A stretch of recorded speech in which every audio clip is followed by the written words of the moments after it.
the volume was quite loud. What's up, everybody? I hope you're doing well. I'm doing fantastic.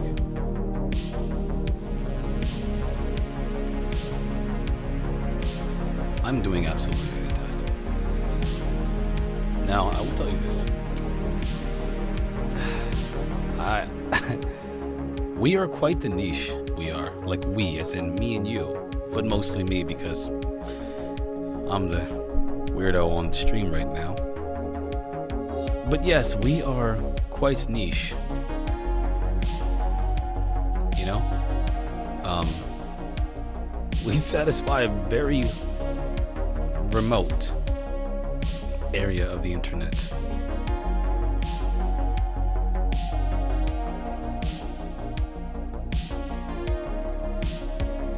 And as a consequence, well, you know, we can say things sometimes and no one notices. But one day, ladies and gentlemen, hopefully, we will be much larger and have a greater influence on the world. And when that day comes, I'll have to delete all of my videos from this point and back because I've talked about some crazy things. I'm sure Clip That Culture could wipe the floor with me right now.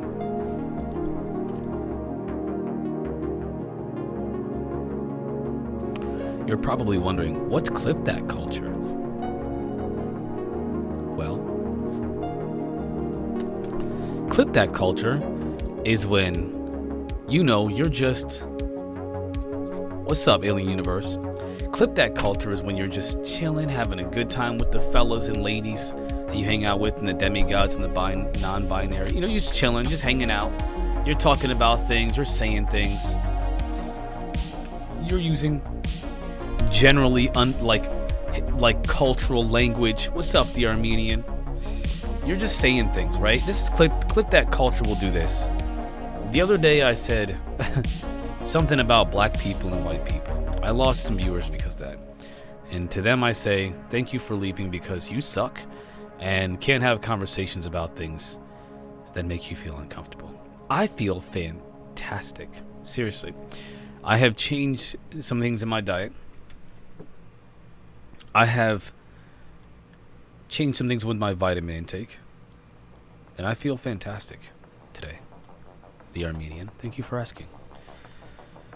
What's up, everybody? My name is Marquise, aka Dr. Door. We talk about aliens, culture, society, and sometimes scientific things, if you know what I'm saying. Like from like an article reader's perspective. Maybe like that one book you read in middle school about ecosystems perspective. That's what we do here, okay? And I invite you, if you haven't already, like the video if you're on YouTube, follow me if you're on Twitch, join the conversation. It gets really crazy. Today, we're going to talk about Weaponized podcast. I'm going to bring on some people here. The Armenian, let me know when you're ready. I'll send you a link. Well, we got to wait for karaoke, but I'll hook you up with the link when you're ready. And we're going to have a lively discussion about this podcast because we had some reservations about it. And I feel like the atmosphere is changing in the UFO atmosphere. Something is changing because it's just, yo, listen, I got to show you guys something too. First of all, deadlifting 220 kilograms, that's insane. You're a monster, but so is the Armenian.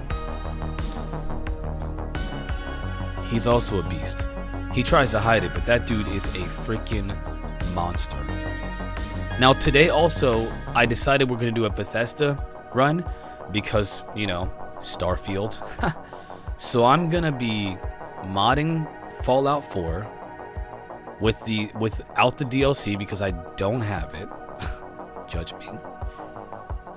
Because I'm using Game Pass. I'm using Xbox Game Pass to play this game. Now, why am I playing this game? Well, because Starfield comes out tomorrow. Any more questions? No? Fantastic. Let's get this party started.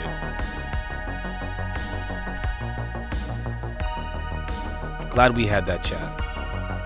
You know, I do take your feedback, just like I just did.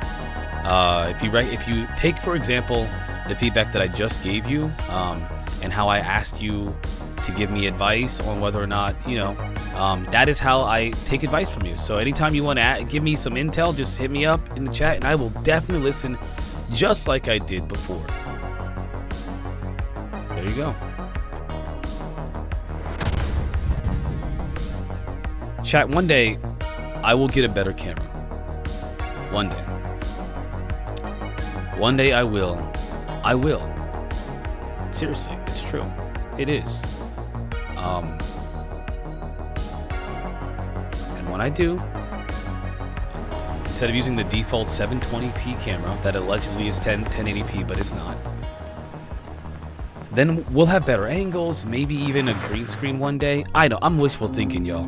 I'm thinking that one day we're really gonna have, this is gonna be a big thing. I'm thinking that. Am I being realistic? Nope. But that's how dreams are made, my friends. You know what I just realized? Hold on. I just realized. Hold on 1 second. Fallout 4 does not work when you play it default on the computer. You launch it, you gotta play it through more creative methods, which I will do creatively. Got a couple of mods here that I have on there that make it more green and stuff, because who's not gonna use mods? Who's gonna play Fallout 4 without mods? Who are you? What is your name? Why are you doing this? Why? Let me give you guys a little bit of let me give you guys a bit of the latest news that I've got for you. So there has been some, yes, I like PC, but I play console way more, and I play Steam Deck a ton. Stupid amount of Steam Deck. Because I can carry it around the house, pause and play. I can't like sit and play multiplayer games where you're online, and if you are in the middle of a battle, you can't pause it. So like, yeah, that's not my life. I just got done talking to Whiplash about this.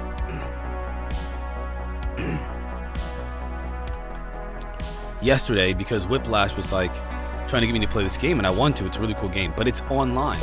And every time I play games with Whiplash, it's like, hold on 1 second, hold on 1 second, hold on 1 second. The whole time this is what I say to him, hold on 1 second, hold on 1 second. And he's cool with it. He doesn't even complain. He literally will wait for me. But I feel bad. And it breaks immersion. It kind of kills fun a little bit. Because I just don't have the lifestyle where I can just sit. This is the longest I can sit in front of a screen without doing something else is right here. Yeah, that's not the uninterrupted, that's here. Nowhere else in my life can I do that. So,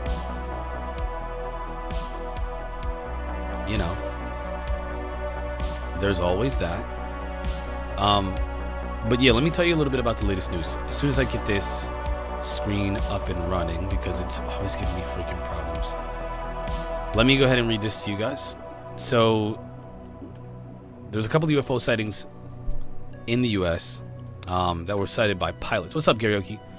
They were cited by pilots they're pretty concerning. I know you guys don't think the same thing as I do, but the pilots do. The pilots reported seeing that these objects, these UFOs, were flying at obviously ridiculous speeds, doing things, maneuvering in ways that are definitely beyond what we're capable of, according to Top Gun pilots, and check this out. So they didn't have any visible means of propulsion, which is one of the 5 observables. They just seemingly have no visible means of propulsion. The anti-gravitic seem like they're using anti-gravitic propulsion. No exhaust plumes, which means the radar systems and the infrared, the IR cameras, they're not picking up on, the sensors are not picking up on exhaust plumes, which you would get from, I don't know, any aircraft according to the laws of physics or aerodynamics. I don't know. I'm just saying. They're not catching that. So anybody who thinks it's human-made, I know. I refer you to the Bhagavad Gita. There's also been some talk about secret UFO programs, which we all know of, and that there are people who we've seen in Congress and these politicians who are trying to get this information out. David Grush is talking about more programs. He's talked to 6 of the members of Congress. We all know this, but I want you guys to not forget. He brought 40 people. I think it was like he talked to 40 witnesses, at least some of which have been brought to the Inspector General to talk to them about his findings. And recently, people have been trying to build up this, support for David Grush, which I myself am doing the same. Because I think that it's important that we support whistleblowers. Maybe you don't. I do. He's a whistleblower or witness because he did it through the proper channels, and therefore, technically, would he be a whistleblower? I'm not sure. Ross Coulthard seems to kind of draw a distinction between that. So, the Armenian, by the way, I am a martial artist and gymnast myself. Not so much anymore. I was a martial artist and gymnast. I still do some things, but I don't do no backflip. I can do backflip right now in my office, but I choose not to because I'm older. I just don't feel like it. So anyway, this is what's got me is that there's a ton of sightings all over, and there's a YouTube channel which we're gonna pull up here in a second that has all of these sightings everywhere. Now, I don't care what you think about my selection. Yes, I watched Tim Pool. Yes, I watched the Majority Report because I like to get both perspectives. I want to see what's going on out there. What's crazy? What's crazy left? What's crazy right? What should I believe? The truth? And it's somewhere neither one of these people can give us the truth. They give us a part of it. They're observing the system. I digress. But there's a channel that I follow, and one of these days I'm going to get him on. I talked to him a couple times on Twitter. But one of these days we're going to get him on, and he has a ton of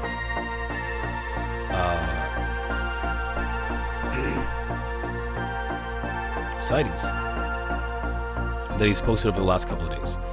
So let me see. I just saw one this morning. He posted like 3 of them in the last 24 hours. As soon as I find him, we'll know. Come on, my guy. Where are you? I don't remember his YouTube name because it's an interesting one.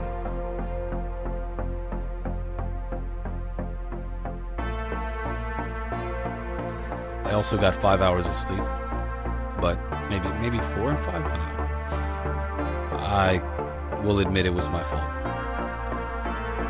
I was playing Fallout 4 very late last night. Very late. Judge me. Like I said. Here it is. Check it out. So we're going to watch Zen Mode's YouTube's just to check out a lot of these videos he posted over the last couple days.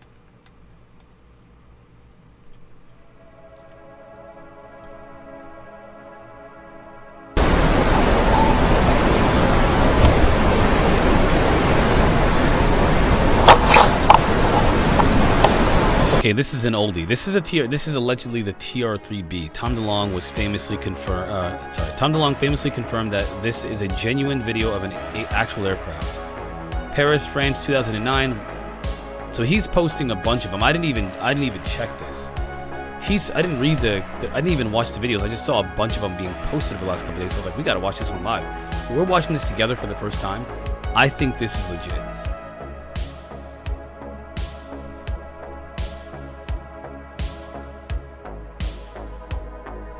Yeah, Alien Universe, that is wild that that's wild that you can still do that. Hopefully I can my dad could before he died. He was old.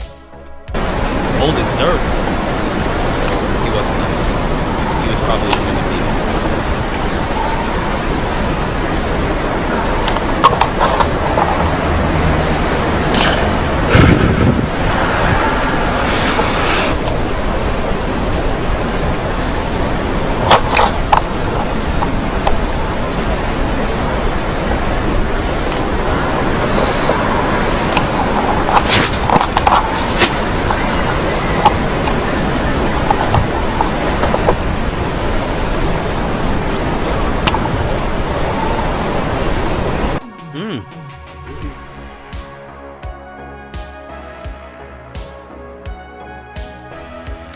Harnessing the power of the universe, creating a sphere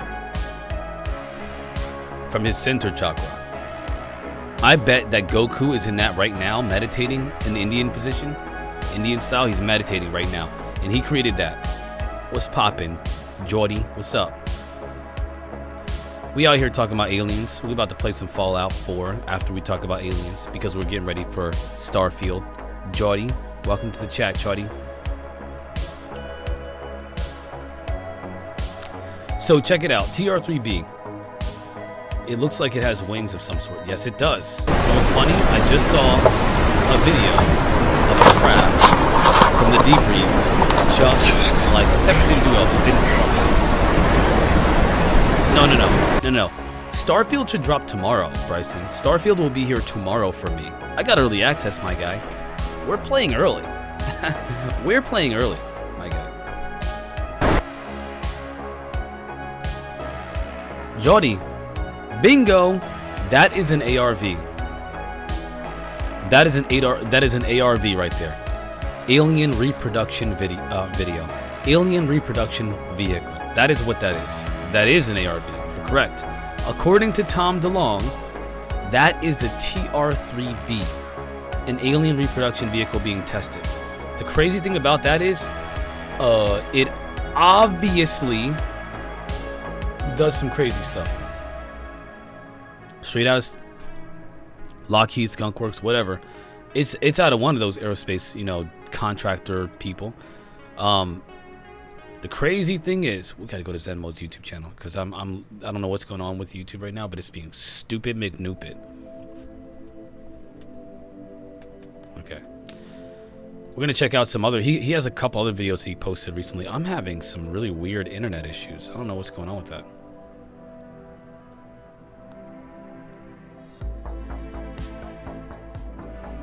It's weird.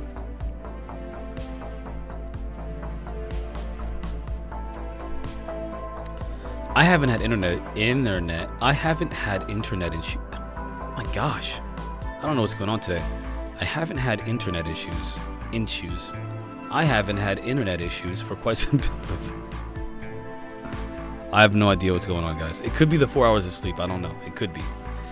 I'm like falling asleep half-word. All right, so check this. Tomorrow should be Starfield. Yeah, we're going to talk about Starfield today, too, because, listen, Starfield is such a fun game. Yeah, Jody, you're in the right place because we literally, that's what we do here. We exchange ideas, we exchange theories, we exchange information. And we also debate. Definitely debate here. Check it out. Massachusetts UFO. When was this? Because I feel like this is going to be an oldie too. UFO video, Massachusetts 9/1. So this was a couple years ago, 2021, September 1st. Massachusetts. Check it out. There is a weird internet issue I'm having here. I don't know.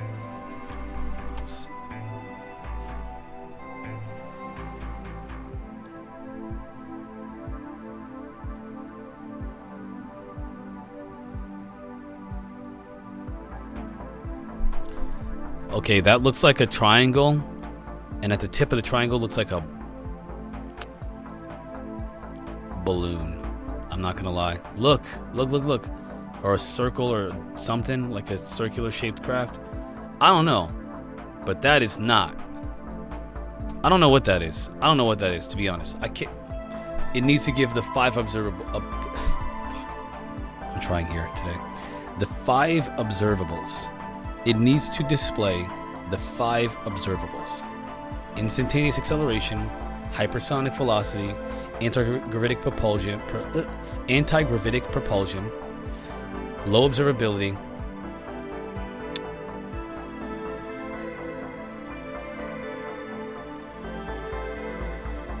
and what's the 5th one? I always get this one. Anti-gravity, instantaneous, hypersonic, low observability. What's the 5th one? Who knows what the 5th observable is? What am I missing here? I don't know why, but the 5th one escapes me and it changes. Which one the 5th one is changes every time. Hypersonic velocity. Look at all these videos he's posted. He has been on a roll lately. Guys, I was born in Trenton, New Jersey. This is where I was born. Yeah, you don't want it. Trenton was crazy. Trenton was crazy. What is it? It's in somebody's backyard. The what? No. No. No. I don't know about that. No way. Let's see that again. Hold up. UAP over Trenton, New Jersey. This is also 2021. That's so weird. I don't know. Don't you get me on social... Bryson? Why did you do that? Let me focus on this orb and not let Bryson drag me down a rabbit hole that I cannot let go of. I have a problem. You guys know I have a problem. Don't get me started. Oh my gosh.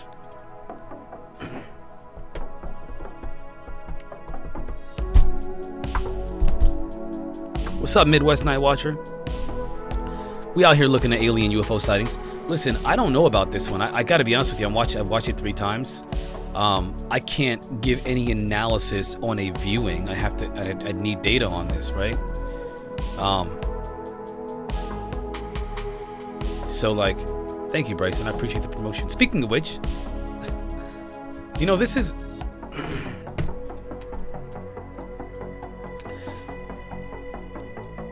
I've got some things if you guys want to help me out. Let's check out. This is another one. UAP over Miami, Florida. Check it out.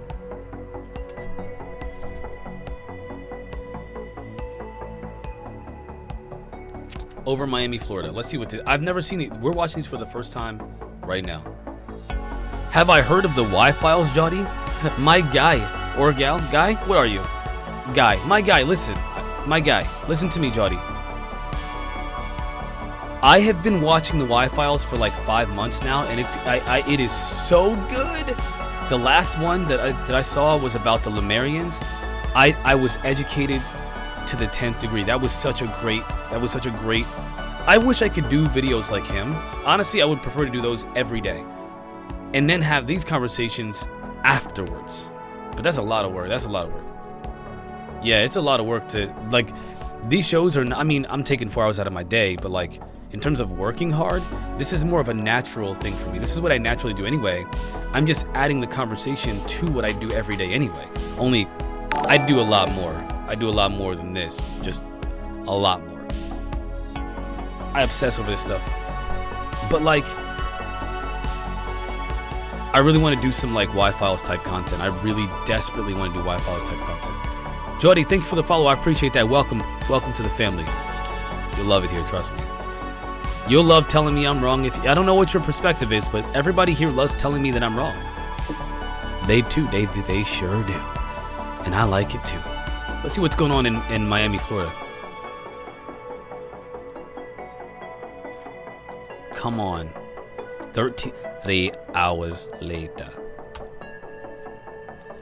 It's a triangle. I don't know what that is. It's a triangle, kind of. Kind of? No, that's not a triangle. It looks like a freaking NASA spacecraft. Wrong. A lot of people are saying that Sleepy Bryson is mad because I'm never wrong, folks. I'm never wrong. No one's ever been more right than me. I've been more right than anyone has ever been. And Sleepy Bryson knows it. A lot of people are saying this, folks. This thing looks like, I don't know, it looks like a shuttle. You know, like a space shuttle. Like NASA created a space shuttle that can levitate. Or a blimp. I'm not sold on this one, to be honest with you. This is the only thing that I don't like about videos, UFO videos. You can't tell what they are, 90. They're so far away. We're using cell phone cameras. Even if we don't use cell phone cameras and use like a good, actual camera, guess what? A DLSR or whatever. I don't know what the freak they're, DLSR, whatever camera. Guess what? We use a DLSR camera, and those things affect the electromagnetic energy of things around them. Plus, They're from another dimension, galaxy, time frame, whatever. Okay? They can manipulate the space-time construct. Me and Bryson, Sleepy Bryson, just talked about this today. Okay? Let me say this real quick. Sleepy Bryson, listen to this, okay? Here's what I think is interesting. Sleepy Bryson mentioned something in the chat today, in the Discord. He said something to the effect of, we're on page 3 of the 1,000 to the 10,000th, degree or whatever, or to the 10,000 power, book of life, right? Of understanding the universe. I said, no, Sleepy Bryson. We're on page 1.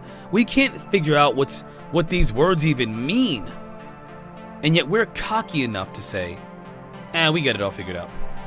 Yeah, it's swamp cat, it's this, it's that. We don't, there's nothing else out there. We're alone in the universe. By the way, we remember how we said the universe was 12.6 billion years? Yeah, it's about twice that. It's about twice that. What? That's a pretty big miscalculation. That is a pretty big miscalculation. Do you understand? We're still trying to figure out page 1. We're trying to figure out how big the universe is. I feel like they're out there like, they're still trying to figure out how big the universe is. How big do they think it is now? They say it's about 26 billion years old, so, about this. Ha ha ha. They don't realize how infinite the universe is. Dumb humans. Man, there's no hope for them. That's what the aliens are thinking right now. Let's go get them. Let's go probe them in the butt. And then they do. And then tell them we love them too. Okay, so while we're down here trying to figure out what's going on with the universe on page 1, paragraph 1, sentence 2, haven't deciphered the language yet. Still don't even know what these wiggly lines are. They mean something. And they've given us a little bit of something, but all we've done is use it to bash ourselves in the head, destroy our planet, pillage our resources, and hurt each other. Look, we figured it out. Aliens up there watching. What is wrong with them? I think whoever made them, I don't think they meant it to be this way. I feel like something went wrong here.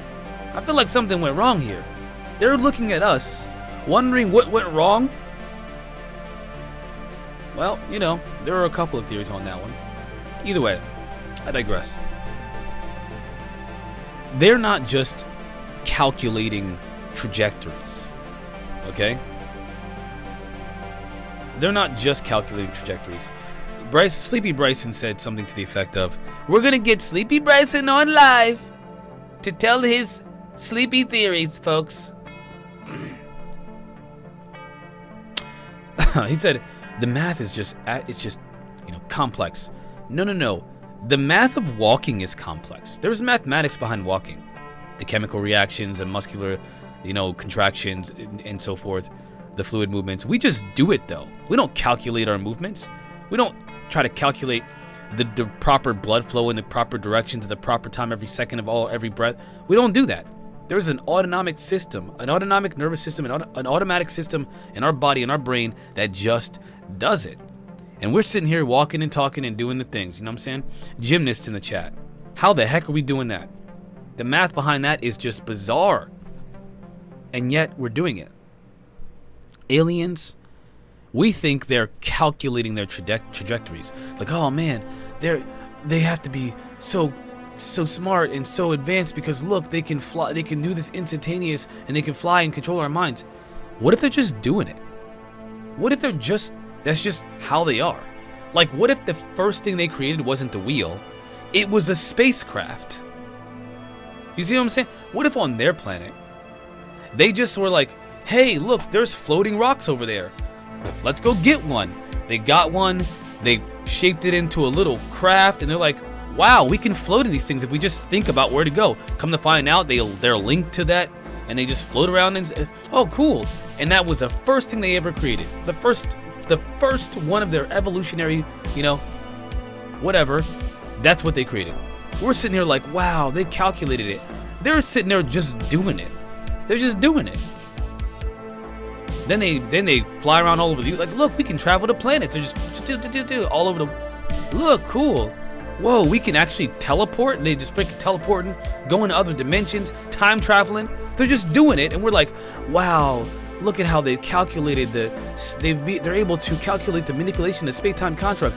They're like, oh, what if, even more bizarre, what if, right? The Armenian, yes. What if, this is a theory I really am thinking this, okay? What if they've always known, like maybe they're not born, maybe they just exist. They just appeared in existence, right? And they just so happen to be the type of being, say who's whatever the equivalent of a nervous system would be, is able to just understand things. They just get it. Like when a baby is born and a parent, right? Who was the first human? How did we get here? What if they just got it? They were just like awake and like, oh wow. And all of a sudden they just like thought, man, I want to go over there. And then boom, a freaking spacecraft appeared. Like, whoa, look. I can be the spacecraft and travel the cosmos. And they're sitting in some dimension, some pocket of the universe, 450 million light years away, just chilling, blipping UFOs into existence all over the place, right? They just get it. They're just doing it, you know? They're just doing the thing. And they meet us and they're like, wow, these guys are dumb. Let me see if I can tweak a little bit here and there. And they start tweaking stuff. But wait a minute, I can create another being just like them. If I just take a little bit of hair here and a little bit of semen here and a little bit of egg there, boom, gray alien. Take a little bit of plant life, a little bit of freaking pig heart, boom, gray alien. That's not efficient. Redo, new alien. Let's put them in the spacecraft. Boom. Let me add a little bit of my consciousness to it. Boom. You know what? I need a bunch of them. Boom. Now I need them all to think very similar, almost exactly the same. Boom. Okay? Now go make some things happen on that planet because they're just, look at them. Boom. Here we are. Oh, the gods have come. Oh, look. Oh no. If the gods are angry, it's raining today. Oh no, lightning. The gods are mad. Zeus. Oh crap. This thing is sitting in the pocket of the galaxy. Like, man, these people are stupid. I'm sitting here trying to tell them, like, you know what? I'm just gonna go with it. I'm just gonna go with it because they're not gonna understand anyway. So I'm just gonna go with it. And so they go with it, right? They just go with it. And now they're, yep, we're the gods. Sure are. Yep, that's what we are. You know? Oh, these humans, they like conflict. Let's create some. Angels, demons, jinn, fairies, boom. They like fairy tales, boom. Gnomes, freaking this, that, whatever. Maybe if I push their civilization a little bit, let's give them agriculture. Let's give them writing. Let's give them language. Boom. We're sitting here trying to figure out how they're doing it. They're just doing it. We'll never figure it out because we're not. It's like when we're sitting there studying. Listen, I was watching this TV show called Alien Planets or some crap, right? Or whatever. And it's really cool, actually. And they hypothesize or theorize, like, what would evolution look like, kind of like we're going to witness tomorrow on Starfield. What would evolution look like on another planet if it didn't fully, like, a different level of evolution, you know? So they go back to the reptilian phase and they show all these different evolutionary alien potentials. Pretty cool. We're still, in that documentary, blows my mind. There's a guy studying beetles mating. Like, wow, look. I'm sitting here thinking, what are we gonna benefit out of it? Like, what is the benefit of watching? Why are you recording beetle sex?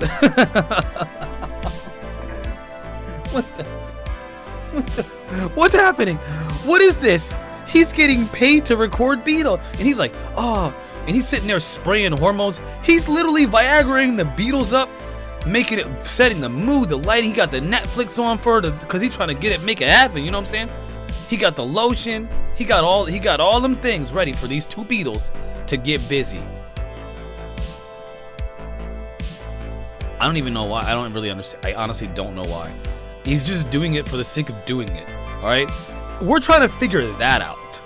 Okay? We're trying to figure that out. And we think that we're gonna figure them out. Please, people, please, just think about it for a second, all right? I think they're just doing it. They're just doing the thing. And I'm not talking about the Beatles. We're moving on from that, okay? I'm not talking about that kind of do it. Clear your mind. Focus here. I'm talking about, you know, aliens are just doing it. They're just...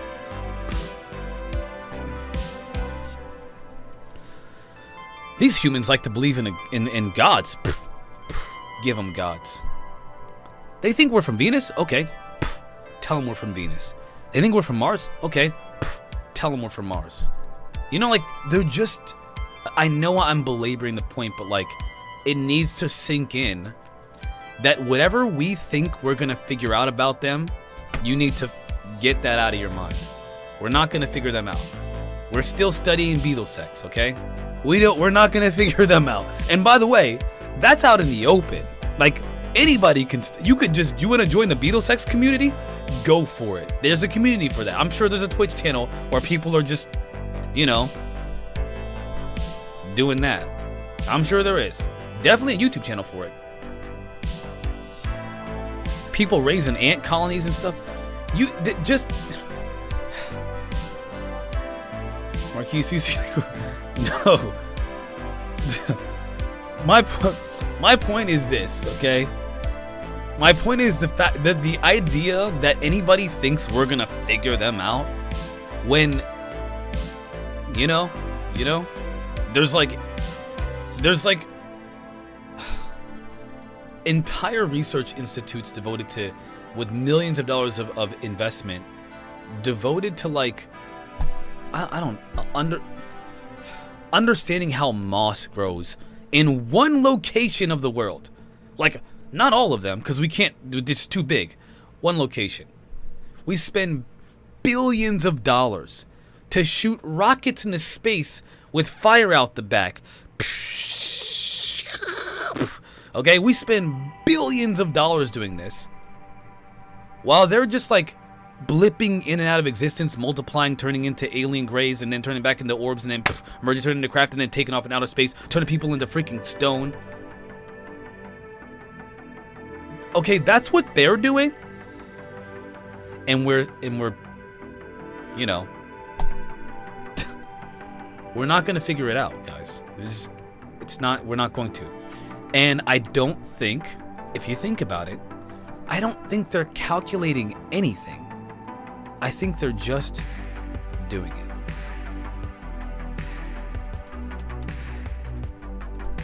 Like Nike. Let's check out another sighting, and then I'm gonna bring you guys on so we can actually do. If you guys ready? You guys ready to jump on and have this combo?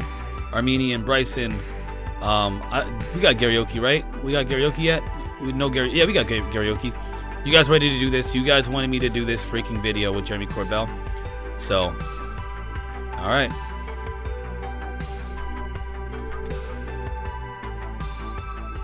Here we go. Let's get this party started.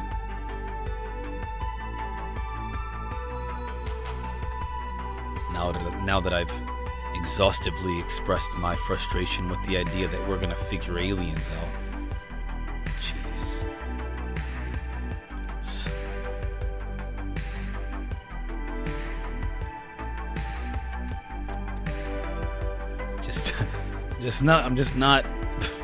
I'm not seeing it, okay?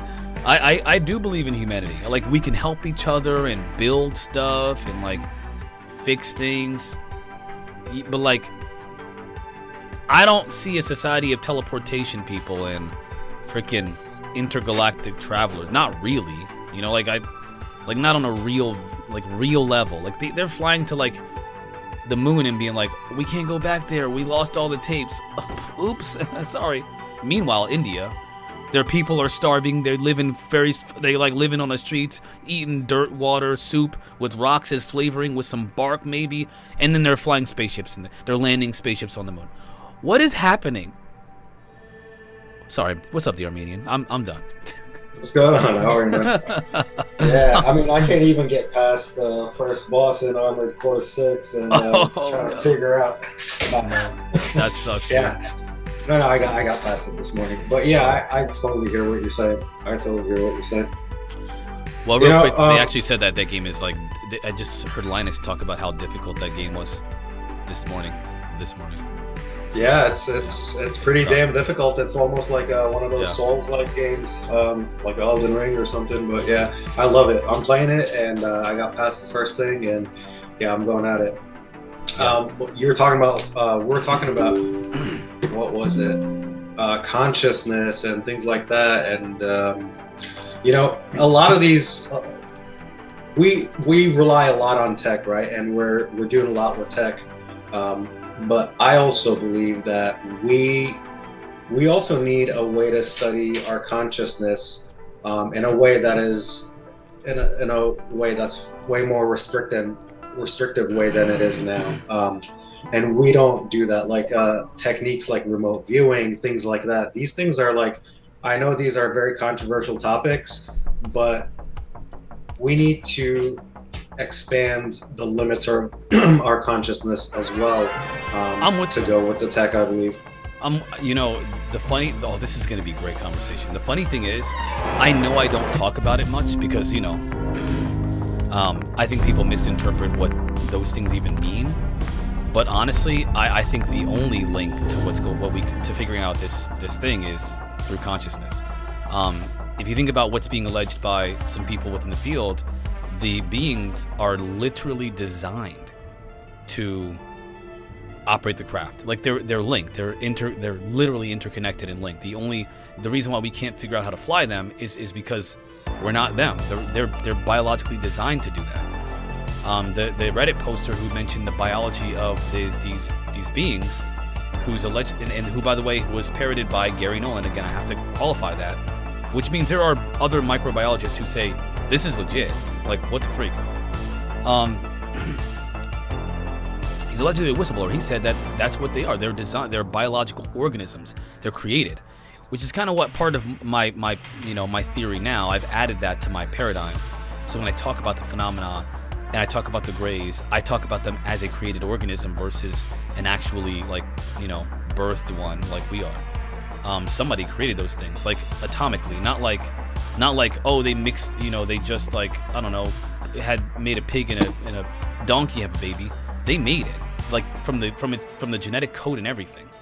So I think that when it comes to how they operate, what they are, it's all consciousness. Jacques Vallée posed the idea of a single consciousness, right? Potentially it's one consciousness appearing to be many different things, because that's the only way that we can understand it, and it's trying to communicate something to us, but we're not getting the message. Or maybe we are. Richard Dolan yesterday says we are. What's up, Garioki? What's up, my guy? Garioki, what's up, man? As you can see, I'm back on my phone. It's working. Yeah, baby. Keeping it 100. I'm a happy man. I'm a happy man. Good to see you back. Good to see you back in good spirits, my friend. So listen, let's talk about this weaponized. You ready for that now? Well, I watched it last night and I made myself watch it again this morning when I woke up, and I thought there's nothing in there that we was talking about last night. I think maybe maybe there's something. It's possible that you may be missing something, my friend. Maybe you've interpreted it differently. I'd love to hear your point of view. Yeah, we got to go over that. Yeah. This is why we need to watch it again today. You are correct. All right, well, we can pontificate about the, because I really want to talk about consciousness. The Armenian, I have ADHD severely, if you haven't noticed. If you could remind me later on about consciousness, we can jump back into it. Yeah. For sure. Yeah, I really, if you guys haven't noticed it, you're not paying attention. I have really bad ADHD. It's really bad. You're not gonna see me play games, by the way, everybody. We're gonna be watching this Weaponized. Now I have to do it respectfully. So you know what I mean? Like I gotta follow the terms of service and pause every freaking very, very often. So to fit the policy. That's fair enough. I'm sure you'll be more than able to keep talking, Marquise, to keep us entertained. Of course I will. I'll do my best. I'll do my best. So everybody, disclaimer: this is not my video. All credit goes to Jeremy Corbell and George Knapp of the Weaponized podcast. If you would like to, I strongly encourage you to check out the YouTube channel called Weaponized by Jeremy Corbell and George Knapp. Subscribe to their channel, follow their channel, like their videos like I just did right here. It's simple, it's easy. I'll be sharing this video in the description actually right now. I'm going to add it to the description before I forget, because I do that often. This way, if you want to look at the video at any time later on, you can do so. So like I said, please, all credit goes to Jeremy Corbell, George Knapp, and the Weaponized podcast as we review this video and stuff like that. Let me add this to the son of a gun. We're just going to do it. I'm going to put it right in the freaking thing here. All right, cool. Okay, so let's go ahead and do the thing.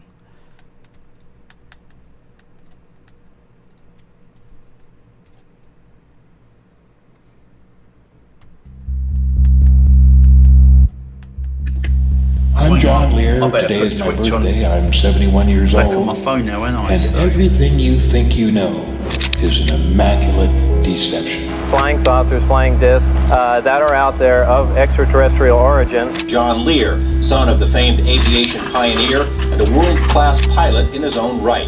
As many of you may know, though, Lear the son is best known for his research into UFOs, a phenomenon described by some as a worldwide hoax, I only see described by others. What's that? Say that again. You everything good, or do we have an issue with the? So real quick, everybody, just in case you're wondering, we are watching again Weaponized today. This episode is about John Lear, and we have to pause every freaking 30 seconds to respect the terms of service.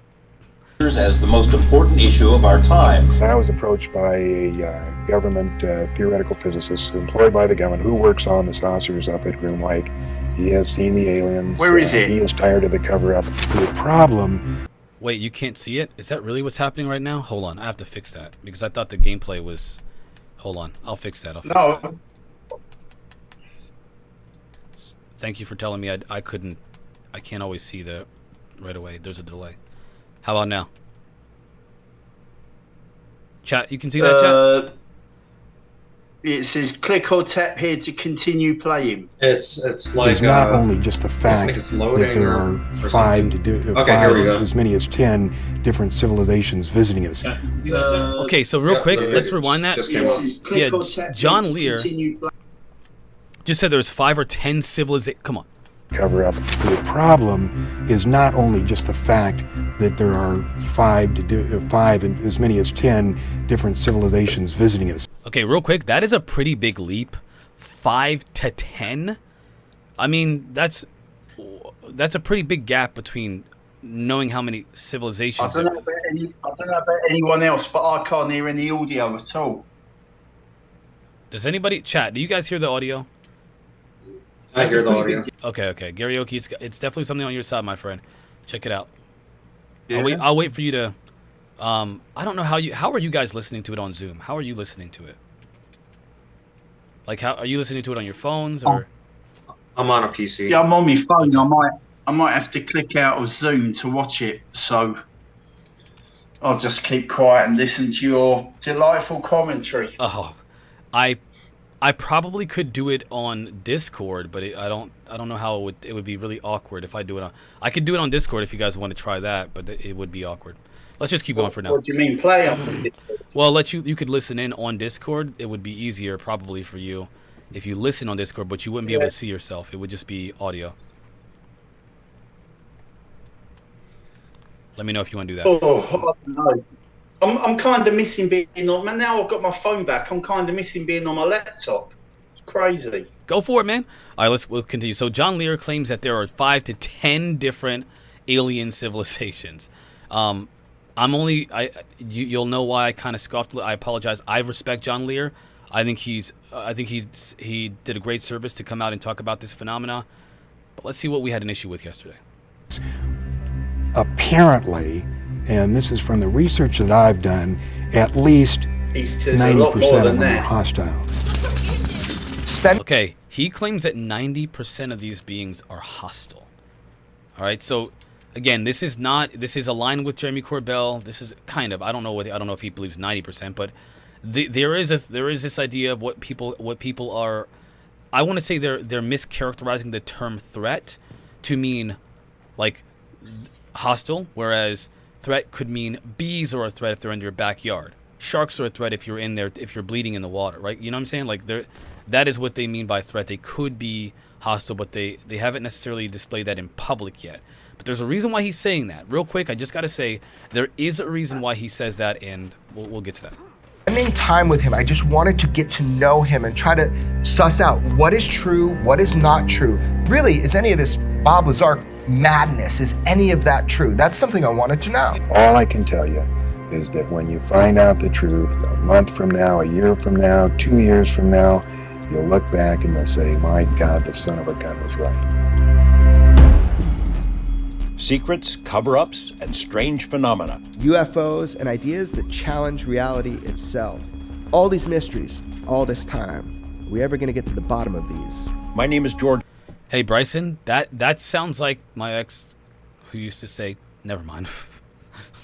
Knapp. I dig into news stories that others can't or won't. I'm Jeremy Corbell, and for some reason, people tell me things they probably shouldn't. And this is Weaponized. Here we are, Weaponized, and today we're going to do a little exercise in time travel of sorts. We're going to go back to through the mists of time to explain the evolution of a guy who became a major figure in ufology and who was, in essence, the gateway drug for both you and I into UFO world, John Lear. Yeah, man, I am so excited to do this episode because I spent so many years filming with him, a movie that never came out. People are so curious about this. So John Lear, the godfather of conspiracy. He loved hearing that. He loved that title. You bequeathed that to him. He loved the title called The Godfather of Conspiracy. Now, I don't want to be, nitpicky because I don't think that's helpful. I don't think it's helpful to be nitpicky at all. I just feel like that's a bit that could be problematic, That could be problematic given what's about to be said. Right? Yeah, one time we were doing a talk and I just said, and he started cracking up with a laugh that only John Lear has. I don't know if people know who he is though. So we have to kind of tell people, explain who he is. Who is John Lear? So it's possible to cover him, mention him, explain his history without necessarily endorsing everything or anything that he said. Okay, that's another thing. It's possible to cover his story without endorsing everything and anything he says. That's also very important. Remember, when you're here, we get analysis of these things. We don't just pass by them. I think these are important distinctions and clarifications in conversation. He's using language is important, ladies and gentlemen. It says something about what's in your head. Okay? So please keep that in mind. The most iconic images of John Lear that really, to me, describes his personality is there he is, kicking back on the floor by a couch, and he's reading a Playboy, but it's upside down. Yeah. Remember, Lazar gave that photo to us, I think. That's because it's just... Okay, I'm not going to do it. Make up your own joke for this one. To be released after John's passing. Yeah, so John Lear had so many, I didn't give him the term godfather of conspiracy for nothing. He was this ominous figure in this world of UFOs, and some of the stuff he said was just sound absolute lunatic style, right? However, there were things that he said that ended up being true, so it's just kind of this guy you got to take in both hands, right and left hand, and try to figure out the truth about John Lear. Well, people view him with considerable skepticism today, and that is appropriate because some of the things he said are completely outrageous.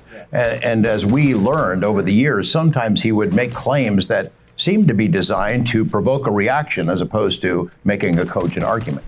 Yeah. Okay, so this is the problem that we were talking about yesterday. So let's talk about this. Let's just have a little bit of dialogue about this one part, because this is the main focus of our conversation today. Armenian Garioki, please jump on. Let's talk about this real quick before we continue. Yeah, everything that they've said so far is it sounds to me like they want to cover his life, but they're basically saying we're not on board with everything that John Lear was saying, and they're they're pointing out some of the crazier stuff that Lear talks about, I guess. So it's kind of discrediting him.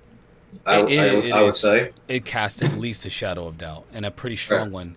And given that there are people who are looking for them to slip up, that's why I think. So for me, I can understand what they're doing, right? I get it, but like when you got people that their everyday job is to find holes in everything that you do and say, you have given them ammunition. I do not think he meant to do this. I don't think he recognizes the impact that it's going to have on people. That's what I think. That might definitely be true, but George Knapp is going along with this narrative as well. I mean, it's not just Corbell. I'm back. Garyoki, what's your, because this is the topic of conversation today for the most part, is this one. It's going to be out throughout this whole conversation. They're going to do this back and forth. Yeah. But yeah, go ahead and what's up, man? What's on your mind about this so far? I'm just trying to work out how to watch it. I've come back on my laptop, and I think if I watch it in the back, because I've got it on my TV, I think it might feed back. So, but the thing is, I know I've watched all of this video now, so I know about it. But I think what you just said. What did you say? He believes there's how many human alien races? 5 to 10. 5 to 10. Well, it says later on he actually believes there's 93 living on the sun. No, so yeah, we're gonna go over that. We're gonna go over that, and this is the big thing about analysis, right? Because you are right. He does say that. He does say, that there could be, there were 99, but they also clarify that was him being like, he's just messing with you to see what you'll believe. This is it. So what they're doing right now, they're setting it all up as to, it wasn't like crazy in the respect of like, he needed to go to hospital or anything like that. But he was just taking the piss, big style. And if he liked you, he'd tell you stuff, he'd involve you with his theories. And if not, he'd come out with wackadoo theories. Yeah, and he would test you. He would also test you to see whether, I guess, I don't know what exact purpose, but for whatever purpose. Well, like I said yesterday, at the time he was the first, so everyone believed him, and he obviously rode on the waves of that, But you got to remember, this is like in the very late 70s, very early 80s, when he first come forward, and he was the first and only ever person to come out with stuff like this. So if you finish this, just let me know you're shut up. Sorry, shut up. That's so funny. Yo, that accent is just like on point. So the problem that I have with this is, you're saying in the late 70s, early 80s, he was talking about 5 to 10 races, and then by the end he's talking about 93. It could very well be, on the sun. He could very well be at the beginning of what he was doing. He was just trying to push the boundaries of what you would accept. And that's a problem for me, because I don't know for a fact now if he was serious about the 5 to 10, because that could have just been. At the time, 5 to 10 would just knock people's socks off. It would have shocked them. So obviously, as the years have rolled on, he's come out with, no, there's 93 and they all live on the sun. What? So you're saying it's more about it's like the shock factor to kind of shock the consciousness of the public. I think it's a shock factor. If he was around today and he was asked the same question, he would probably take a big lug on that cigar and go, there's over 2,000 races. Do you think, could you trust him? I mean? Could you trust him if he did that? I just like him too much as a person. He's the kind of guy I could go and have a beer with and sit at that bar drinking with him till 4 o'clock in the morning, just listening to it all, knowing it's crap. But, the part is, when you're driving home or getting a cab home, what part of you is going to think, maybe he was right about that little bit, or maybe, but we'll never know, will we? I mean, again, this is where I believe. I personally think that we can at least infer something out of this. I mean, who knows anything? Unless like, I've never seen the Earth revolve around the sun, but I experience it, and there's mathematical calculations to suggest that it is. And there's satellites that I haven't been on, that I've never had access to the data to, but the information is pretty solid to suggest that that's what's happening. And so I trust that as much as I possibly can through inference. Almost everything we understand about science is through inference, from the layman's perspective. A scientist knows, the people that are doing the science know, but we just get to infer and trust. No, we just accept it. We trust them, don't we? Yeah, but we trust it for a reason, though. We trust it because the information is corroborated. It's been corroborated by many different people. And so for me, when I look at a narrative, whatever that narrative is, I want to know if it's who else is talking about this. Are they credible too? Is the information even is it really viable? Did they say, like, for example, that there are 5,000 different alien races and they all eat, I don't know, metal and plastic, and they poop out rainbows in sunshine? Like, what is being said here? And so for me, I got to make sure that it's corroborated. It's sensible. The information is sensible. Otherwise, we're literally just talking about potentials, and we're never going to get anywhere. We're never going to get anywhere. I think what this episode of Weaponized is about, they're talking more about him as a man rather than what his direct comments were about. What impact do you think it has on people, on the public? Well, it had a great impact on me, so much. It's like, yeah, I know there's a good chance most of it is BS, but he was like, to me, he was like, God, for 25, 30 years, he was like, yeah, this is all we got. I mean, he was before Richard Dolan and everyone else, before these UFO rock stars, he was like kind of the only one. There was him, and then Bob Lazar sort of took him over, and, Bob Lazar sort of come out with all of this stuff, and it was like, oh, this is fantastic, and so Garioki, when you first started following him, did you already know that he was 90% BS, or is this new revelation? No, okay. No, this is, but because it's been so comedic over the years, stuff like that is. He's kind of like an old mad uncle. Are you at all disappointed that you started out believing him, credibly a little bit, and now it's more like... Me, what you guys were saying yesterday about they said everything he said was BS and that. I haven't. This is why I want us all to watch it now, because I haven't heard them say that. Bryson was talking about it on the Discord late yesterday as well, and he said he couldn't see anything either. I don't know how you guys missed it. Yeah, I feel like you're missing something, my brother. Point out, Hold on 1 second. I'm gonna do something real quick. 1 second. Let's hear that again. Sometimes I think today we have everyone from the top down, Congress to Mick West, saying that there's Congress. I'm sorry, the DOD and the Pentagon and John Greenwald and Mick West, and then of course the UFO community, saying that this whole topic is BS. John Greenwald doesn't think they're aliens. You know that, right? He does not believe they're aliens. He doesn't think any. He thinks maybe somewhere out there, possibly according to this one, the Drake's equation.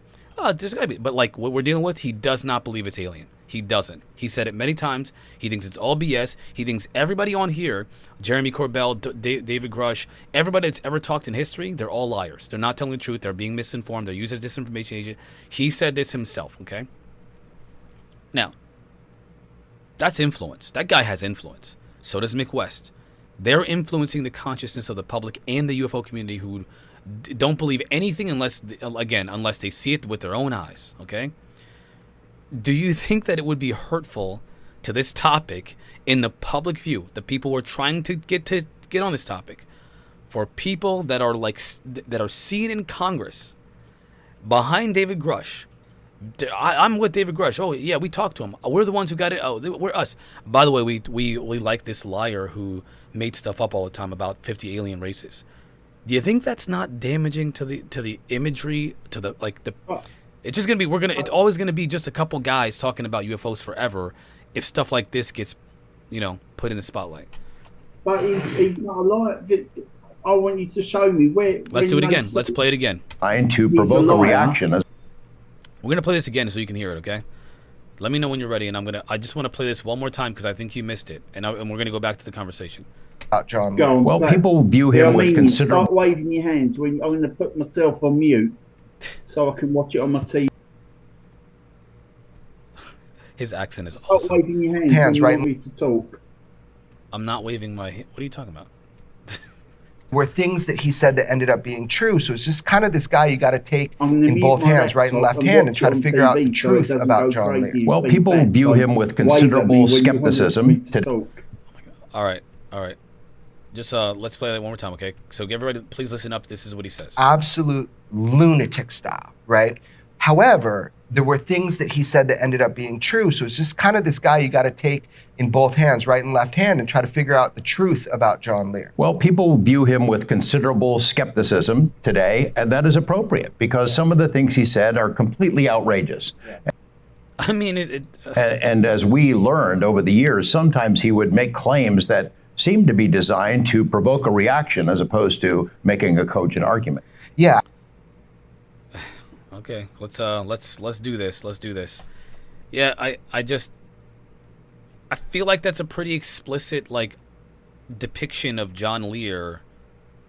I don't know. To be honest, I don't understand what we're missing here. I don't know what's being. Platonic Zombie, you need to get on you need to get on this panel, dude. You need to get on here because right now, what's up, Peanut? Peanut's in the chat, y'all. Platonic Zombie, you gotta get on the chat because you have a lot to say, but you never want to say it, bro. Stop hiding behind your keyboard. Get on here. Let's talk about it. Anyway, so sorry. So yeah, let's talk about this, please. Okay, so I mean, again. We spent how many days have I spent debating you guys on these people, right? All of them. How many days? I mean, the Armenian. How many times have I been told I'm wrong by Garioki because we can't trust these people because they lie because they're trying to get money because this and that. You got all these theories about these guys. Then they openly admit that somebody that we love and know is not honest, and you're like, it's cool though. I don't see that. That is a dispelling of logic for affinity. They never said that. They just said it was hard to work out if he was talking bullshit, BS, or if there was truth in it. They never. Yeah, but that same argument's used against Ross Coulthart and Jeremy Corbell. So, where do we apply logic and where do we apply skepticism? I think the arguments against Ross Coulthart and Jeremy Corbell, people have got facts. Proving them wrong, trying to prove them wrong. This is all with John Lear. It's all speculation. There is no. I mean, he came up with the goods. Like I said yesterday, he was showing pictures of structures on the moon and stuff. He had indisputable. You just look at it and it's like, wow, really? But there was nothing. It's still all speculation. The guy's gone, so everyone's just going to leave it as it is. But to this day, it's still going to be was he telling the truth? Or I mean, let's look at what was he actually talking about. He was talking about the amount of alien races. He spoke about secret bases all over the states and. And he even said, I won't spoil the show because they come out, they mention some of the things he said later on, and it was like we don't know how many secret bases there are in America. We don't know if the ground opened up like a zipper and he landed his plane like he said, So the fact is, the guy, he was a CIA operative. He flew for the CIA during the Vietnam War. and he had so much, like the family name and all of that. He has so much credibility behind him that everyone believed it, and now it's still the guessing game, really. So are you more apt to believe that Jeremy Corbell and Knapp are making fabrications about him? Is that your sentiment? I'd like to think, well, they're all part of it, because they certainly George Knapp certainly stoked his fires, give him the platform to speak to the world about this, that, and what, So at any time, George Knapp could have turned around and said, "John, sorry, you can't do this anymore. You're talking utter rubbish." So why would you believe that he's saying that in this interview now, after all those years?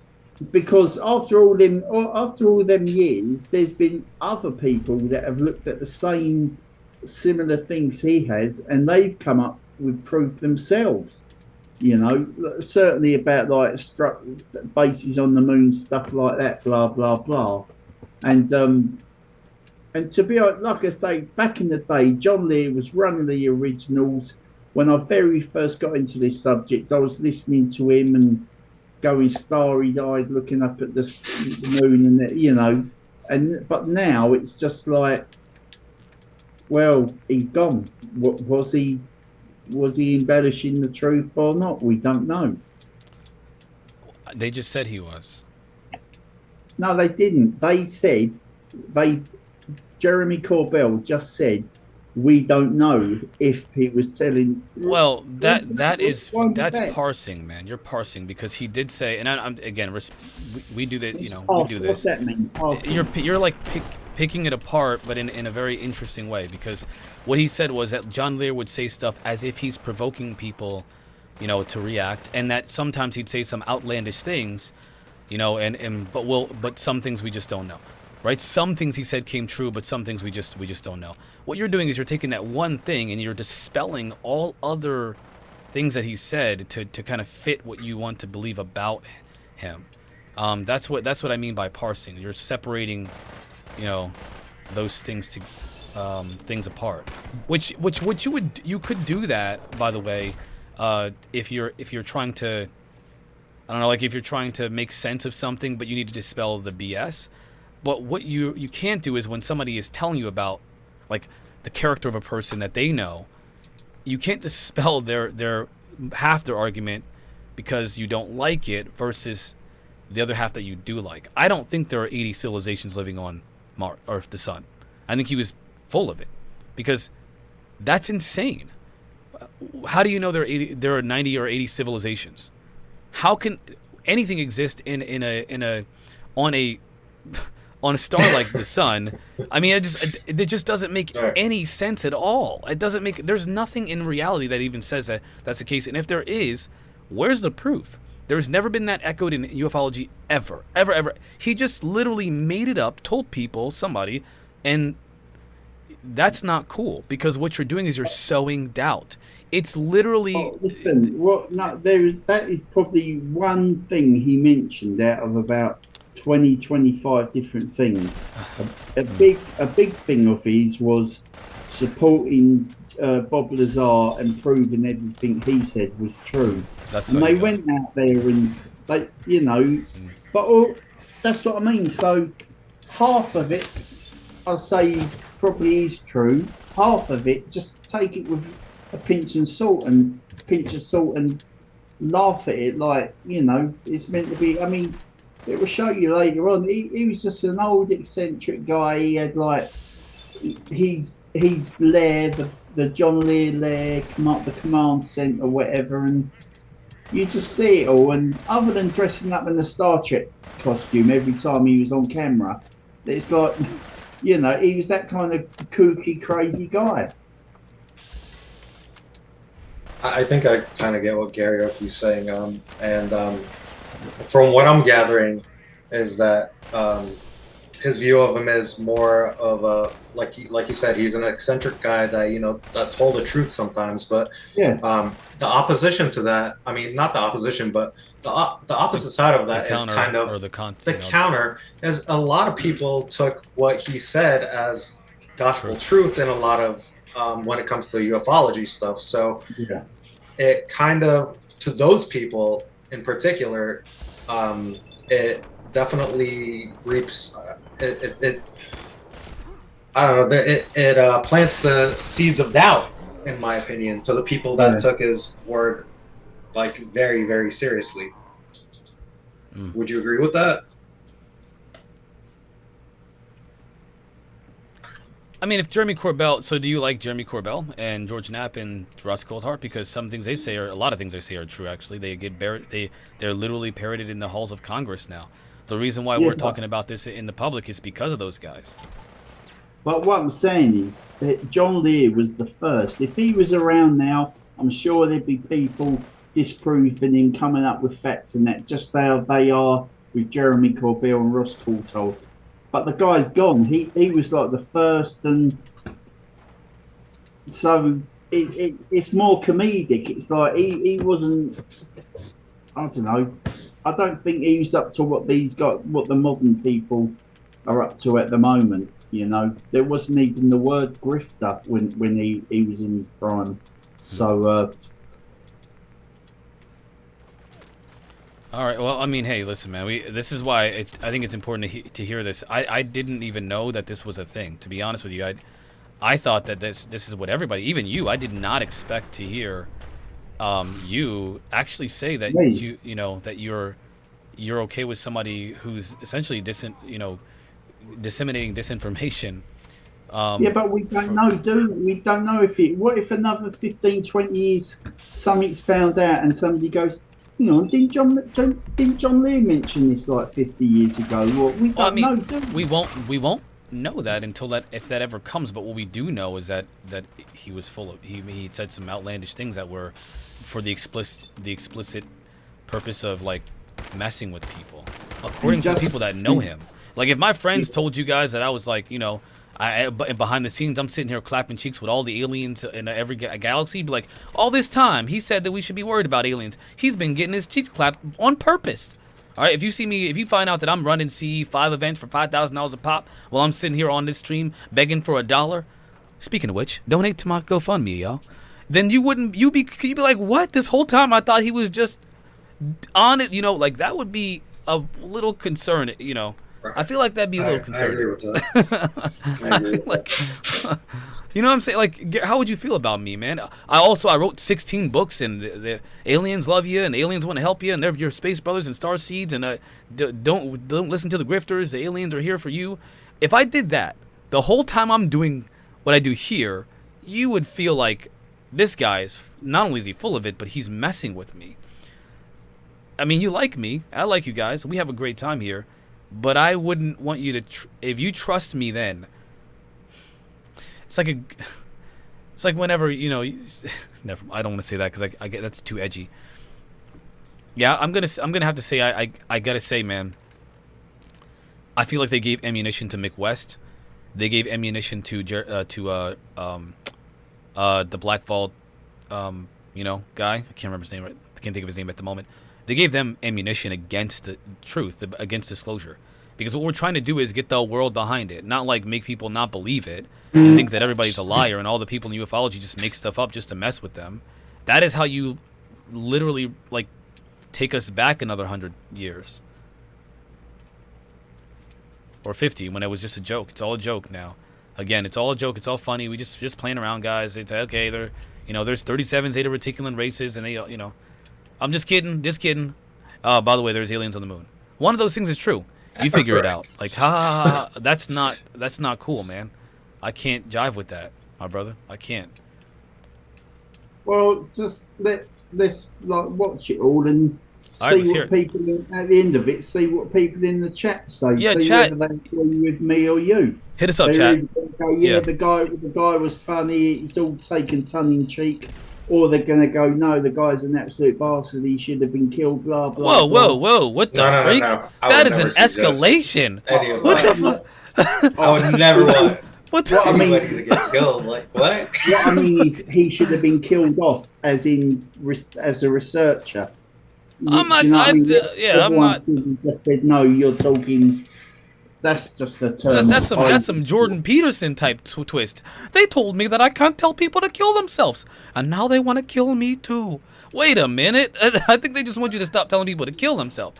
I don't think they want you dead. That's some Jordan Peterson turn right there, y'all. By the way, Jordan Peterson is a bad guy. Anyway, let's continue. I wanted to say something edgy for the day. Sometimes I think he would tell me stuff just to see if I would buy it, and how far he could take it.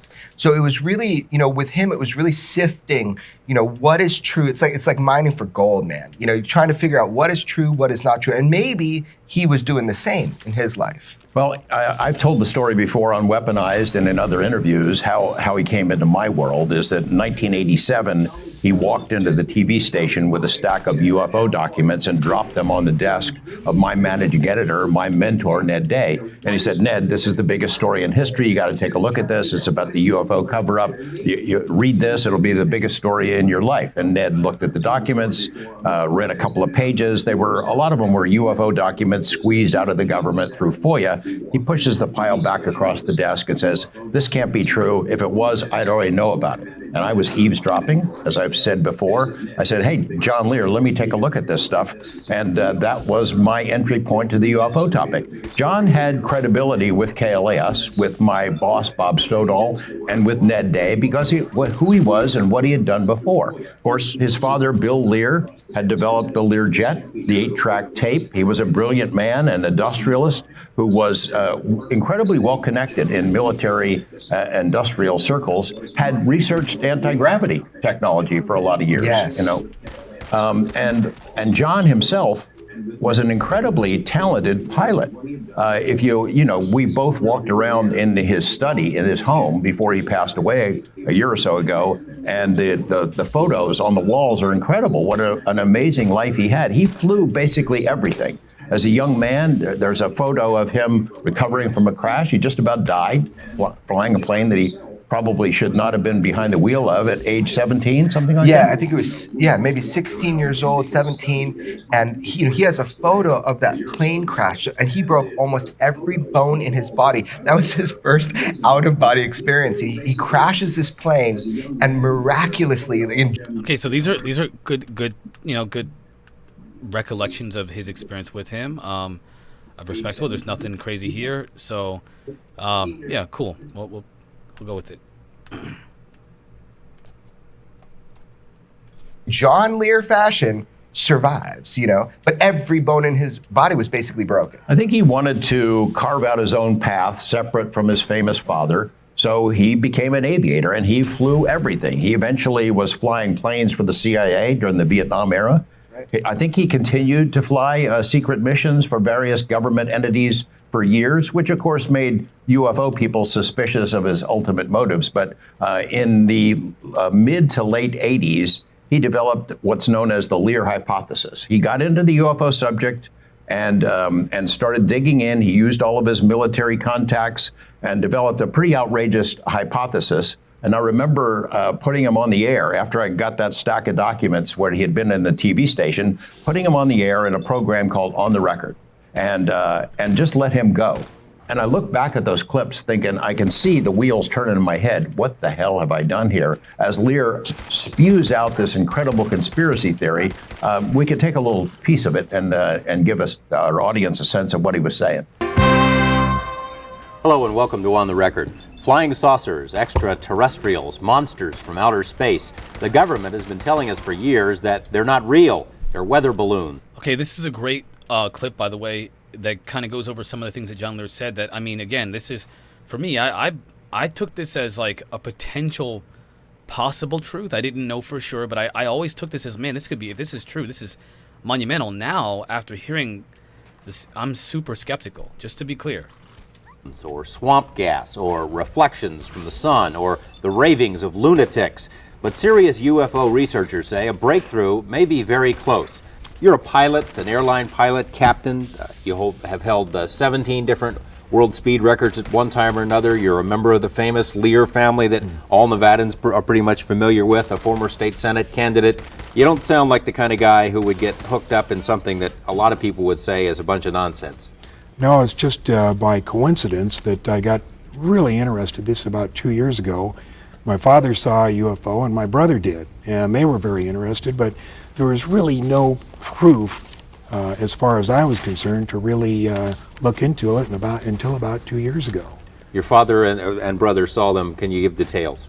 My brother saw one. He was flying a P-38 from Phoenix to Los Angeles at night. It just appeared in front of him. He made two turns, 90-degree turns. It stayed in front of him and then disappeared. And my father was flying at night, I believe, over the Arizona desert, and saw one too. So you got an interest because of the other members of your family. How did you start out? I had an interest, but there was really nothing I could put my finger on. And like I say, 2 years ago, a friend of mine came through town. We had flown in Southeast Asia together, and he was retiring from the Air Force. He came over, and we started talking about where he had been for the last 15 years. And he mentioned that he had been stationed at Bentwaters. And I said, oh, Bentwaters, that's where the flying saucer supposedly was in 1980. He said, no, John, not supposedly, it was. He said, I don't care if you believe me or not, it landed. I didn't see it because we were confined to quarters, but I know people who did, and I'll give you the names, and if you ever see them, tell them you know me, and they'll tell you the whole story. Since then, I ran into one of the security police who was within 10 feet of the saucer and actually saw the 3 aliens get out and go up to General Gordon Williams, who was the wing commander at that time. Now, there was quite a bit of documentation regarding this Bentwater incident. Why don't you go into that a little bit? There's the Colonel Halt memo that came out under the Freedom of Information Act, and it told about the mysterious lights and beaming down and everything that happened in the forest except the actual alien landings. That wasn't in the memo. And there was also the tape, Colonel Halt tape, forest tape, that he made over a period of 8 hours. And there's a 20-minute segment that we've been able to get a hold of that you can hear him running through the forest and being worried, saying the thing's after us. The Air Force has made an art form of ridiculing people who have talked about this thing. They've done an excellent job of covering it up for the last 40 years. That all sounds legit. Like, those are truths. Those are things that we know are true. But again, if I'm somebody who's a normie and I'm watching this and I'm trying to figure out what's going on, and I hear Mick West, and I hear Stephen Greenstreet, and I hear John Greenwald, people that have been looking into this phenomena as well on the other side. I want to hear both sides, right?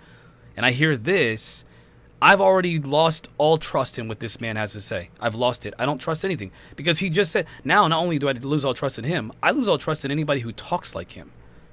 Somebody else that mentions about UFOs and the government hiding it, oh, it's all lies. Look, this guy lied. He used to embellish his stories. How can I trust anybody who says this stuff? That is exactly the impression that I would have gotten if I were anybody listening from that perspective.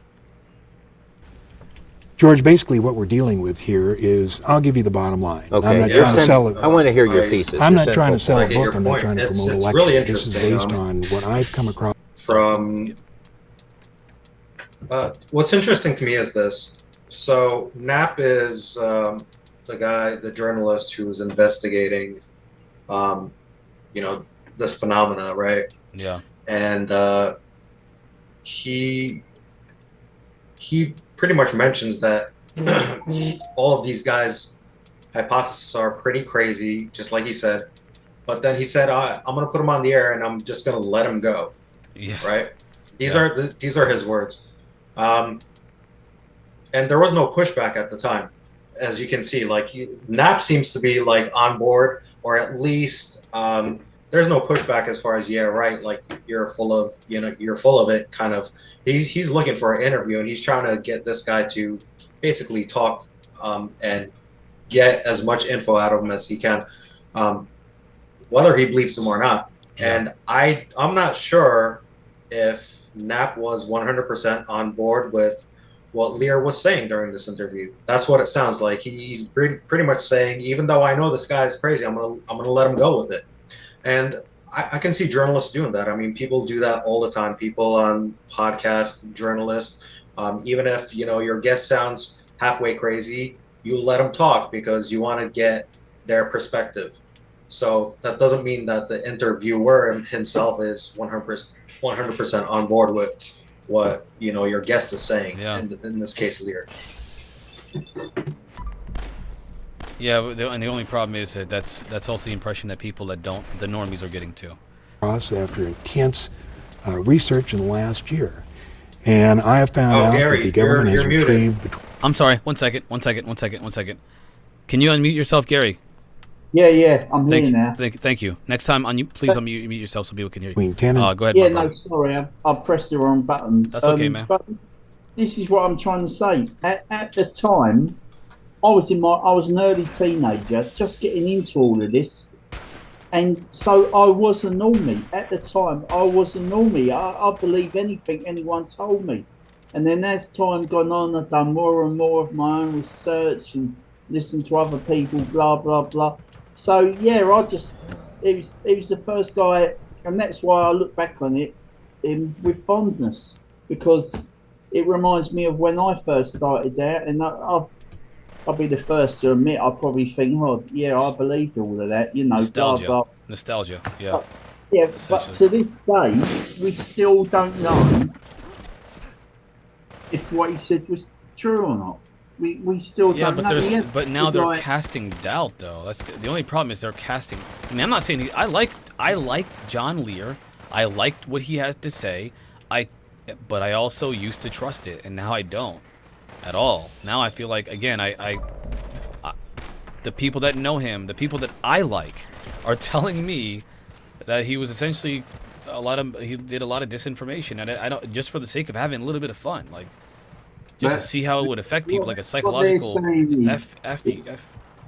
That they were the first to say, George and Jeremy there, that you didn't know if he was telling the truth or not, and they both say it jokingly, fun. It's not you don't trust that guy. It was part. He was one of an absolute character in the world of ufology. Really. Yeah, but keep in mind, you've discredited other people for less than now, for example. Now, today, because we've got so much more technology, we can do our own research, this, that, and the other. People can pick apart everything people say, and they have proved people. I mean, Richard Doty, back in the day, then when John Lear was around, when Richard Doty was talking to Lyndon Moulton Howe, it was all like, oh yeah, it's absolutely serious. And that, now people he's still around, still trying to say his piece, and people have picked apart, gone into it, and that's what they do with the modern day people as well, like Ross Coulthart and all of that. They say, no, this didn't actually happen, and no, this I've checked this out. We couldn't do that back in the 80s. You just had to listen to these guys, buy the the video cassettes and the books, and that was it. Yeah, I mean, I think this is one of the most interesting conversations right here, because I get to see inside of your mind and see how the differences in how you see certain people. Like, what is your motivation and in your what's going on with your thoughts and your thought processes? I get to see this right now, so this is enlightening. The thing is, what you got to remember as well, Marquise, is I'm almost 20 years older than you. So maybe in 20 years' time, you'll be going, oh, that, I can't believe I. Maybe your brain's rotted, old man. Huh? How about that? Have you thought about that? Huh? How dare you? How dare you? What do you call it whenever you age? You ageist. You. I'm messing. You know what I mean?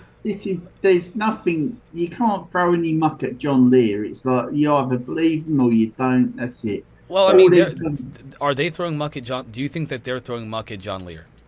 No, I think you're trying to. Why? What I think saying that what they're saying. I'm just highlighting what they're saying, and that's problematic. I think the problem is there's a lot of people that are very serious about the subject. Like I said before, that took his word for not if the gospel truth, but pretty close to it. Yeah. So it's problematic. It's not shocking in a good way. Like, to have been presented this analysis of him in retrospect now. Like, you have to kind of rework things in your brain and say, wait a second, what's going on? Do I have to reconfigure You know, am I going back to step one to figure out what's going on with the whole phenomena? Even if it's not step one, do I have to take 3 steps back to figure out, you know, in assessing some of these people that I find credible, whether if they are credible or not? So it definitely, you know, takes the sail out of your winds when you think you've gotten somewhere, and I could definitely see that as obviously being discouraging. I'm disillusioned. I told you guys, that really messed me up to hear this, to be honest with you. The thing is, at the end of the day, during that time, he was the best you was going to get, and he was from the same mould as Coast to Coast and Art Bell and all that. People just wanted to hear fantasy, and was it true or not? We don't know. I can't believe I'm hearing this. What the? Are you messing with me right now? Bro. Bro, I'm in the Matrix right now. Give me back my ball. I'm in the Matrix right now. Home. This is some bull crap, man. No.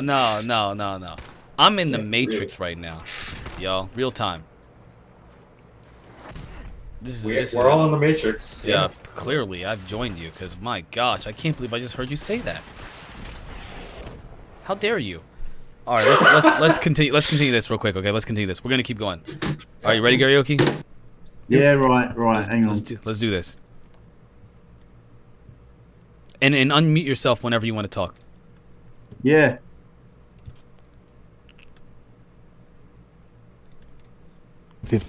Actual flying saucers, 3 of which have been in perfect condition, 1 of which they tried to fly. They have between 30 and 50 alien bodies in cryogenic storage. We even have the name of... How can I trust it? The person whose job it is to show these bodies to the heads of state and the people who are authorized to see them. They represent at least 5 different civilizations. There's at least 9,000 cattle mutilations. Now, the government said that the mutilations were normal. Your desert predator did these, but they weren't. The mutilations, we have a picture of these somewhere. Maybe we can see that as you're talking. Well, that's the next picture. There we are. This is the mutilation. New Mexico State Police did the research on, or the investigation on it, and they cut out certain parts with and the cut was made with a laser beam far sharper than anything we have. As a matter of fact, they were able to determine that they cut between the cells and didn't cut the cells themselves. We presently don't have this kind of technology. Well, if we don't know that we have this kind of technology, or you and I don't know that we don't, but that doesn't prove necessarily that it's ET. No, except that there's usually a visual sighting of a flying saucer or a strange light at each one of these sightings. Now, the picture that we have of the big head that the Air Force describes, this picture was drawn by an Army surgeon. These are one of the bodies that was recovered in the famous Roswell incident of 1947. Tell us about that. It was the first flying saucer that crashed and was recovered by the Army. It was covered up. There has been several books about it. They recovered 4 beings, and one of the surgeons that was responsible for the autopsy drew that picture and came up with some of these interesting things in the autopsy. I'll just read a couple. 3.5 to 4.5 feet tall, 2 round eyes without pupils, no earlobes, nose is vague, neck described as being thin, arms is described long and thin reaching down to the knee section. You can see that there is a webbed portion in the hands, no teeth, no apparent reproductive organs, brain capacity unknown, colorless liquid prevalent in the body without red cells, no lymphocytes. And there's more in that particular report. This is an autopsy report. Now, you said the government goes to great lengths, the Air Force in particular, to discredit this kind of stuff. Where did this come from? How did you get this? That came in a private, that came from the private collection of Leonard Stringfield, who was one of the premier researchers. He worked for the Air Force in the early 50s in a secret project reporting UFOs. Then as a civilian, he continued his private research, and this is out of his collection.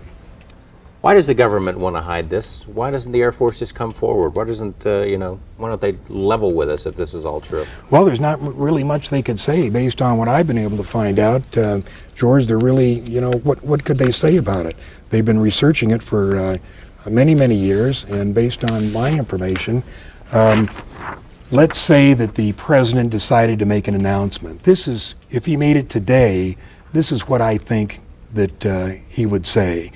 My fellow Americans, I come to you before you tonight with an announcement of great importance. Despite all our denials, flying saucers do in fact exist. Where they come from, we do not know. Who is in them, we do not know.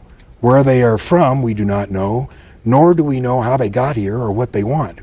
We are unable to duplicate any of the metals found on the several craft we have recovered, nor are we able to figure out how they are propelled. We have hidden these facts from you over the past 40 years in hopes that we could give you more answers. Unfortunately, we are no closer to answers today than we were 40 years ago. God bless you all. In other words, All right, let's talk. Yeah, as you can see, I am a little frustrated.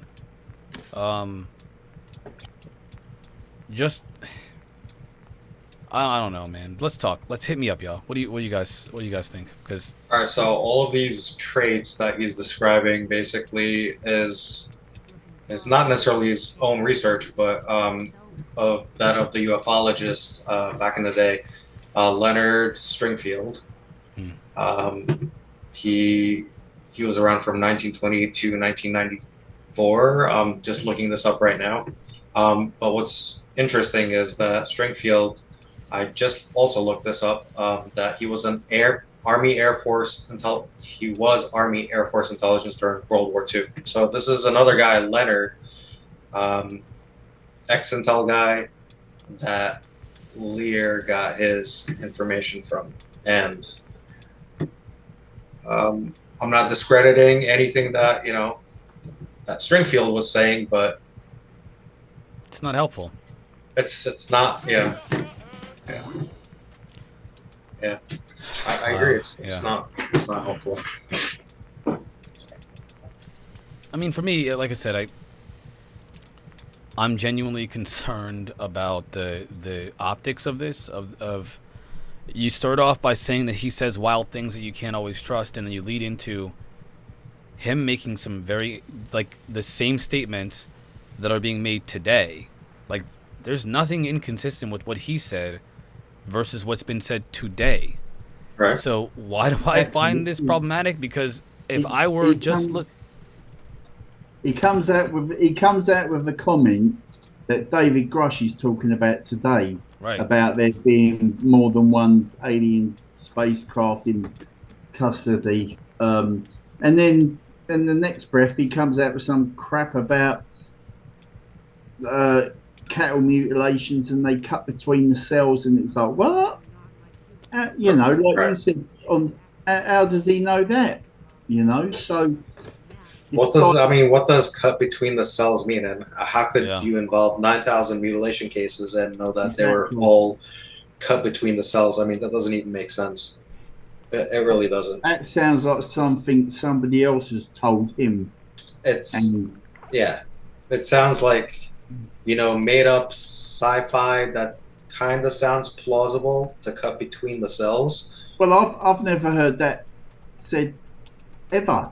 I mean, can they do it? Could they describe something as that today? I mean, they would literally, if you cut the cell in half, it would basically, you're rupturing the cell. Yeah. And if he's talking about lasers that would cut around the cell, that's a whole different thing than, I don't know. Is he implying that none of the cells that, this laser, whatever was going into the cow, that there was no damage to any of the surrounding cells? And that's a big, statement to make. We're talking about 9,000 cow. He's talking about 9,000 cow mutilations. Like, how would he have that data? I think that sounds like fabricated data. That maybe that could have been the case in A Well, I couple mean, of them, maybe. Who knows? that's also see here now. Here's the the more complex, my complex thinking here is that that's not inconsistent. That's also not inconsistent with what's been said by other ufologists, including Linda Moulton Howe, who is known her claim to fame was studying cattle mutilations. Right. That is what she says, according to her reporting. By the way, she's boots on the ground. She's been for decades. Okay, that's what she said too.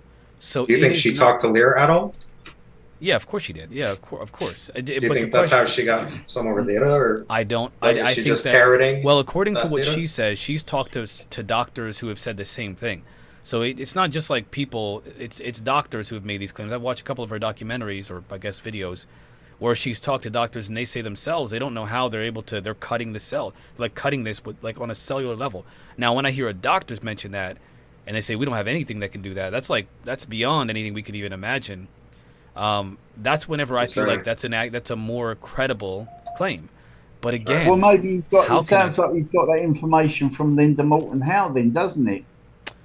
I mean, I also seen the doctor who was working at a medical facility that we also saw make those comments. So if anything, I would think that that's a pretty credible source. Like if I went to a doctor's office and I said, here's some data, I want you to take a look at it and tell me what you think, and they came up with something and I showed you that would be more credible than if I just said, hey, I talked to a doctor and they said this, right? That would be way more credible. And that's what Linda Moulton Howe did. She did boots on the ground. She did exactly what you guys have told me. People, you would trust people. We need to do that. Take the video. Talk to the scientists. Talk to the people that know. Go to a videographer. Say, can you replicate this? And if they say no way, it's real, then you would be more apt to believe that this is a real thing. I think Linda Moulton Howe did her due diligence, 100%, because I think she did. I mean, did he say that before she did her study? No way. We got Platonic Zombie. Platonic Zombie. No nice. way. What's up, man? That's awesome.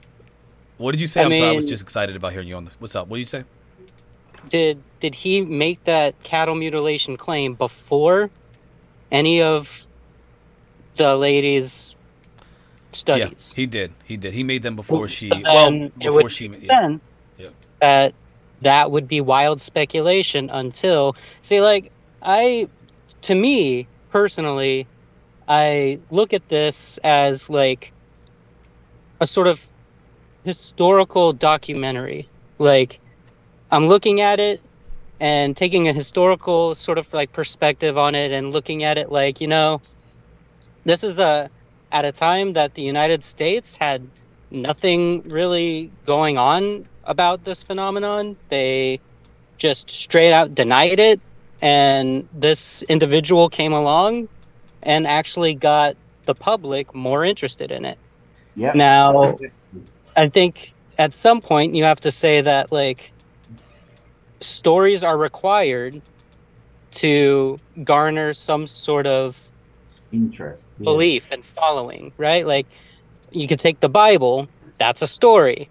That story brought people together into a belief. And then from there you decide whether or not this belief has some sort of grounding. And that's kind of what I'm looking at this whole thing as. Like, yeah, sure, maybe this guy said things that were outrageous, but there were also some truths in there. And as long as that actually got people to take this thing more seriously, you get what we're at now, where we have a congressional meeting and we have actual, people looking for facts, right? Like, it's not Lear's, it's not his, like, his thing isn't to verify evidence. That's not where he was existing. Like, that's a journalist thing to do. And that's what they were trying to say, is that, like, yeah, like, this guy gave us a bunch of information. A lot of it seemed like just random information, and it kind of came across like he was telling us a story. And we had to kind of, as they said, sift through it like they were just looking for gold. And I just don't see a problem with that. Like, I feel like this whole thing is kind of being overblown or overstated. Do you think the problem is more the people that took Lear's work as like the gospel truth? You think the problem lies with those people rather than it would be like people taking the Bible for absolute truth, right? Like you read the Bible and you're just like, man, like obviously there's some, right, like the 10 Commandments, sure, like that there's some kernels of truth in that. But like you don't like think, oh yeah, Abraham killed his son and then his son came back to life because he killed him out of faith, or however that story goes. And you don't like take that word for word and be like, yeah, that happened. Like, no, that's just not the reality we live in, or at least how we know reality is. It's not sensical, you're saying. So let me ask you another question, because here's where analysis comes into play, and I this is why I'm so happy you're here, man. This is good. So when we're looking at the impact, I think about impact philosophically. All of my issues with any of these topics are what is the impact of, in the implications of what's being said and how it's being said and everything, right? So, example, what we have is essentially a guy who started off talking about this in the public view. George Knapp brought it to light on news, on cable news. Great, fantastic, awesome. We take that as data, right? We don't know if it's all true, but we take it as data. There's a few of us out there that are having this conversation. There are 8 billion people on this planet. Most of them don't run things. A very few of them do. And then most of them aren't influencing the direction of civilization. A very few are. How do we get this topic to be considered credible and an honest and a real phenomena versus a fairy tale and, like you're saying, like these ancient myths, right, that we've been told? How do we do that? Not by creating distrust in the data that's in the public sphere, because all that's doing is pushing people, the normies, the bigger population of people who will be influencing what happens with this topic in the future. It pushes them further and further into the skeptical, I don't believe this is all BS because look at this guy. Look at how, again, another guy making claims. Some true, but we some have not. Physical things to point to, right? We have actual people under oath. We have True. actual And how many laws people being believe passed. Like, how many people believe that? It's in the records. Like, it's literally written down, like, in the records that we have laws on this. So, this is why I'm constantly posting these PDFs where I'm like, yeah, this is the, like, actual thing stating that this is real. So, as much as, like, you try to, like, find some sort of data based off of hearsay, like, this is factual things written in Congress that are passed by law. And that is what I think should be what people focus on. Now, is it glamorous? No. People tend to go towards the stories. So I'm not going to sit here and be like, yeah, like, let's kind of shit on Lear because, he gave us a story. Like, well, no, he got us to the point we needed to get to. It's up to us to decide how to go further. Like, I'm not gonna kind of belittle Knapp and Corbell just because they gave us the truth, right? You think I'm that belittling it's just them? so. Well, I'm not saying like you particularly are belittling them, but like we're kind of like shaking our finger at them like an adult for like admitting a truth. Like, I don't really, in what way are we garnering like trust in the people if we can't even give them the truth? So yeah, like for me, let's go for the truth.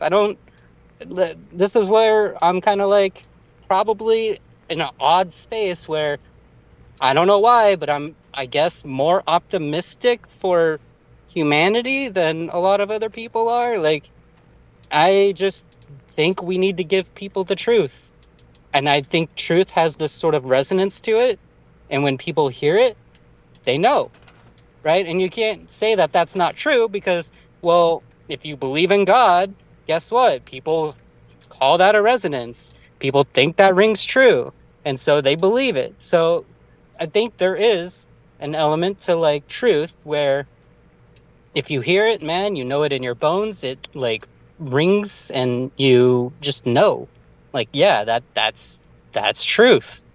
So for me, I'm just we have to start this. To me, this is where we start. We start with truth. And if we're gonna yell at people for telling the truth, then I don't know what else to do. Because if we can't even like speak a truth, then where do we go? I think you may be misunderstanding or misperceiving what's happening right now. So what I'm first of all, I like John Lear.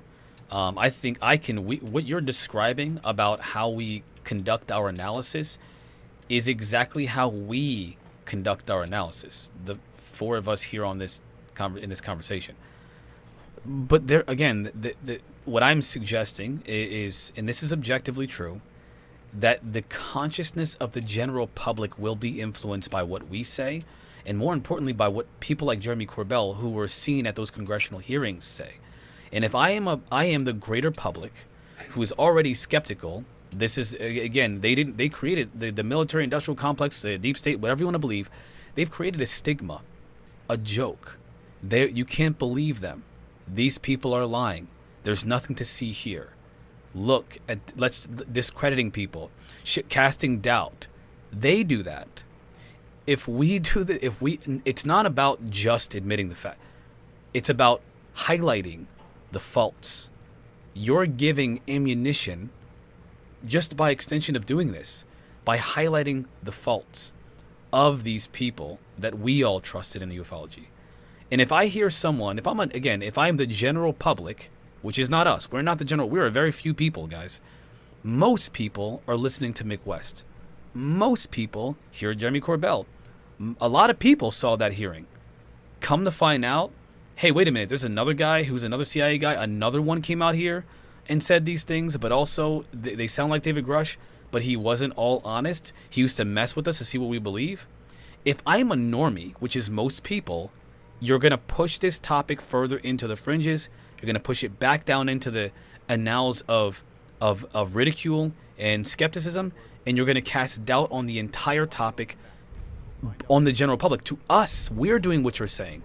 We're able to look at this and say, okay, some of this stuff was obviously true. Other stuff, obviously not. That's just like anything in this topic. Some people know stuff. Some people are told lies. Some people are given false documents. We got to make sense of it. But that's not what the normie's doing.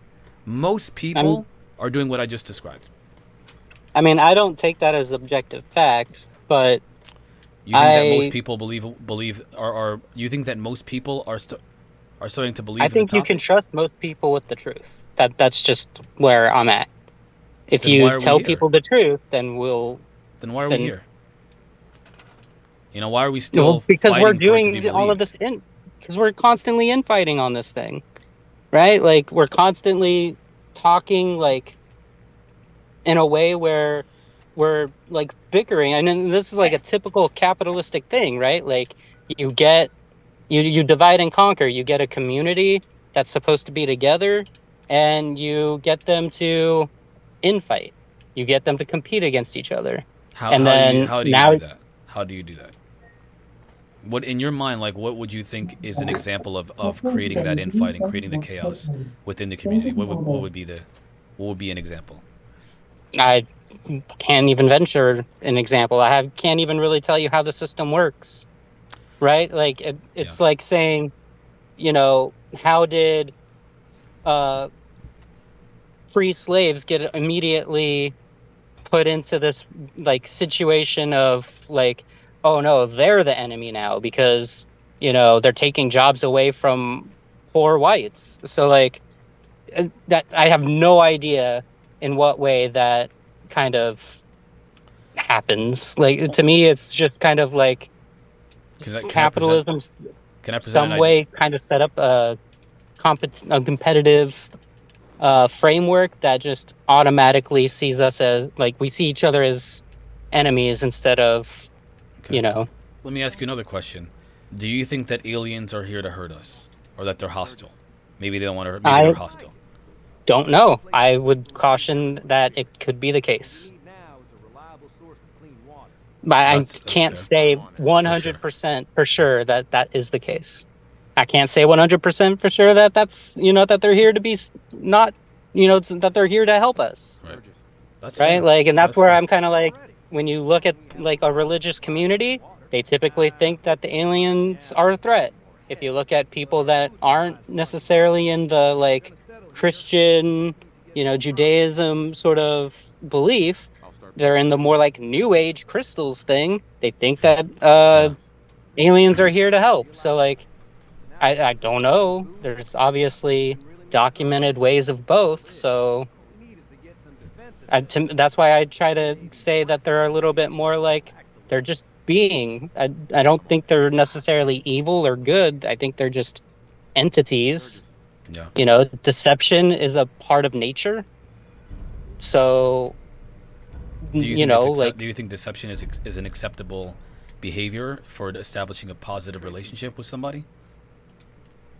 I don't. I mean, I would say that morally speaking, according to No, I mean, would you prefer somebody to start a relationship off with you by being deceptive? Morally speaking, as a human being, no. But I can't say that, in a naturalistic world that deception is necessarily a bad thing. So it just depends on what frame of lens we're using. If we're going to admit that there's multiple dimensions, right? We got to also admit that there's multiple ways of viewing reality. So, I mean, it's all about. I always say this. I put it this way, and this is why I'm really glad you're here. Seriously, man, this is like one of the best moments. So I've been trying to figure out what your idea philosophically of, do you believe in objective reality, that there are things that are just true no matter who you are or what you believe? I'm still on the adventure on that. So, personally speaking, after I did my bachelor's in philosophy, I hated Kant. I thought Kant was the stupidest thing. But then I start kind of seeing all of this stuff. I start taking into account some of my past experiences. And I'm kind of at the point where I'm just like, these ancient philosophers seem to have like somehow touched upon a reality that science has like rejected for hundreds, if not thousands of years. Strange to me, right? So now, and then like I'm looking at it now, and like science is now trying to prove some of the things that like ancient philosophers were saying, and I'm just kind of like, well, I guess I don't know if science or math is going to be the way to do that. These ancient philosophers were able to kind of rationally think these things through, then I think we're kind of looking at a space that is made up of consciousness and not just necessarily physical phenomenon.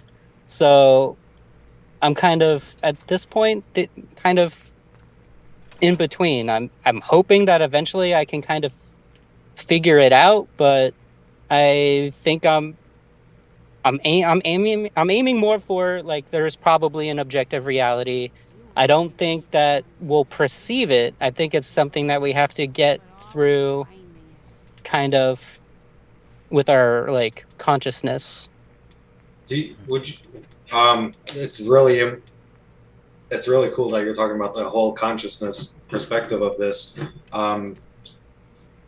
If I can pose a question to you, since you have a philosophical background, do you think we, as human beings in general, do you think we create the reality that we live in? Like, do we come to a sort of consensus reality once enough of us reach a critical point in how we think about things? Do you think we create reality that way? I mean, I definitely,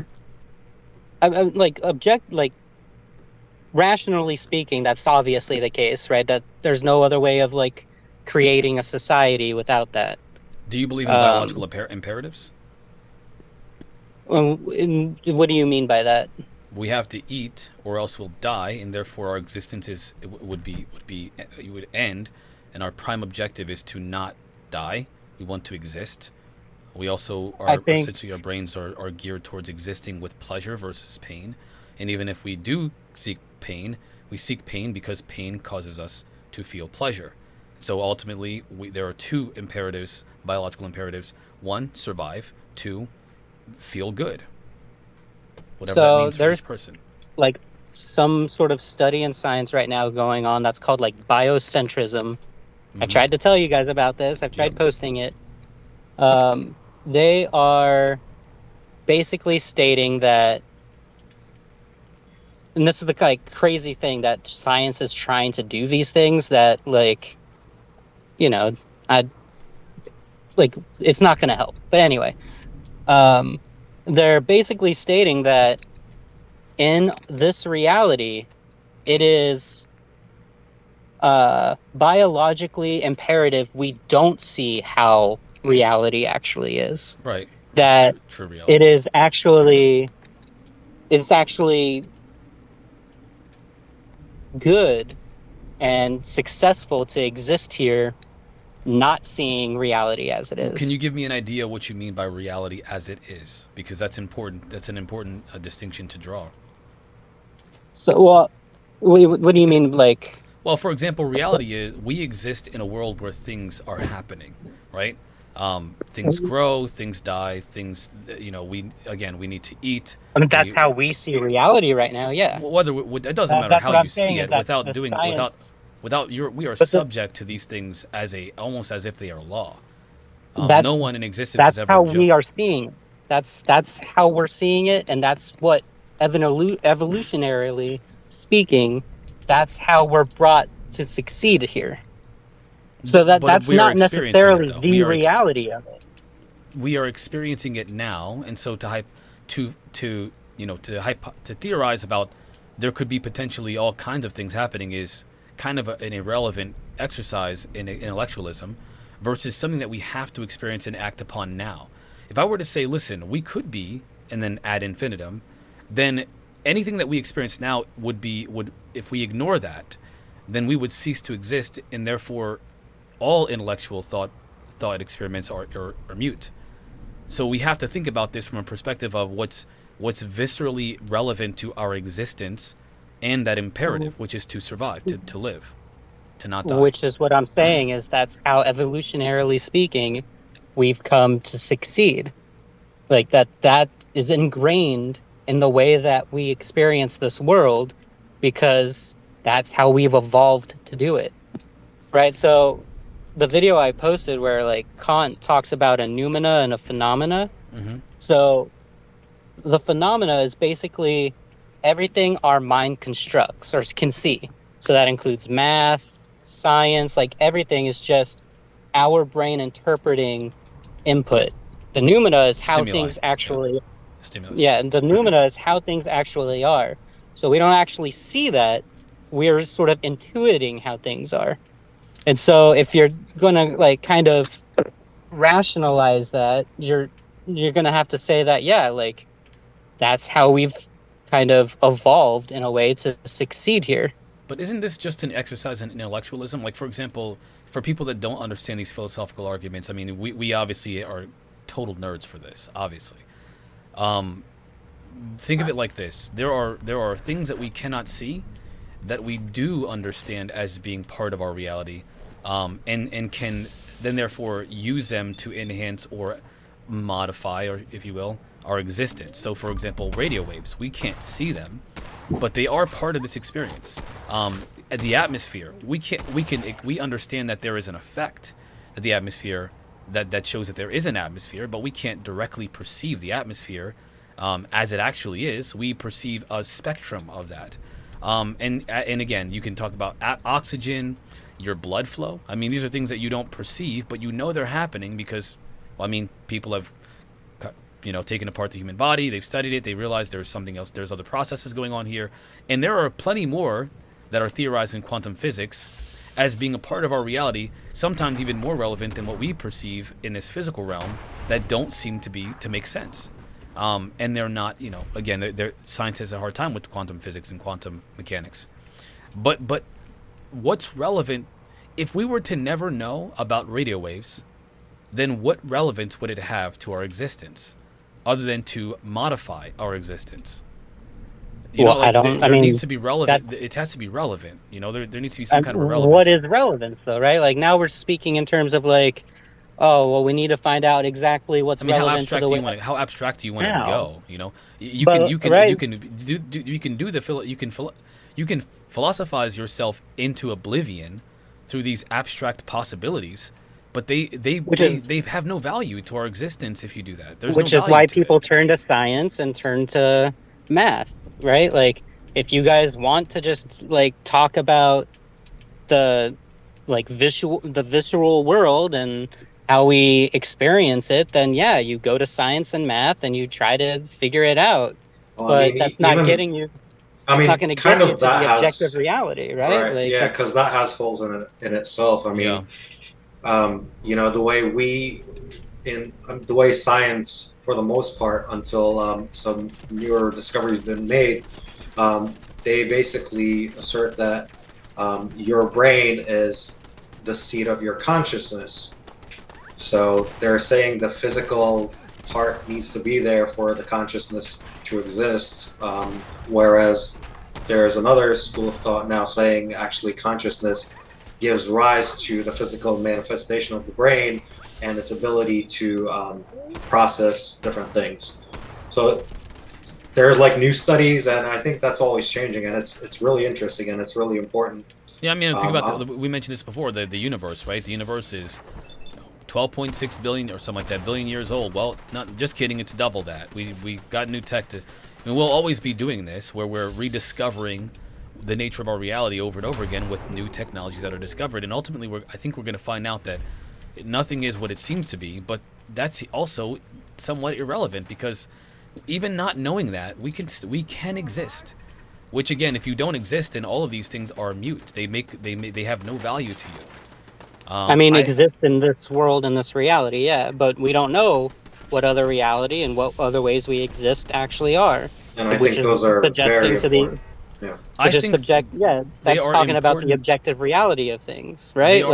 They are important, but you have again, to choose what you want. Like, do you want objective reality, or do you want to just focus on the visceral and making this life as like pleasurable as possible? I mean, those are two, I think, different questions, and I don't think they go together. I have to go. I'm about 15 minutes late. Okay. Yo, thanks for coming, man. Yeah, thanks, man. I appreciate you being here, brother. This is fun. Do it again, please. Come on, man. Yeah, for sure. All right. Finally, we got Platonic Zombie on the chat, y'all. This is a moment to remember. Hashtag never forget. Bryson, come on. He's worn out from school. Sleepy Bryson. Getting his liberal education. Hero, I want to argue in chat. Man, that was awesome. I cannot believe he came on. That was great. So yeah, I wish we had more time to do that, because again, this is the kind of thing that I really want to get into, but like, I don't want to confuse my audience. I don't want people to be too confused. These are abstract arguments that I do toil with on a daily basis. I think anybody who's into philosophy, and even as an armchair philosopher, thinks we ponder these things, if you will. We pontificate them on stream, but like, I just feel like I think that it's important to have this opposing perspective, because here's my content, my idea about this. My thinking is this: there are realities that we may one day understand better than we do today, but ultimately the value of understanding those realities is as relevant as Beatles sex.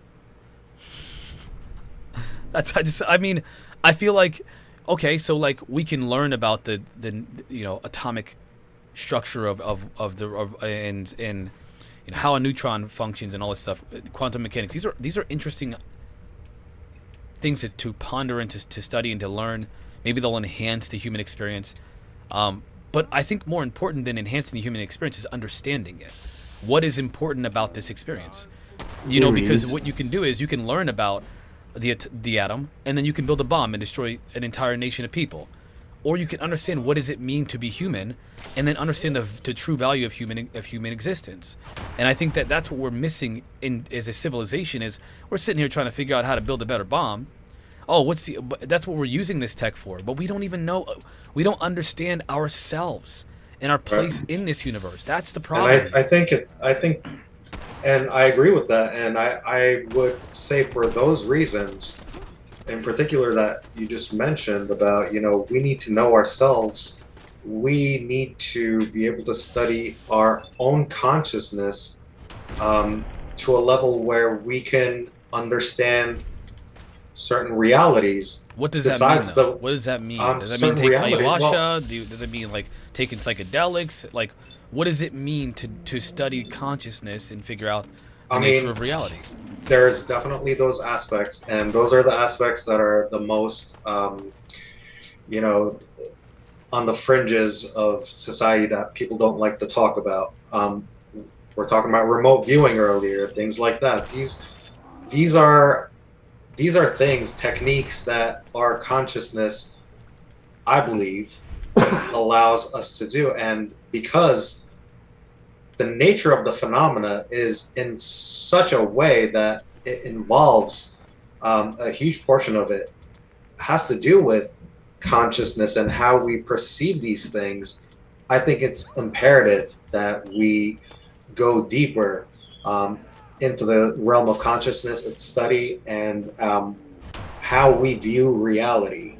Because I've said this before, the way that we view reality right now, the way the brain works under normal conditions, under status quo conditions, is basically for survival of, for yourself. So when you take things like, LSD, ayahuasca, things like that, spatial relationships obviously get distorted, right? Mm-hmm. So if in the real world where we live right now, if spatial distortions are made, and because you have no idea where the deer that you're actually hunting is, or it's kind of convoluted and you don't know what's going on, then you're gonna die. Basically, you're not gonna be able to feed yourself. So there's a part of the brain that has to keep you on this specific realm, so to speak, for survival. And Aldous Huxley in his book has mentioned this.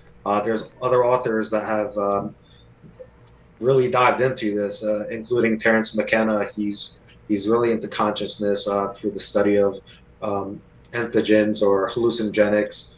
And there's really deep, this is a really deep topic that we can get into, and I believe it to be a fruitful one. I don't think it's, what difference does it make kind of thing. I really believe in that wholeheartedly. So let's talk about. I do think that first of all, I think meditation is essential to your personal development and also understanding your consciousness, right? I think that it is essential, 100%. Without it, we don't truly understand our symbiotic relationship with all things. And I think that I believe it is objectively true that we exist symbiotically. I think that it is objectively true. We're constantly focusing on the separateness of ourselves and all things around us, hyper-focused on that. We've built a civilization around hyper-focusing on individuality, right? This is part of what we mentioned about capitalism and the capitalist society that we have today, the corporatocracy that we complain about all the time on the show, right? This is the nature, hyper-focus on hyper-focused individuality, right? But that is not to say that that's not to say that reality is subjective, and to some people everything is symbiotic, to other people it's not. That's not objective reality. That is just subjective perception, right? I think that there needs to be a distinction between perception and experience, like true experience. So for example, if I am at the grocery store, there's a lot of things that unpack, because we're talking about idea. If I'm in the middle of the woods, living off the land, and I see another person, I could perceive that person as a threat without there's no reason. I'm just afraid. Like, I don't know if they want to take what I got limited resources, and my perception is, out of fear of losing what I have, I've got to delete this person. I have to, or else I won't exist anymore. That is a perception. The other person might think, oh wow, another person finally I get to have get to interact with somebody else, I'm lonely.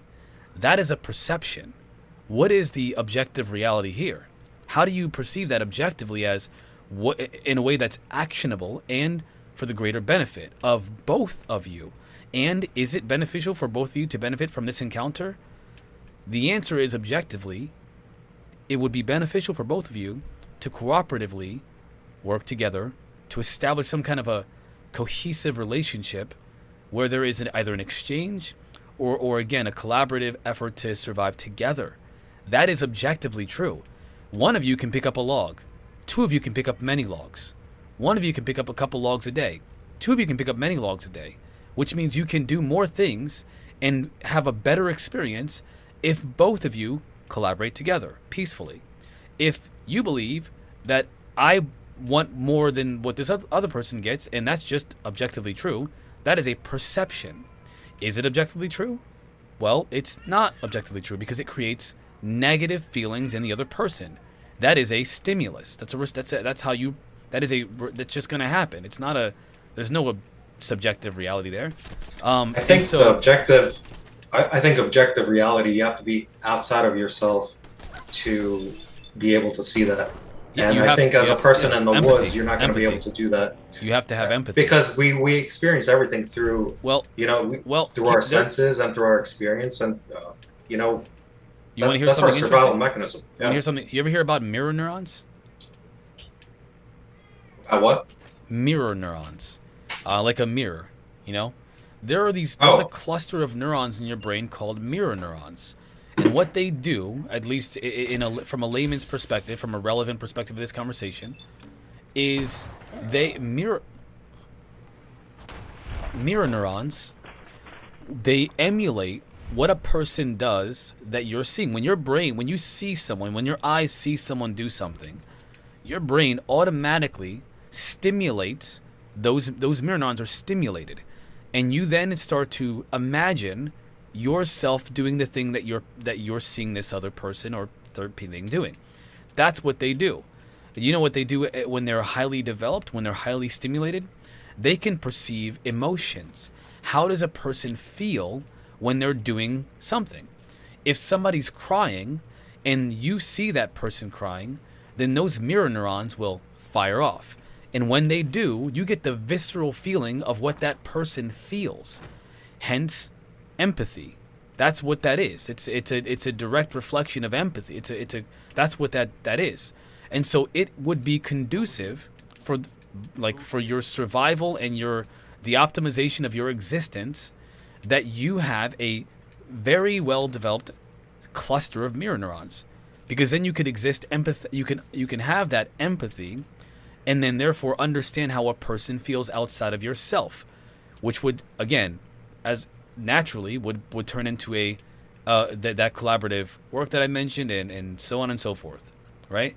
This is what I mean by objective reality. This is what I mean by it. We are living right now antithetical to what is objectively true.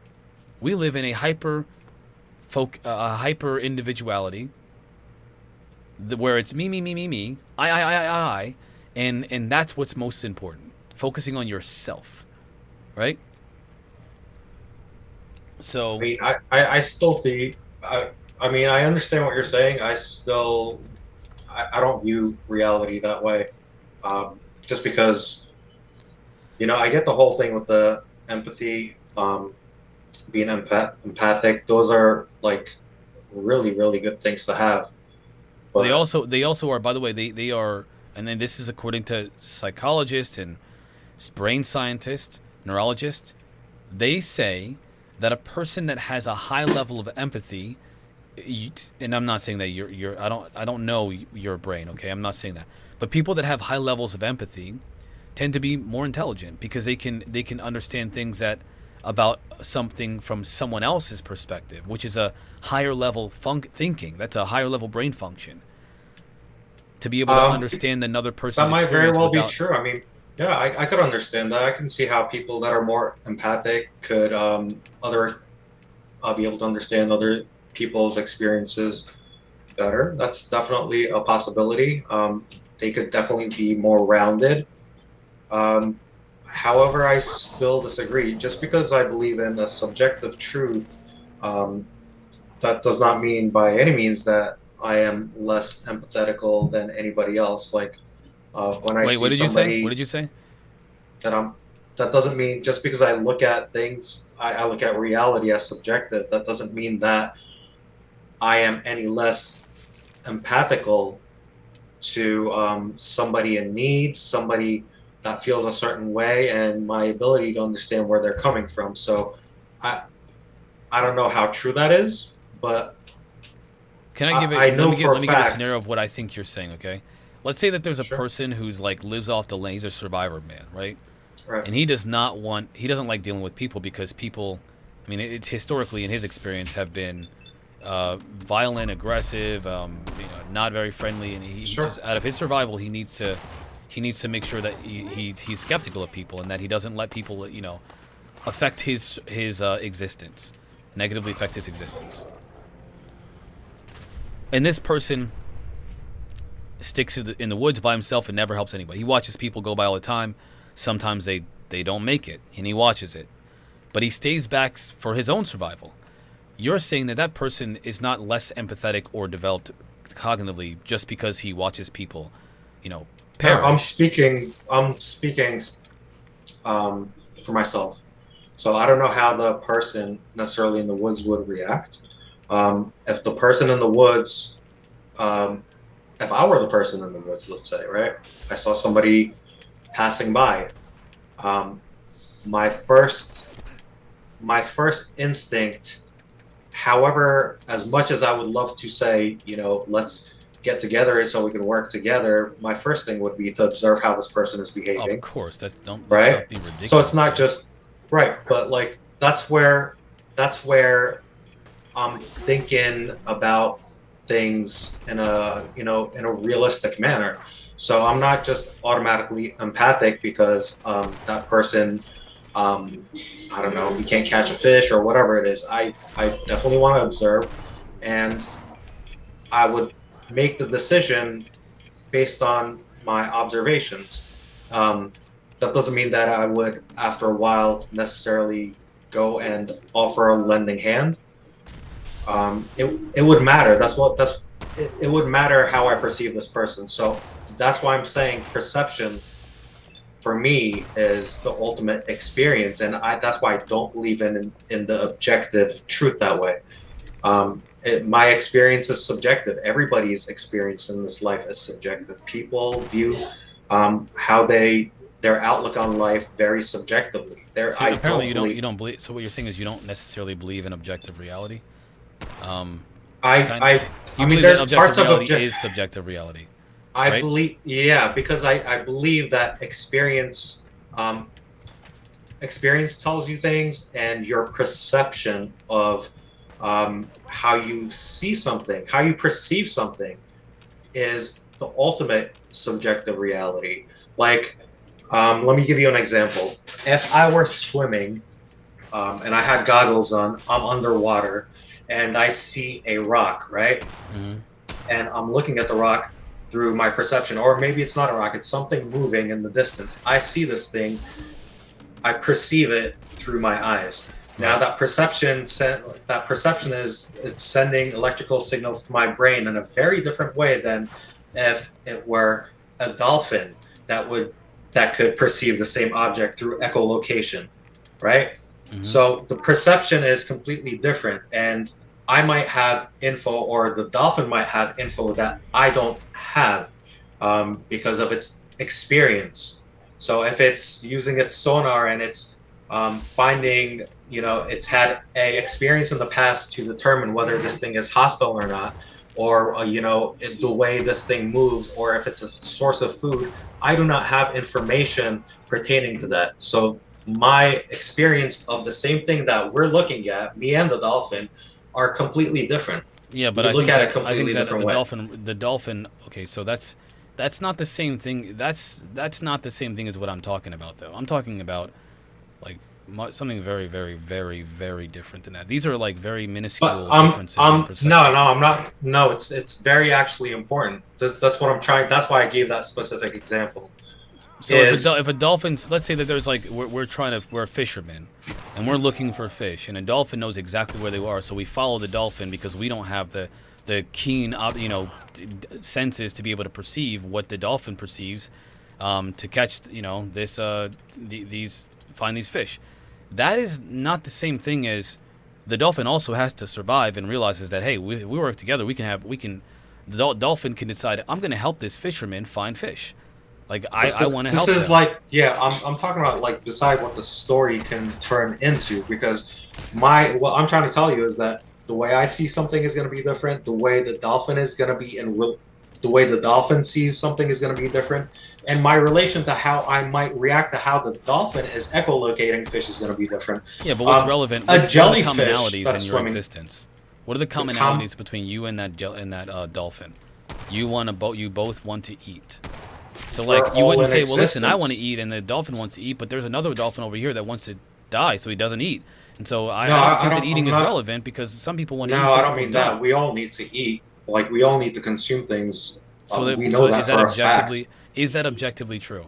As far as I know, that there are certain things like that that seems to be objective, yes. But how we view things is subjective, is what I'm saying. Like, there are universal truths that might be objective, like the need to survive, and things like that. But as far as how we experience things through our perception is very different. The shark is going to have a completely different outlook on what it's looking at in comparison to the dolphin and me.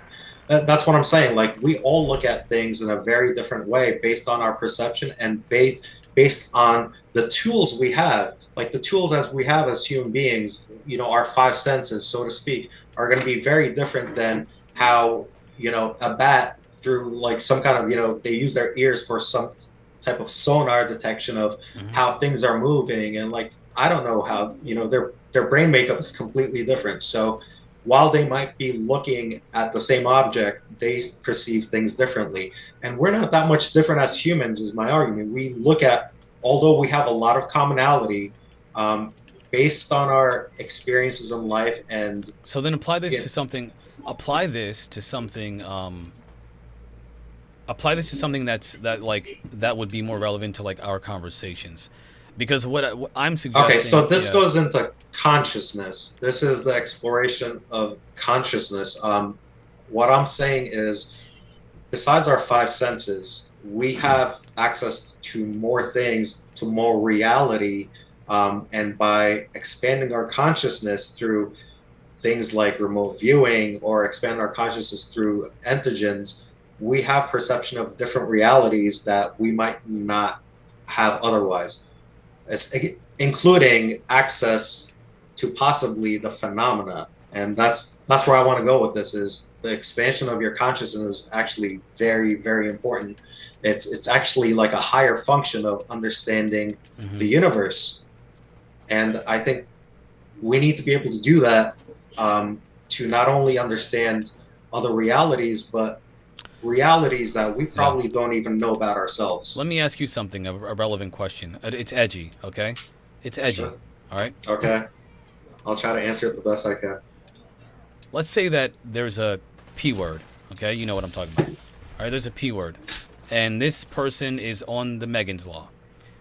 And his argument about why he does what he does is because, well, he's just attracted to those kinds of humans. And he can't help it. It is his experience that is true. Do you think that there is an objective truth about that person? That what he's doing is objectively wrong? Is that a perception? It is a societal perception, absolutely. And we do think it's wrong. At least you're consistent. I just want to make sure there's consistency here. Yeah, because a lot of people as do a this. Society, we think it's wrong. It's 100% wrong, because according to society, it's frowned upon, but not objectively, though. Like, you think that like in other countries, well, even in other countries, they think that there's a certain, there's obviously a limit to even the worst of countries, right? But then there are some people who push that limit like, in my opinion, it is objectively true that harming an innocent, a victim that cannot fight for themselves, an armless, legless dog, if you kick that armless, legless dog, you are doing something that is objectively not right to do. And when I say right, I mean what you're doing should be stopped, because what you're doing is causing harm to another being, and that is not conducive to the overall well-being of all things that exist. If that is something that you think is objectively or subjectively okay, I think that it is objectively not okay. I understand, and I think it's completely subjective in the view of it. I am opposed to kicking a dog that doesn't have an arm or a leg that's on the ground. Why? But that's just your because that's my experience. It is within my experience to determine that if I could put myself in the place of the dog, I wouldn't want that done onto me. But that is my through my own reasoning, through my own everything that makes me basically says to me that I should not be doing this. But that doesn't mean that everybody's going to do the same or has the same reasoning that I do. Some people might kick the dog. Some people might eat the dog if they're hungry. There is no objective truth about that. In my opinion, how I see what I would do is a very subjective thing that I would do because of my belief system, for example. But then not, why it's do not, then why would you ever oppose any ideology at all, any action, any ideology, when you realize that there are just differences of opinion, right? If you were to object to anything, then essentially what you're doing is you're trying to impose your subjective reality onto somebody else. And so why should we ever do anything about anybody, ever? Like, it doesn't make sense to me, right? According to this logic, there is no wrong, there is no right, there is only subjective reality, and we should just accept that. And we shouldn't be trying to impose our individual, beliefs about something. We should be respectful to other people's subjective realities, because it's not ours. And so how dare we impose by force our beliefs? Just because something is subjective doesn't mean that a majority of people can't do the same have the same thoughts about something. If I see somebody, needlessly getting hurt out on the street by somebody that's like a bully, let's say in this example, I would do the same thing that I believe a lot of other people would do. Why? But because we could empathically put ourselves in that place, I suppose. But that doesn't mean that it's an objective reality. That I see what you're saying. No, that's actually good. So you have opened my mind up to a different perspective here, to talk about this differently, to change my language, because I think in terms of I think you're right. I think most people would, but not everybody does, and so therefore technically everything is subjective and there is no objective reality in that sense. I get what I think I understand what you're trying to say. I think it makes sense to me after having that explanation. What I think is important in this conversation is understanding what should be done about these different, subjective truths. And when I say subjective, I mean that like people believe this, that's a subjective thing. People believe differently. What should we do about these subjective truths, right?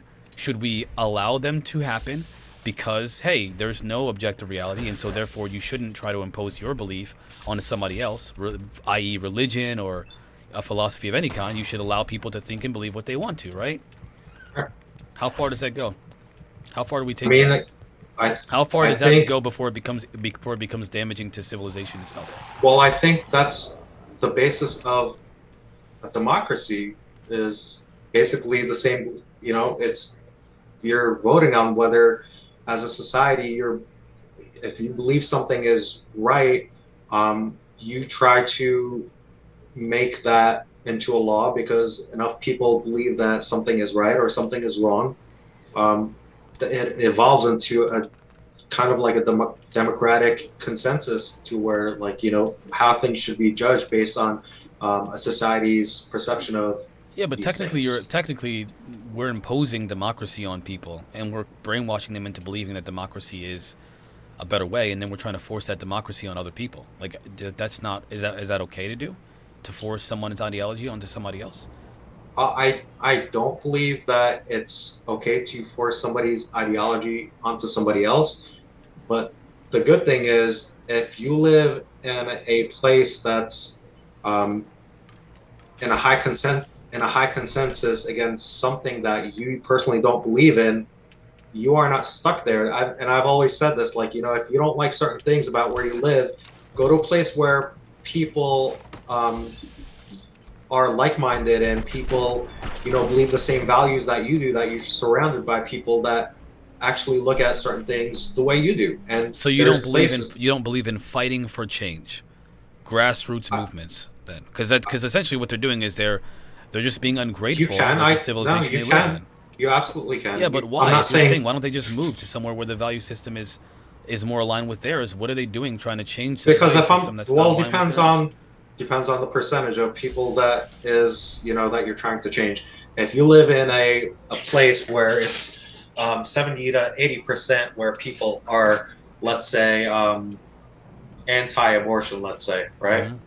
And you believe in women's rights and you believe that women, have autonomy over their own body, and you don't like the people that you live with because they believe in a different belief system.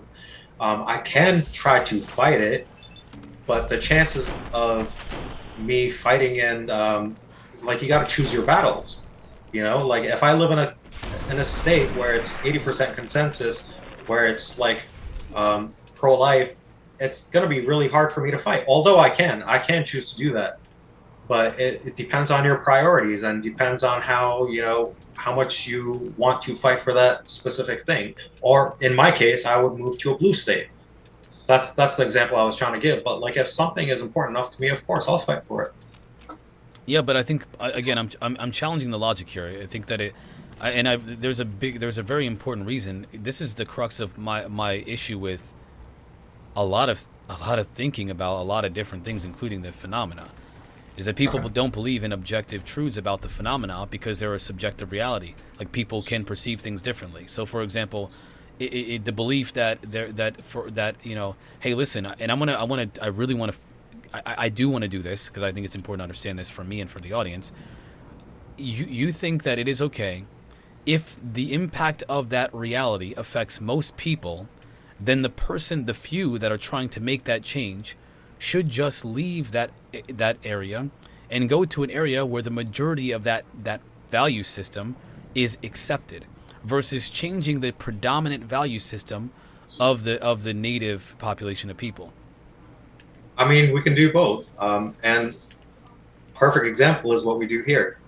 We gather because we are of like minds, right? Yeah. And we gather here and we talk about things because this is it's more than a safe place. It's where we develop theories, where we, challenge them, talk too. About things. Yeah, we learn. Challenge them too. Yeah. But also, we're not just confined by that. I personally go out and talk to people that might find this the whole idea of the phenomena challenging or hard to accept, and I present them with data that might change their mind, that they might find credible. So I do both. It's not one or the other necessarily.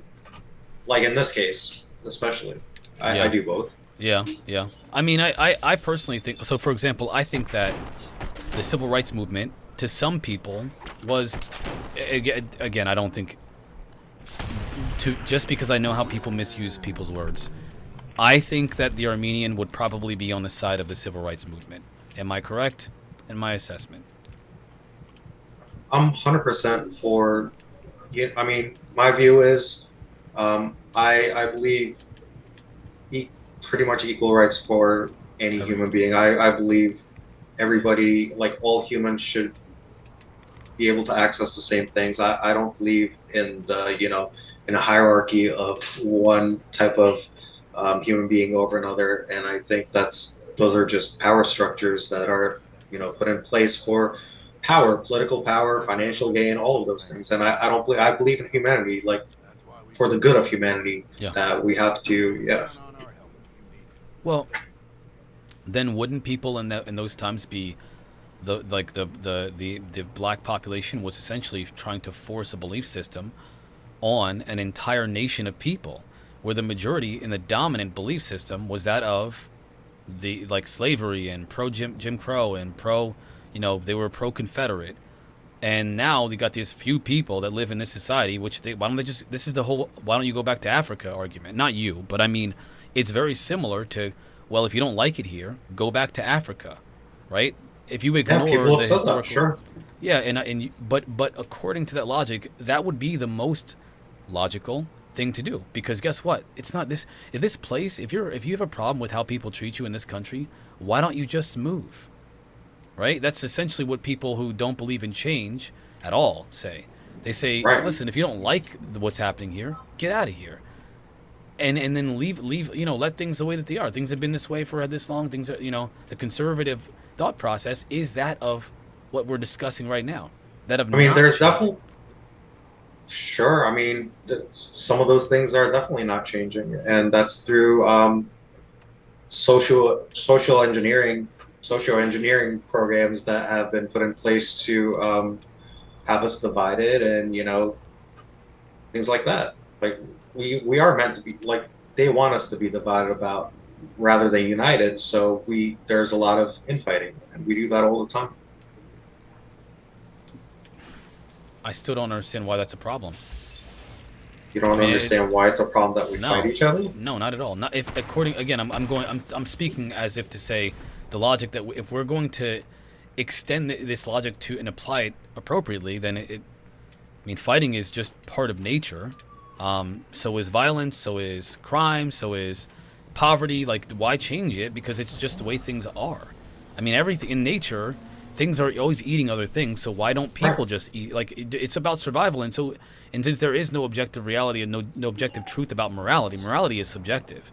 Morality is what you want it to be. There is no real morality. Morality is a complete farce, because ultimately it's all about what you just believe. No, while morality may be very true, and it's an ideal place to get to, what I'm saying is that now everybody believes about how to get there, right? So although we all want to achieve peace, there's an opposition. Not all of us do. Well, yeah, I think. Well, the thing is, you don't think we do because there's so much fighting, but I think that peace can either be achieved through a means of unity by coming together, or by complete annihilation of the opposite side. So it depends on how you want to look at peace. Yeah. I guess there's multiple ways to view that. I think I'm lost trying to keep up. Bryson, we're talking about objective reality, and essentially what I'm trying to do is I'm trying to show that there is a fallacy in this thinking that subjective reality is appropriately applicable to essentially everything, all things, thinking about just life and reality. And because I think that there are objectively true things. I shouldn't say that now, because I think that there are objectively better things than others. Because you're right, you guys are right. There is really, objective reality is very difficult to discern. It's very difficult, if at all possible, to discern. But I think that there are things that are objectively better than other things. Like, it just undeniably so. Like working together, being cohesive, understanding your symbiotic relationship with everything around you. Like, these are, I believe, objectively better ways to live than the opposing thing. Except for the person that wants it all and that wants you under their thumb.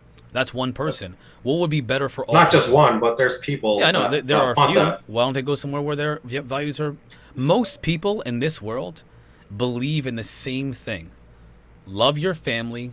Be kind. Don't hurt other people. Don't take their stuff. Respect other people's, space and property, and do good. In some way, be a service to your civilization. Right? Most people believe this. Good. What left, right, up. Everybody believes this. However, they apply this subjective belief system that to obtain that, you need to do these things, which are objectively antithetical, usually, to achieving the goal that everybody believes should be the goal of all civilization, except for a few serial killers and crazy people. Do you understand? Did that make sense? I hope that makes sense. I get what you're saying. I know where you're getting at, and I'm not disagreeing with what you're saying. But as far as the objective versus subjective thing, that's a whole different conversation. But I generally agree with you about what you're saying. No, I have to agree with you because I think you're right. Again, there are people who believe this and believe that, and I think they're wrong, and I think it's obviously wrong, and we all think it's wrong, but they don't. And so my question is, what do we do about it, right? Do we just accept that and say, oh, you know, people just are the way they are? Because that's what a lot of people in this conversation want to do about, you know, the non-human intelligence. It's like, yeah, they do this, but you know, it doesn't mean they're bad. Well, no, it doesn't, but it does mean that we shouldn't like be okay with it, right? Or if like the civilization, when we talk about the zeitgeist movement and all that, you know, this socio-cyberneering, you're like, man, I don't want to be controlled. We're already being manipulated and controlled in this civilization now. Why not do it for a good purpose? Well, because I don't want to be. But like, you're willing to keep the system. You know, you understand why I'm having these conversations. I'm doing it to challenge the acceptance of. Yeah, you've heard the serenity prayer, I'm sure, right? Yeah. So it's God give me the grace to accept with serenity things that cannot be changed, courage to change the things that can be changed, and wisdom to distinguish one from the other. Yeah. Yeah, but but change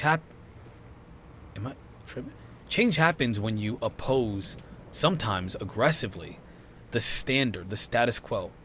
At one point, it was standard for black people to drink out of a different water fountain, go to different go to different churches, and you know, ad infinitum all the bad things that they said about black people. Right? It was acceptable. That was just the way things are. Is that wrong? Is it objectively wrong? Should we have kept it that way? Most people thought that we should.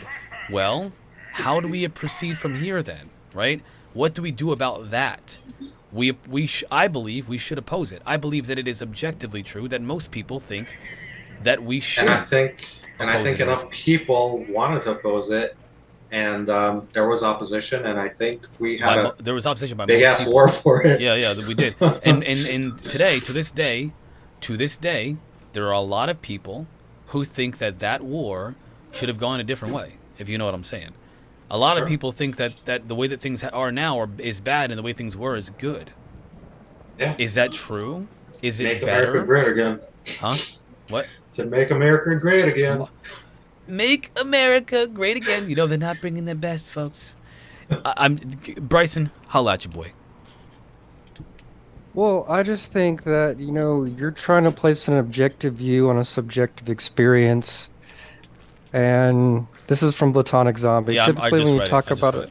Okay, then no, read it out loud. Read it out loud. No, it's fine. I mean, I'm just saying, if you come to a different conclusion, which you consider a universal truth, then how do you convince another person that your universal truth is right and their universal truth is wrong? I believe it's observable. I believe it's observable. It's observably. But not everything is obvious. observable like math, like saying, you know, hydrogen is a single, you know, proton, and I'm just saying it's not as easy as saying, like, these are all opinions and opinions do we need trees? Themselves. That's not what we're asking in this situation. It's an analogy. Do we need? You're coming up with hypotheticals and like. No, do humans need trees? Yeah. Does the planet need? Do we need trees? Does the planet need trees? We need the planet. We live on it. Without the planet, we don't live. The planet doesn't need trees on it. I'm just saying though, like I'm sure humans need trees. Do we need? Do we need trees? I'm sure fish at the bottom of the ocean don't need trees. Well, I mean, there's oxygen in the ocean. So do you think that we need an atmosphere, trees? There's phytoplankton, like, you know, that produce more oxygen than the trees. Without that, there would be a lot of life that would be dead. Do you think it's better for less life to be on Earth, or do you think it's okay for things for there to be life on Earth? Like there's an abundance of life and a diversity of life. Some people would say that's a good thing. Some people say that it's not. Thanos would say 50% needs to be gone. That is not objectively wrong. It's not objectively good. It's neither good or bad. It's subjectively just how he sees things. And there is a case to be made that what he's saying is better ultimately for the furthering of all civilizations, right? There's a pretty good case to be made there. The question is, what will be the better option? That's what I'm saying. You're right. I conceded to the fact that I am trying to apply. You're right. I have to call myself out on this. I'm trying to apply an objective truth to a subjective reality. I can't do that. There's a fallacy in my argument in that sense. But what I do think is that there are objectively better things than other things. And the example that I gave was that most people want things to be better for themselves. What would be a good way to achieve that? Well, I contend that it's to understand your symbiotic relationship with other people and the world and to act accordingly. Well, that's still a personal opinion because, you can say we need more trees to have more oxygen, or we can say we need more resources to be able to fundamentally push civilization forward. And I think that just comes down to, again, an objectivity versus subjectivity argument. And while I'm not arguing with you when it comes to like saying what are universal truths in order to better ourselves, I'm just saying, one man's trash is another man's treasure. And unfortunately, our subjective experience is based on our memories and experiences that we've had. And to say like what's better for all of civilization might not necessarily. Yeah, what would be the problem with this though? Imagine if all scientists thought the same way that you did, right? And then how do you think they'd conduct their activities? It would be everything would be irrelevant. What ifs again? Well, we're all doing what ifs here. Sorry, I'll be right back. Isn't that? I mean, I don't know, man. 100 people can experience the same event, and they all see something differently and report on it differently. But we also know that there are things that would be better for everyone. And yet someone's better for me isn't necessarily better for you. But we can also, break it down into easily to digest, pieces and facets of information. So pieces and facets of information. The thing that I mentioned before. Clearly we would do better with more trees. Clearly we would do better with more food for everyone to go around and have. Well, but wouldn't that still be a subjective, that's your subjective belief, not a truth? Well, then there becomes the problem. Yeah. There becomes the problem. It's again subjective truths in which we're arguing over philosophically, and what your objective truth isn't necessarily mine, even though we would both believe it to be so. And therein lies in the problem with this whole discussion in philosophy, and we kind of got sidetracked from the original John Lear. That's because the John Lear thing was good. I will say, I will be honest with you. I find it fascinating that there's this idea that, to your point, subjectivity is more relevant to this conversation than objectivity. But I will say this, that there is an observable benefit, a greater observable benefit to certain things than others. I mentioned the idea of the P word, right? The people who think that certain people are attractive and that's just how they are. Well, we could say that and then be like, and that's just how things are. Or we can say that and then say, and we still need to lock those people up, right? What everybody here, I have no doubt in my mind that Platonic Zombie, as much as he wants to try to play this nothing matters, it's all, the Matrix kind of thing where people are like, everybody just believes different things. This is a hippie thing. I get it. But in terms of what's functionally appropriate in this conversation, in any conversation, everybody wants to put those people into a place except for those people, right? Except for those people. They think that they're just different. I was just born this way, right? Now the question is, what should we do about it? Does it matter whether or not it's subjective that this person finds certain humans attractive? Does that matter? Well, it does matter, and we do something about it. We put those people in prison, or there are other ways of justice for some people. They call it justice, right? It's not objectively true that what was done is the right thing. However, it's universally accepted by a vast majority of human beings that is at least what should happen. Do you think that I am wrong? That assessment No, but is wrong? I just think that with that assessment, you might as well say the movie Galactica was right, where we need to, change the genome of all humans to make us equal, take away the individuality, and say that everyone's experiences, whether or not they believe them to be subjective, should turn into an objective truth in which, we don't have to worry about the color of our skin, the height of our people, where we could just all of a sudden be equal, to where the only difference between us is amongst the sexes in order for us to prolong ourselves in the way that we biologically procreate. That in itself becomes someone over here is born with Down syndrome. and someone over here is born, being 6 foot 8 feet tall and, has perfect golden skin. And another person over here is born, to be 4 feet 8. And but at the same time, we all have our weaknesses and strengths, and these weaknesses and strengths make up the individuality and subjective reality of our experience. So I'm more into accepting the evils that lie within this world. And while we can all explain objective truths that we believe to be true, one man's trash is another man's treasure. So it's hard. It's really hard to have this conversation and say I'm right, you're wrong, you're right, I'm wrong. Well, it doesn't have to be that. It doesn't. I don't think that it's about. Oh, you're right. I think I've shifted my. I've had to shift my language mid conversation. I don't think that. I mean, like there are some people, platonic zombie, who want the whole right and wrong thing. I have fun with that. I think that's a kind of a joy to me, right? And I'm okay with making changes to my argument to be more accurate, to speak more accurately. But I'm not okay with people who I do not like this idea. I think it's extremely damaging to civilization when we're like, listen, man, we don't know what bad. Like you just mentioned something that I think is dangerous. One man's trash is another man's treasure is referring to actual stuff, like an object. It's not referring to like one man's evil is another man's good, because there are some people who believe in the extermination of an entire race of people. We don't just say, and therefore we should just let it happen, because we don't know if we can't say that person's bad. We shouldn't even do anything about it. Because why? Because they're just doing what they believe is right. And so we have to accept that, and we have to understand that's just the nature of reality. Like some people just believe that taking out an entire civilization of people because of an arbitrary distinction is right. That's just how it is, guys. Is that how we're doing this thing? You understand what I'm saying? Like that's the impression that I'm getting from you and Platonic Zombie.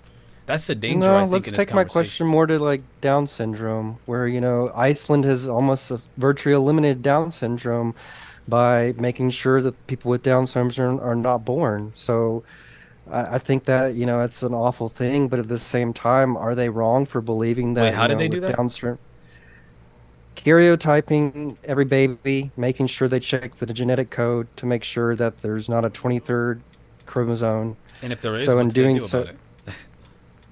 The procedure. No way. Yes, that you can look it up. They virtually have eliminated from their island Down syndrome. So that's like saying, listen, is that a wrong? Yeah. Is that a subjective truth or an objective truth? In their eyes, they would see as subjective as saying they're not going to have people born with that, chromosomal disability, and even then, some people wouldn't even call it a disability. So it's what makes it so hard to have this whole talk about what one man's trash is another man's treasure. I know you were perceiving it more to, let's say, like the Turkish and Armenian side, in which at one point, a lot of Turkish people were against Armenians in the 1919, erasal of an entire culture, or trying to. Or we can even use, the 1930s, 1940s, erasal of an entire culture from the Germans against the Judeans. So it's hard because, we, in our subjective minds, see that as being, that's a perceived wrongness. Yeah. But in the same way that, people from Iceland seeing that the, struggles of someone with Down syndrome as being something they would rather just not have to deal with in the first place. This confuses me. It's why I want to understand, because I don't get it. So you're drawing a comparison between, okay, so for maybe example, it's a poor comparison. It's not just a poor one. I think it's a false equivalence, and I think that's what happens a lot of times with these kind of logical exercises. So, for example, if I say, well, listen, some people like ice cream, some people like chocolate cake. People are just different, and I say, and that's why black people, we're just like whenever they used to, or the Armenian conflict, like it's just how things are. How there was this guy named Hitler, and he wanted to eliminate all the Jews. Like that's just, some people just, is it right or wrong? We can't really say. We can say that some people believe it. That's a very dangerous road to go, because what you're doing is you're validating those as equally acceptable differences. Ice cream and cake are not equally valid differences between compared to, Nazi Germany. Like that's not a valid comparison to differences. There is a vastly different effect from somebody liking a different flavor of ice cream or a different flavor of snack versus wanting to eliminate an entire civilization of people for an arbitrary distinction. I do not think there is no comparison between the two. That is a very, very different comparison, and it's not even an appropriate one, in my opinion, right? Because I mean, you can tell me I'm wrong, and you can try to correct me with that, but I find it disturbing that you do have you do have an agreement here, but in Platonic Zombie, I'm not sure if you believe this as well, but what it seems like to me is you guys believe in the same thing. Let's bring this around to the UFO topic, because I do want to talk about this in an abstract way to not hurt people's feelings, because it really hurts people's feelings when I talk about the alien phenomenon in negative light. But this is like whenever I hear about when you hear the example of like a Linda Porter when she was 13 years old gets literally assaulted by aliens and they give her babies allegedly according to her, and you're like, look, to us that's bad, to some of us. To some of us, that's good. It doesn't mean that it is good or bad. And so, who knows what they're about. I don't think it matters whether or not Hitler was felt like he was good or bad. What matters is that we don't want it to happen again. Nobody wants it to happen again, except for people who, align with his thinking. And I think that it's important to understand that there is a difference between differences in like affinities for ice cream and differences in like wanting to exterminate an entire civilization of people. I think there's a difference. Well, let's go back to what was it, Ender's Game that you brought up the other day? Yeah, awesome. In which we were attacked first. But keep in mind, you're adding a data point here. They came and attacked us. We fought back.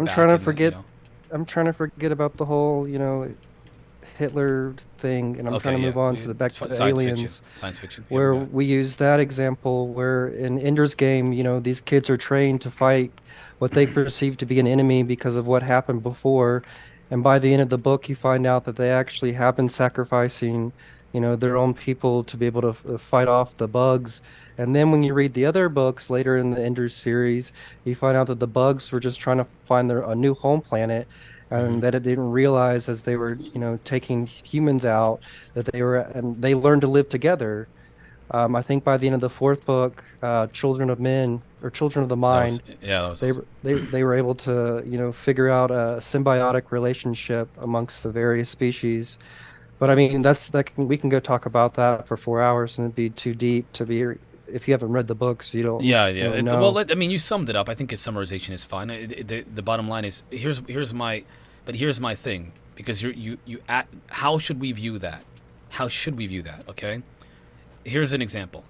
If an alien race came here and literally just started blowing up cities and towns, but it didn't mean to, I don't care if it meant to or not. We gotta fight. We gotta resist that, right?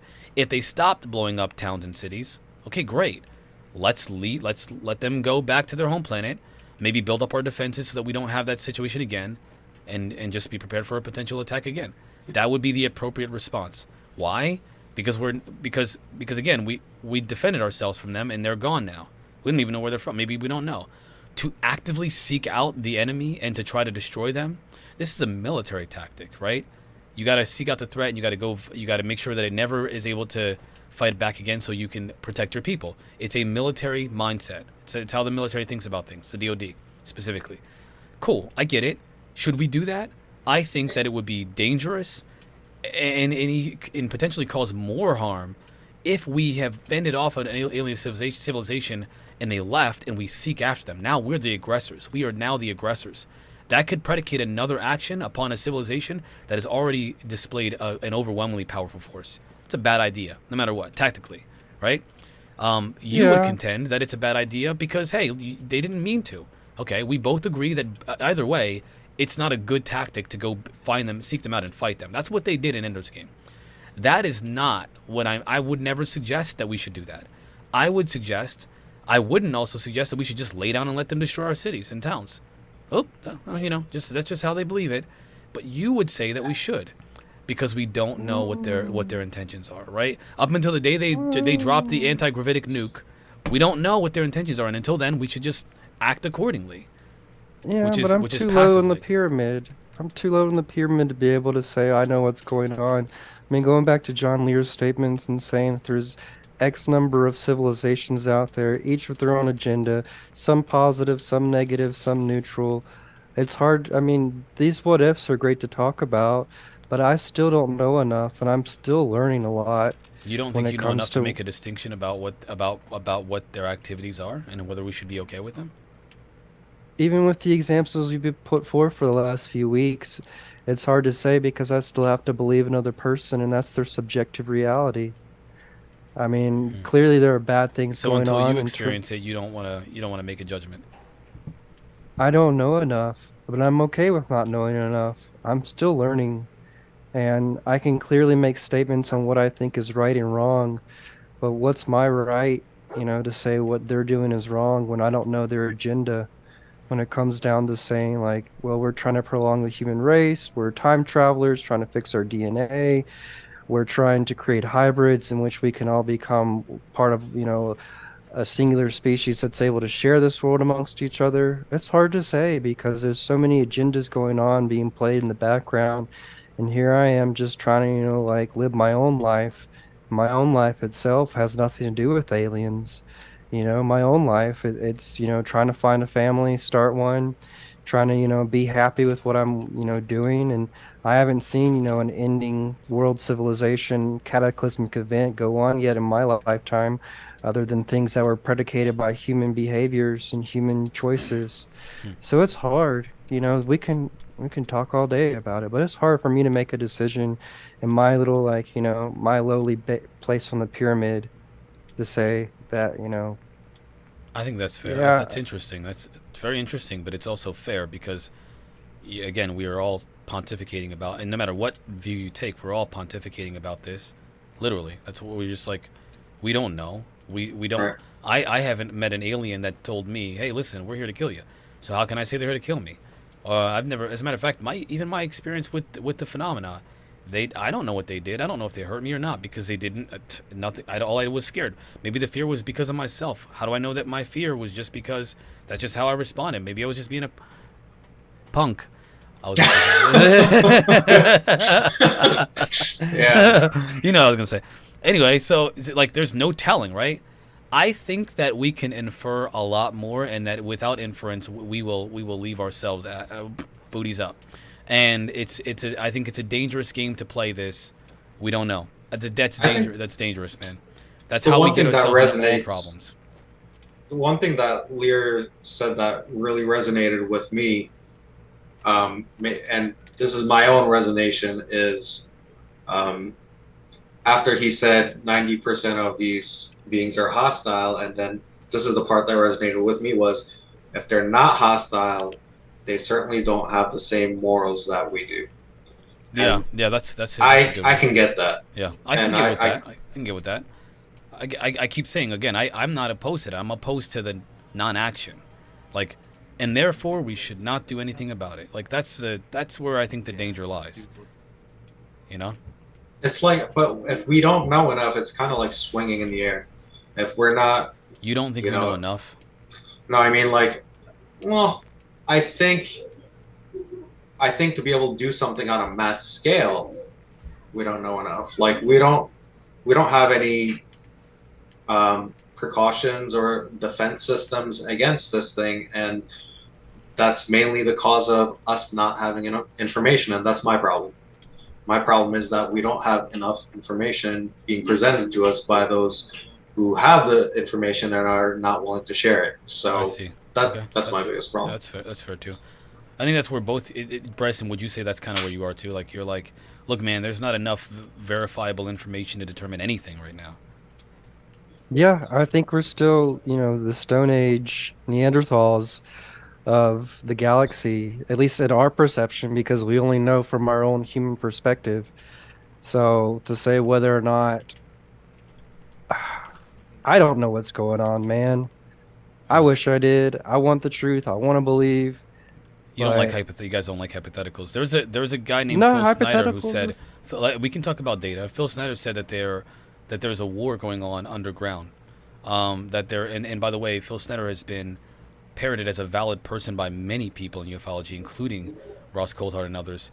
So if Phil Snyder claims that there's a war going on between hostile aliens underground, that is a data point. If you believe in anything, if aliens are, first of all, none of you have told me that you've seen an alien, right? I've seen something, but like, and it's pretty clear what the freak it was, but none of you have. And yet, you all think that there are non-human intelligences on this planet. Why? Why do you do that with no data? With no experience and no data, why do that? I didn't see an alien, but I saw something that that I had never known any knowledge of ever in my life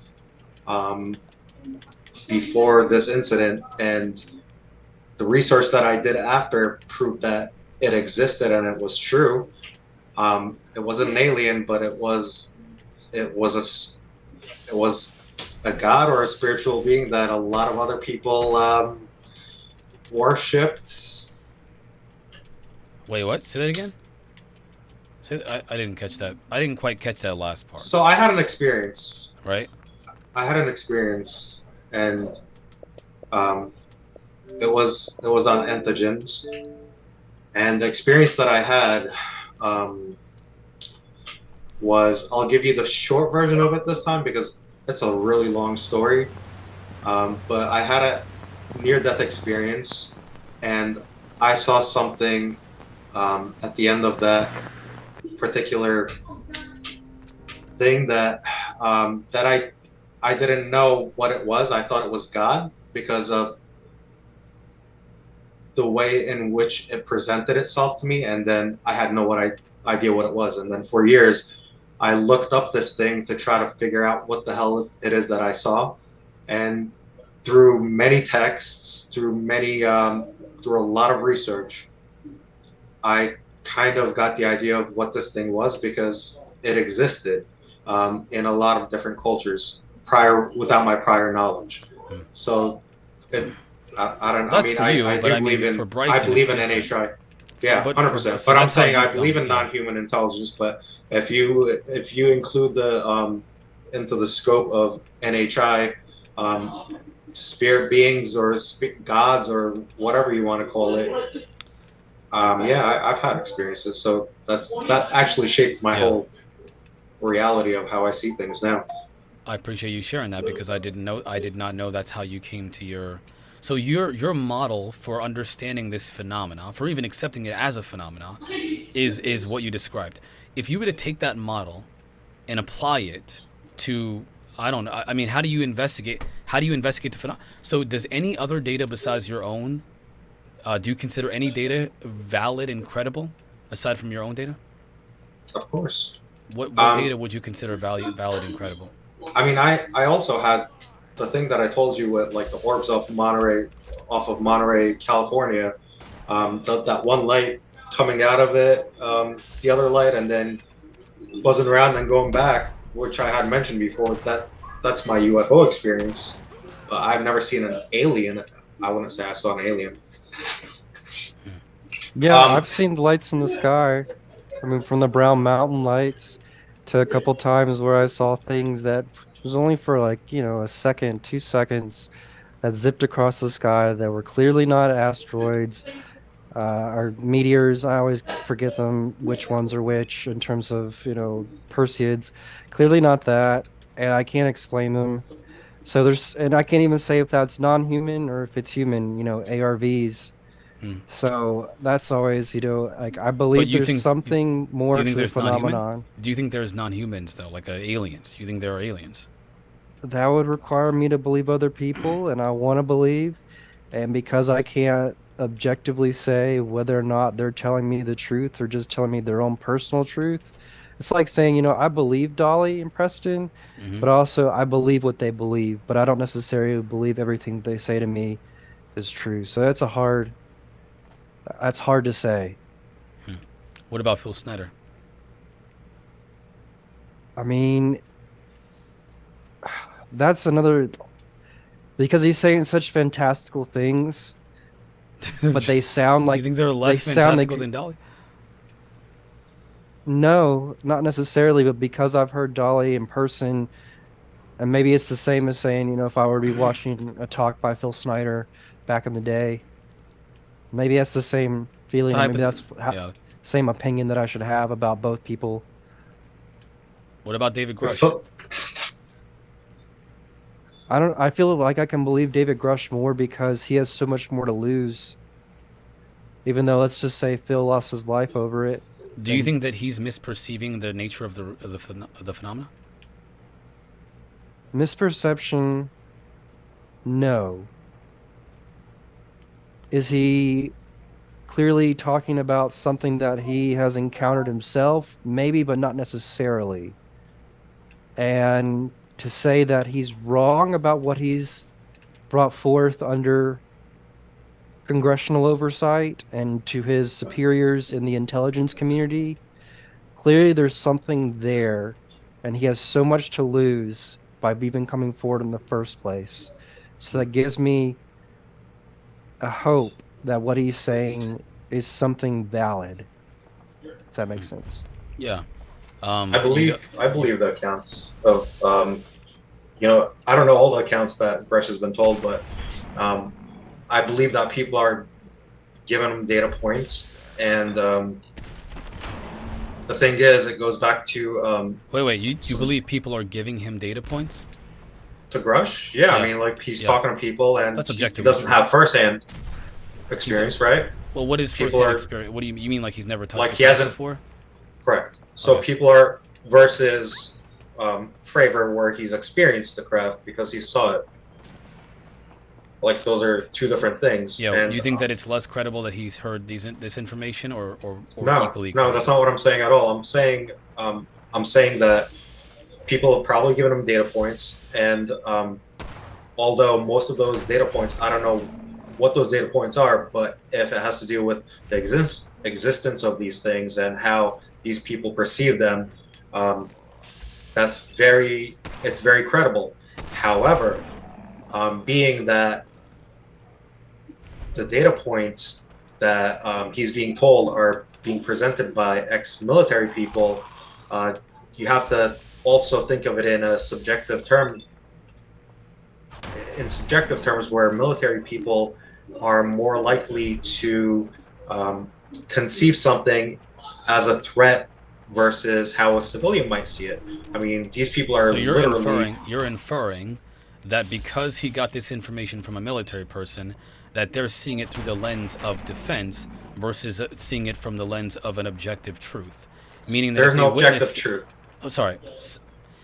But versus I'm saying they're seeing it through military lens. You think that they're interpreting the data that they've come across as negative, not because it's like not negative, a threat. They see it as a threat. All of them, every single one of them. And I mean, that's true. That's how they talk about it. That's what they say. It is a threat to them. Correct. And all of these people are literally from the military that are going to them to give these accounts, right? So, I mean, we're not talking about civilian people. So what you're saying is that they're painting it with their own lens versus seeing it for what it actually is. No. I'm just saying specifically that they're looking at it through a military lens, which is going to be different than how a civilian, not the true lens. I don't know what the true lens is. Neither do the civilians. I'm just saying that they have a very subjective outlook on how they're approaching the phenomena versus because of, their background, their job, this is what they do. They do threat assessments all the time. So in those specific terms, if you're looking at this event and you're perceiving it through the military lens, which they are, obviously, there's nothing wrong with that. But I'm just saying they're looking at it from a very specific outlook. That's all I'm saying. And people that might view the same thing that are non-military background might not have the same perception of the phenomenon.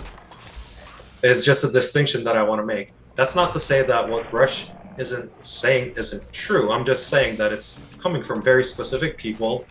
That's their job to make threat assessments. And they're going to look at things differently than a non-military person is going to look at it. This is interesting. Bryson, you think the same thing? Or similar, or any other? Because I'm trying to find out how you come up with your perspectives. I think that people need to see, for example, like Platonic Zombie's not here anymore, but I think that you guys align with, or in some ways, with Platonic Zombie, and that's why I think it is important to have this conversation, so that at least in you're here in thought, my friend. But yeah, like just to be clear, I'm not dismissing or saying that these people are wrong in any way.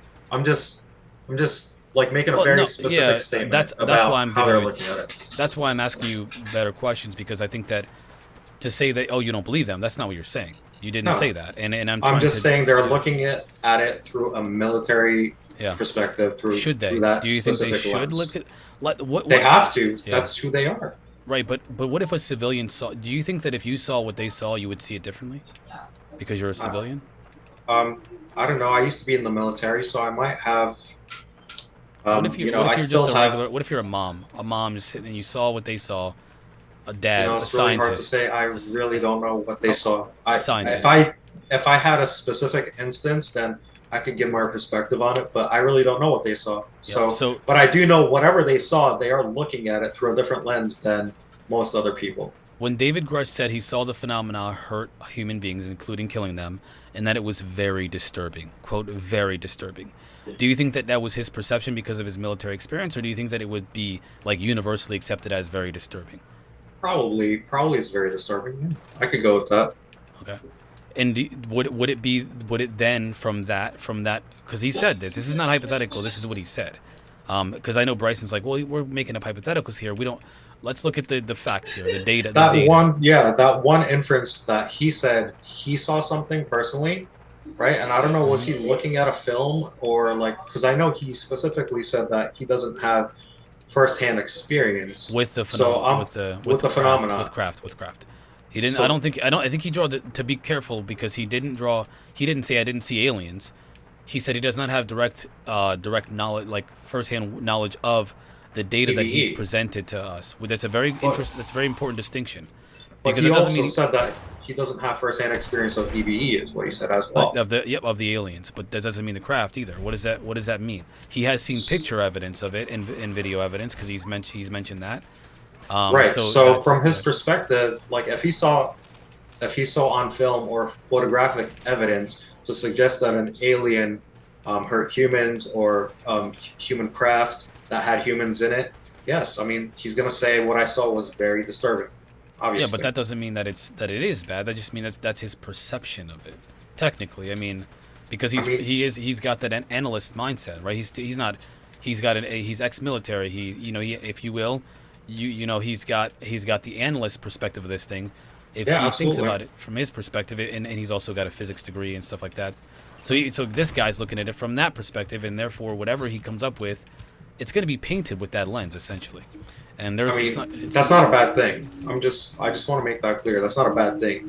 What I'm saying is, I'm sure, to be fair, like, I don't know if all the instances that he was presented by, like with all these over 40 people that, came to him were that very specific.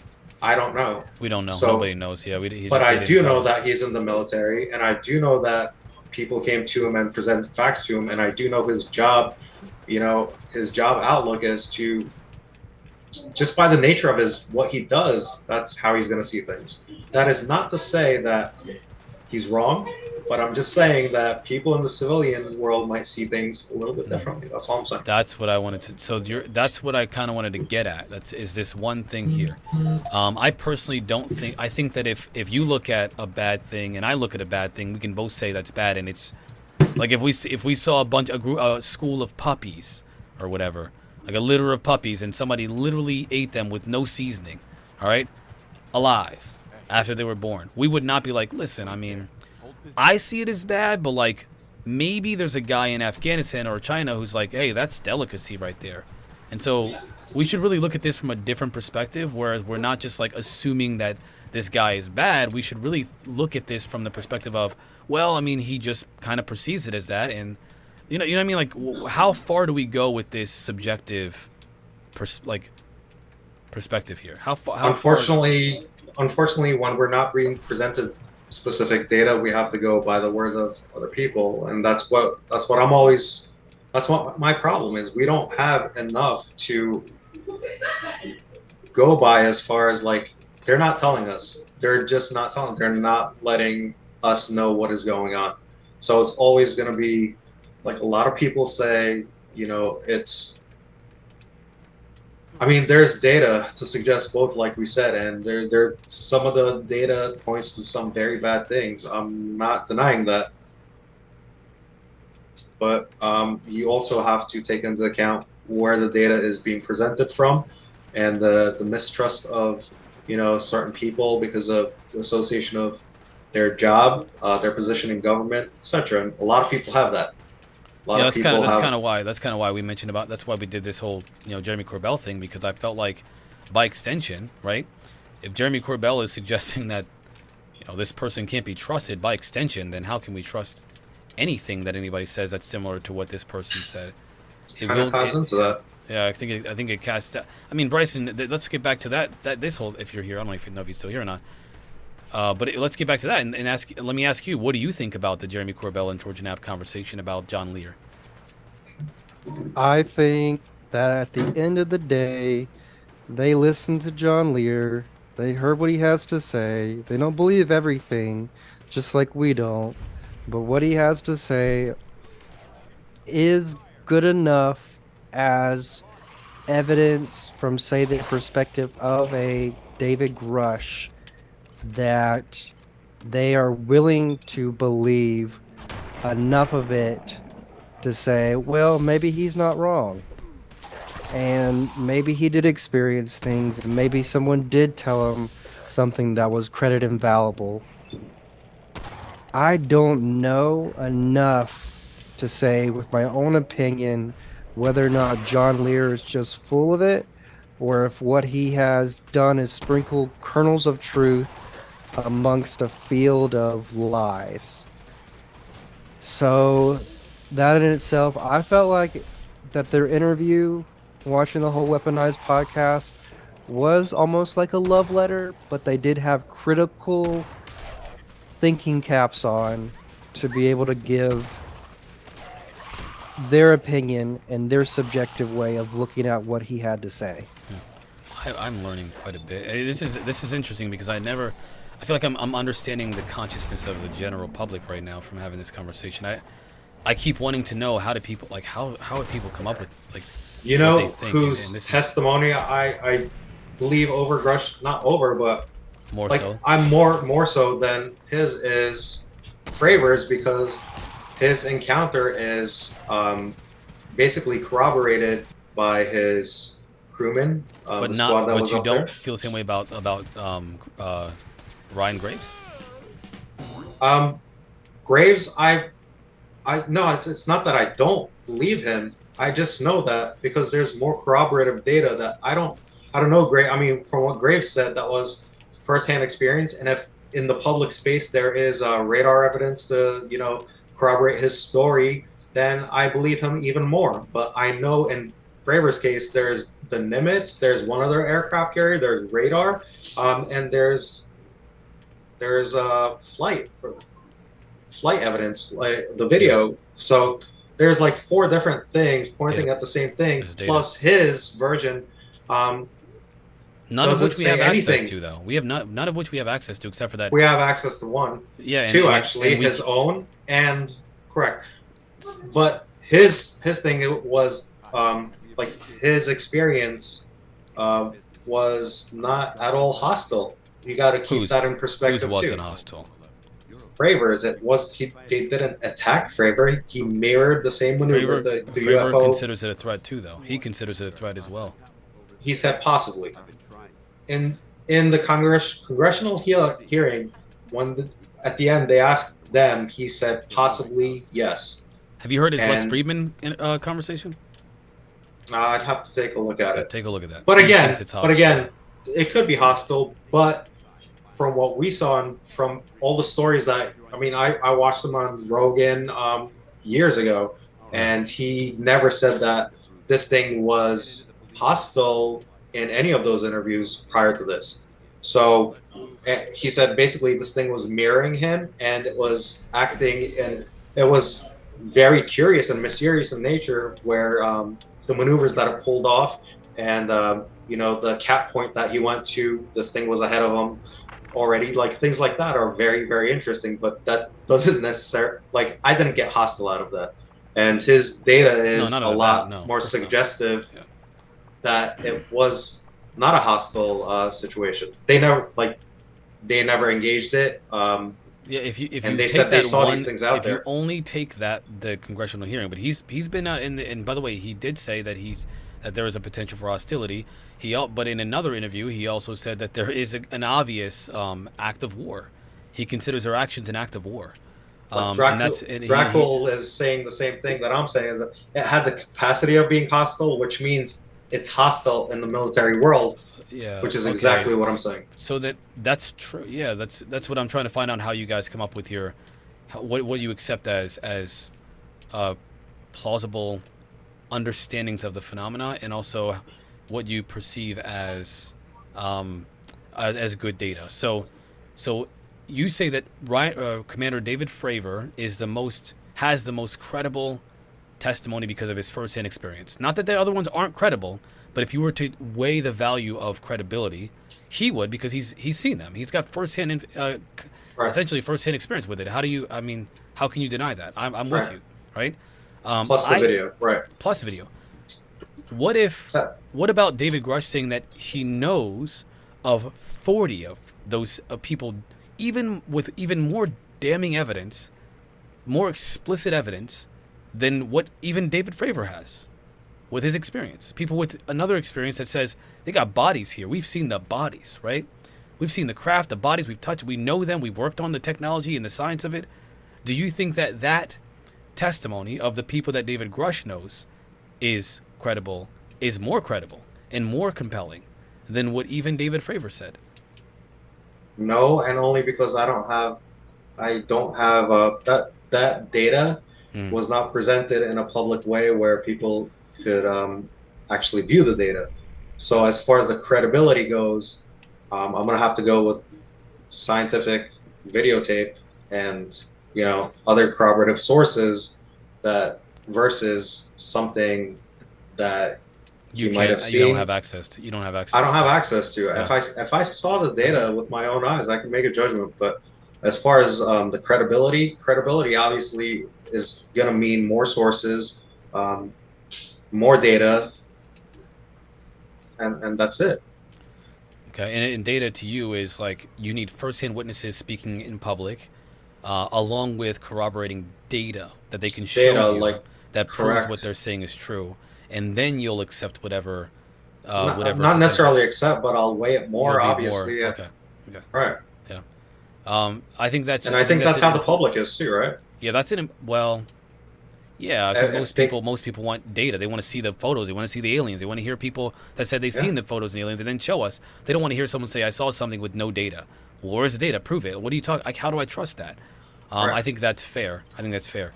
I just want to make sure that we understand these different models for thinking about this and apply them respectively, like across the board. We don't have an inconsistency with the logic we're using here, and the models we're using for finding out this, or for coming to our theories and thinking about the phenomena.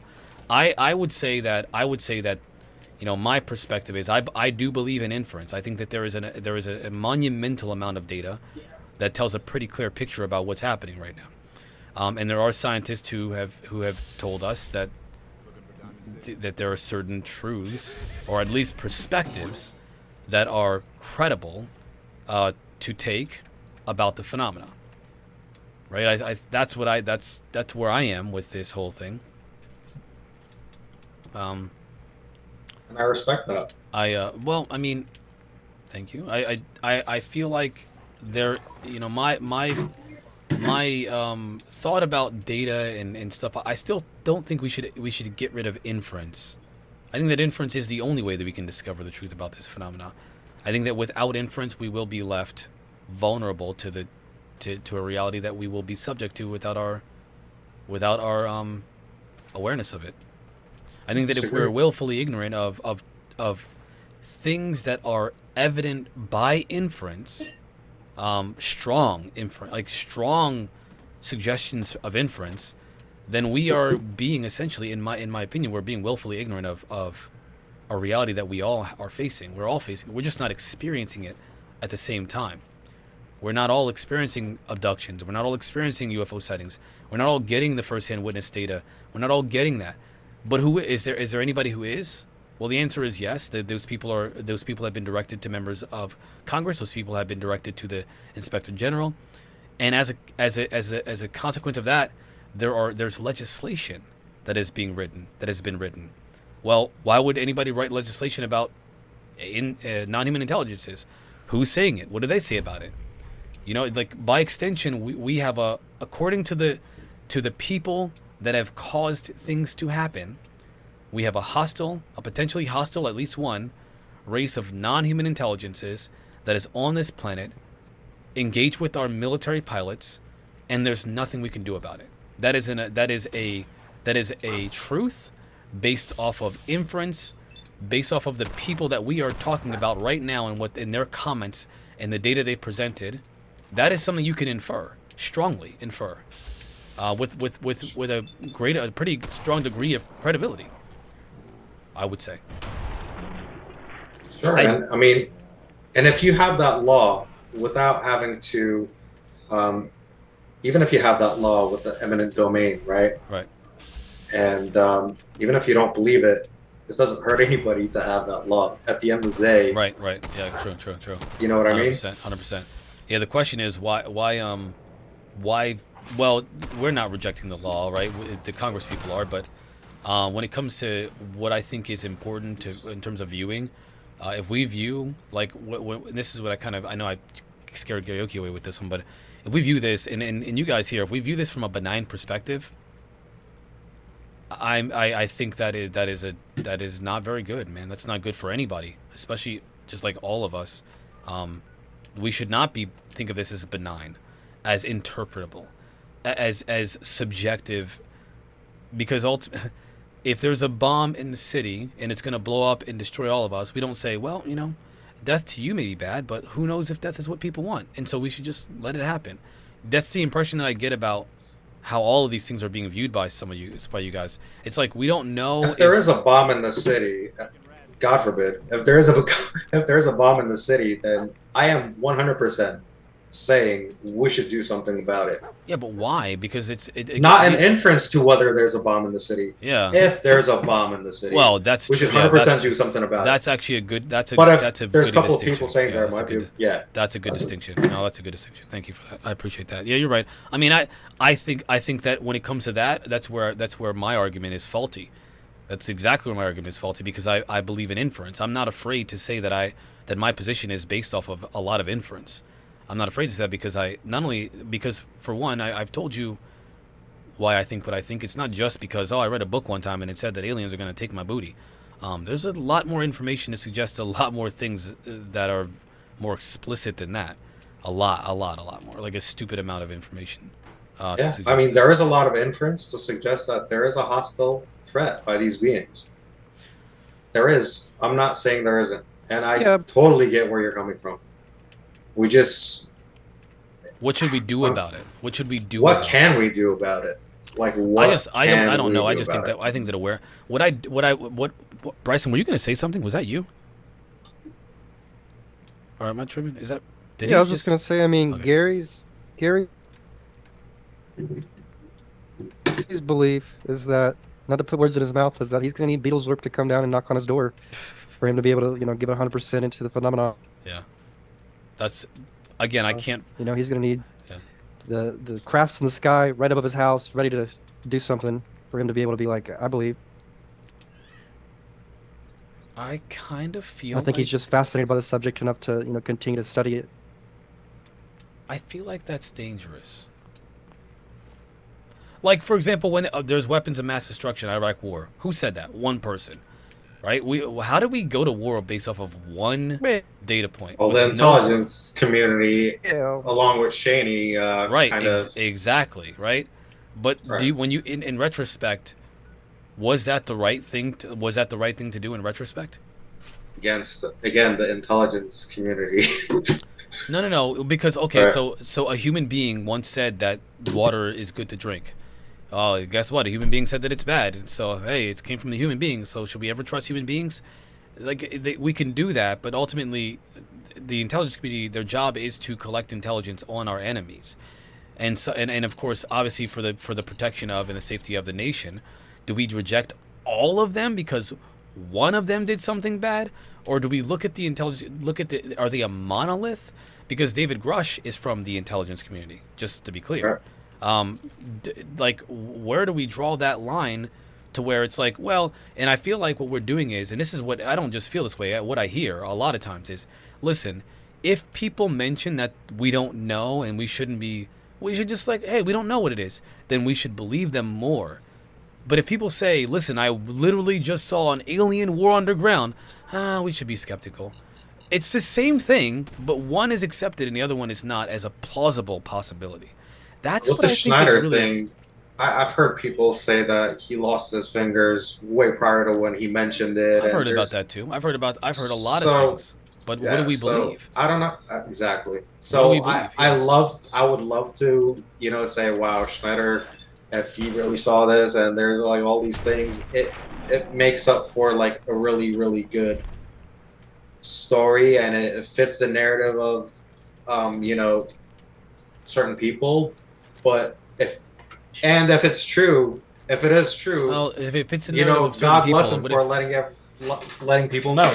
But if it's not true, if it's not true, then has it ever been corroborated that there's an issue with the phenomenon? The answer is, you do realize that most researchers, we played that compilation of Richard Dolan being like, what is wrong with people? Essentially, you're stupid. He didn't say stupid. He literally did say that it's kind of nonsensical to think that the aliens are not a threat, that at least one of them isn't hostile. It's nonsensical because we have a lot of evidence to show that they are hostile, that one of them is at least not friendly, at least one of them. And so he expresses it. If you look at the Fade to Black, Jimmy Church interview with Richard Dolan, you will probably lose. A lot of you wouldn't like. I'm just saying, if I were to tell you, Richard Dolan aligns with my thinking about this phenomenon, just so you guys understand. He aligns 100% with it. And so, because again, the researchers, the ones that are connected and learning about the phenomenon from direct witnesses and talking to people in the IC and the military, and they're telling us, hey, listen, I get it. Sally did say that they came and told her she's special, but Billy said like other things. I want to show you guys something real quick, by the way. Now that we're talking about this, I want to show you something on Twitter. Well, I'll say it. No, I got to show you. No, dagnabbit, I'm going to show you. I'm conflicted. Hold on. I saw something today, and I could not believe it. Let's check it out. This is important because you know what I've been told by people, right? You know what, Marquise, you didn't read about the experiencer data that Tom DeLonge tried to buy, and then guess what? It was all positive. The majority of it was positive, and guess what? That experiencer data he tried to buy so he could suppress it. And you know what, Marquise? Why don't you look at that data? Well, I have a very interesting viewpoint on that that's aligned with Jacques Vallée. It's all manipulative, but whatever, and in terms of the phenomenon manipulating people's perception of it. And so I think that. But even if it was all good, that's what I would think about it. But keep in mind, here's the truth about that. And I think it's so interesting. And I wish I would have brought this up at the time, but I didn't. Hold on. Did she remove it? Put it in Discord as well. Huh? Did I post it in Discord? You posted it in Discord, so if you want to pull that up. See. I don't know. I think I did. Yeah, I did. No, you're right. I did. You're right. I did. Let me pull that up because I did. Jamie, pull that up.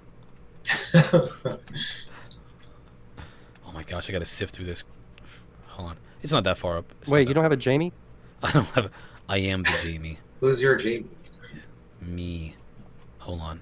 You guys saw some funnies up there. They saw that. Oh gosh. Yeah, you just passed it. Did I? Yeah. Is it before this? Are you sure? It's down. Yeah, I feel like it's right below this. Down a little more. No, I just saw it. You gotta go down more. Everyone, here it is. So here's. Oh my gosh, you can't even see it. Are you kidding me? I gotta download it. Let me pull it up and then I'll download it. It's literally right there. Can you guys see it though? I got it up, but can you see it? Because it's really. It's tiny. at 11:10. 11:10. 10:04. Well, the 11. I got it, but my question is, can you see it? Because it's really tiny. So here's a post by Tom DeLonge. and it says, well, what if they are time travelers and we are in contact, and they are demons, jinn, archons of all ancients, religious texts combined? What do I know? But what do I know? He's being sarcastic. He obviously believes that he knows the truth about this. Maya Benowitz posts, he retweets Maya Benowitz. I've been told there are 3 factions in the Department of Defense regarding UAP. One of Christian fundamentalism, or fundamentalists, who are convinced UAP are demons. The other convinced they are time travelers. And the last, most secretive faction, I don't have the extension to that, but whatever that is. And then someone posts, I don't want to say who, Tom, please answer why then before your press release, your pressless press conference with the TTSA in Seattle, you tried to purchase without success the statistics of the free experiencers whose stats, these are really tiny words, show opposite of what you promote. Were I think he meant to say were you trying to bury those stats if you were successful? First of all, that is a loaded tweet. I mean loaded. Like, you might as well have just said you're a liar. I know you're a liar. Are you trying to suppress? Like, that's a totally made up conjecture about Tom DeLonge. Whether he would suppress it, why would you? Who knows? But not that it's invalid, because maybe that's what he wanted to do. We don't know, because he didn't buy it. So, like, you can speculate all kinds of things, okay, to be fair. And in response to that, Linda Thompson, dutifully, and I respect her for this, responds to that saying, the stats are not correct and biased by the survey and compilation of results, meaning that this report, that's the Experiencer report, the free Experiencer report, was a farce. They picked data they wanted to show the public. Because people have been using this on me for the whole time I've been in ufology. What about this? What about this? 5,000 experiences. And I'm like, guys, would you please read Jacques Vallée? I have, and I still... Anyway, and in response to this other person says, that was the point, Linda. They were compiled by experiencers for experiencers. And Linda Thompson says in response, no, not at all. They ignored the people who had negative experiences and wouldn't accept many of our surveys. She did legwork on this, guys. Boots on the ground. She worked with an organization that collected information from experiencers as well, and it wasn't good. And they rejected the data. Do you understand? This is skewed data. And continuing her comment, I've talked to quite a few, including my experience. I have also talked with someone who helped compile the data. And then in response, this person says, not from the people I talked to who were a part of running the study. I need your thoughts on that. I need your thoughts on that. Because this is important to me, of the utmost importance. It is of the utmost importance. It is the crux of our disagreements, because one of the biggest pushbacks is, well, you always describe the bad ones. What about the free experiencer data? Well, we got somebody who worked with the data, and it was rejected. They rejected their data because it didn't fit their narrative. Guys, I'm not the one doing this. The positive people have been doing this forever. It's all fake. It's not real. Don't trust any of the negative data because it's not real. That's what they've been doing, and I've been telling you this. And now I finally have something that's in public view where it's like, it's obviously the case. I don't know if you know who Linda Thompson is. Do you guys know who she is? Yeah, I'm subscribed. Yeah, she is. Her. She's not just a rando, just to be clear. Like, what's she exactly? Let's go ahead. Let's pull her up. I'm actually gonna get her on. I'm gonna see if I can get her on, because I think So, he's an investigative researcher, writer, consultant, MUFON certified field investigator, and one of the most respected in the field. She is very well respected. So she's a MUFON? Oh yeah, she's. We're talking OG, dude. OG investigator and researcher. She is like legit, and she's not just all aliens are bad. By the way, she doesn't have my perspective. But man, I respect the lady. I respect her. There's a lot of things that she says on Twitter I don't agree with, a lot of it. But this right here, I respect her pushback on this narrative. This is my issue. the positive experiencer phenomena data is skewed. It is skewed because what they do is they reject any data. I don't reject data that's positive. I don't reject it. I put it in its place. I think that it is primarily, if it starts off with the bad and then turns into good, I don't trust it. I think it's deceptive. I think that what they did, the phenomena, is real. It did contact these people. They did go through this, but I think they manipulated these people. And again, I think of it as a psychopathy, right? I think it is psychopaths doing putting Stockholm syndrome on these people. However, when someone says they had like the children in Africa, I don't know what that is. Do I think it's evil aliens? Why would I think that? Based off of what? Right? There's no evidence to suggest that it was evil aliens. I don't think that. No, that's stupid. Sorry. So if the experience starts bad and it turns into good later on, then you don't accept that data? Is that... No. I think that it is of the utmost importance. I put it in its place. Meaning, if a man beats a woman when he first meets her and he assaults her and then eventually loves her, how do we look at that? Well, some people would say he's good to her now, and so he just had to teach her how to love him. We don't do that, but we do it with the phenomena. That is stupid. How about okay, so how about like why establish an outpost? I was bodyboarding once, right? Yeah. And this is in Monterey Bay as well. Nobody out there, and I had a really, really close shark attack encounter, right? And at the time, I was wondering why, like, the experience was really, really bad. Obviously, like, I feared for my life, and it was really, really scary. I backed out of the water because I had those like flipper things on, and I couldn't I didn't want to.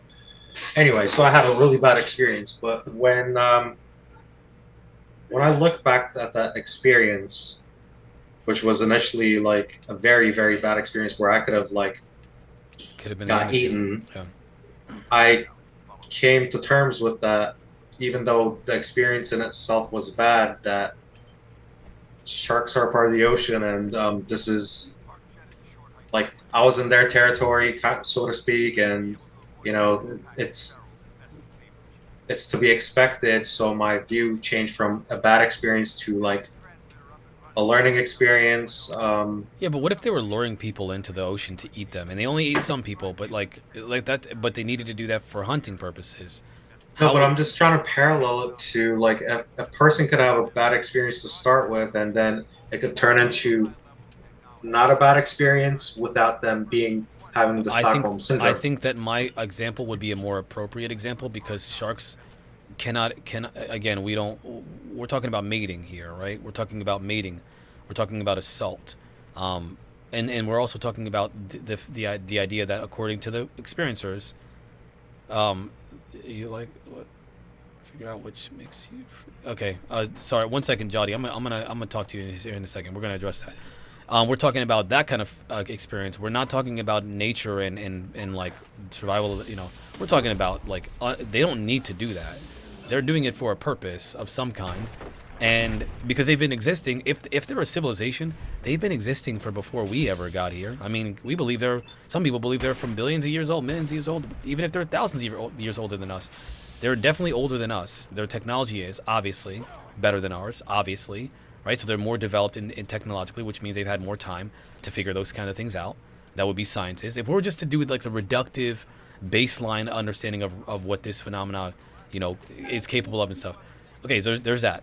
We don't say, well, No, but you would like judge it by a case-by-case basis on it rather than not a good just... idea. No. Because if all of the phenomena is doing something similar, like the same kind...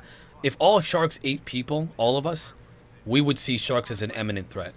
By the way, a lot of sharks don't eat people. Like, they don't do that. They bite them, and they sometimes they can survive. Like, and it's also by instinct. They don't do it because they have to. They're not even looking for you. You're just in their territory. Your bedroom is not... That's not what they're doing, man. They're going...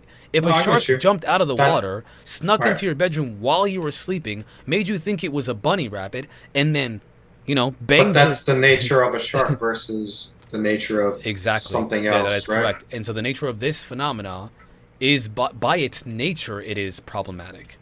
It is not just it is a thing of reality. It's a part of some ecosystem, some biosphere, but it is doing something that we should not be okay with. I don't. I don't. You know what I'm saying? Like, I get you. I get you. I understand what you're saying.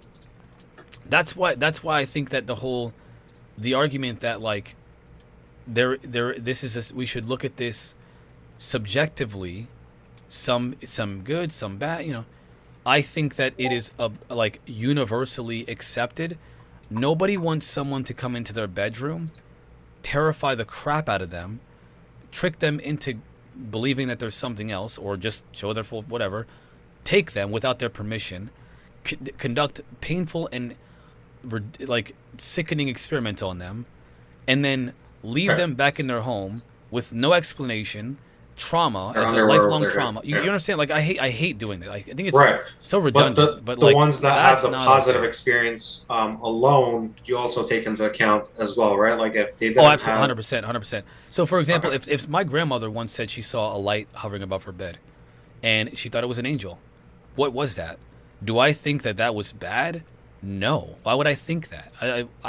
I can't make that assumption because that based off of that data point, I've got nothing to say.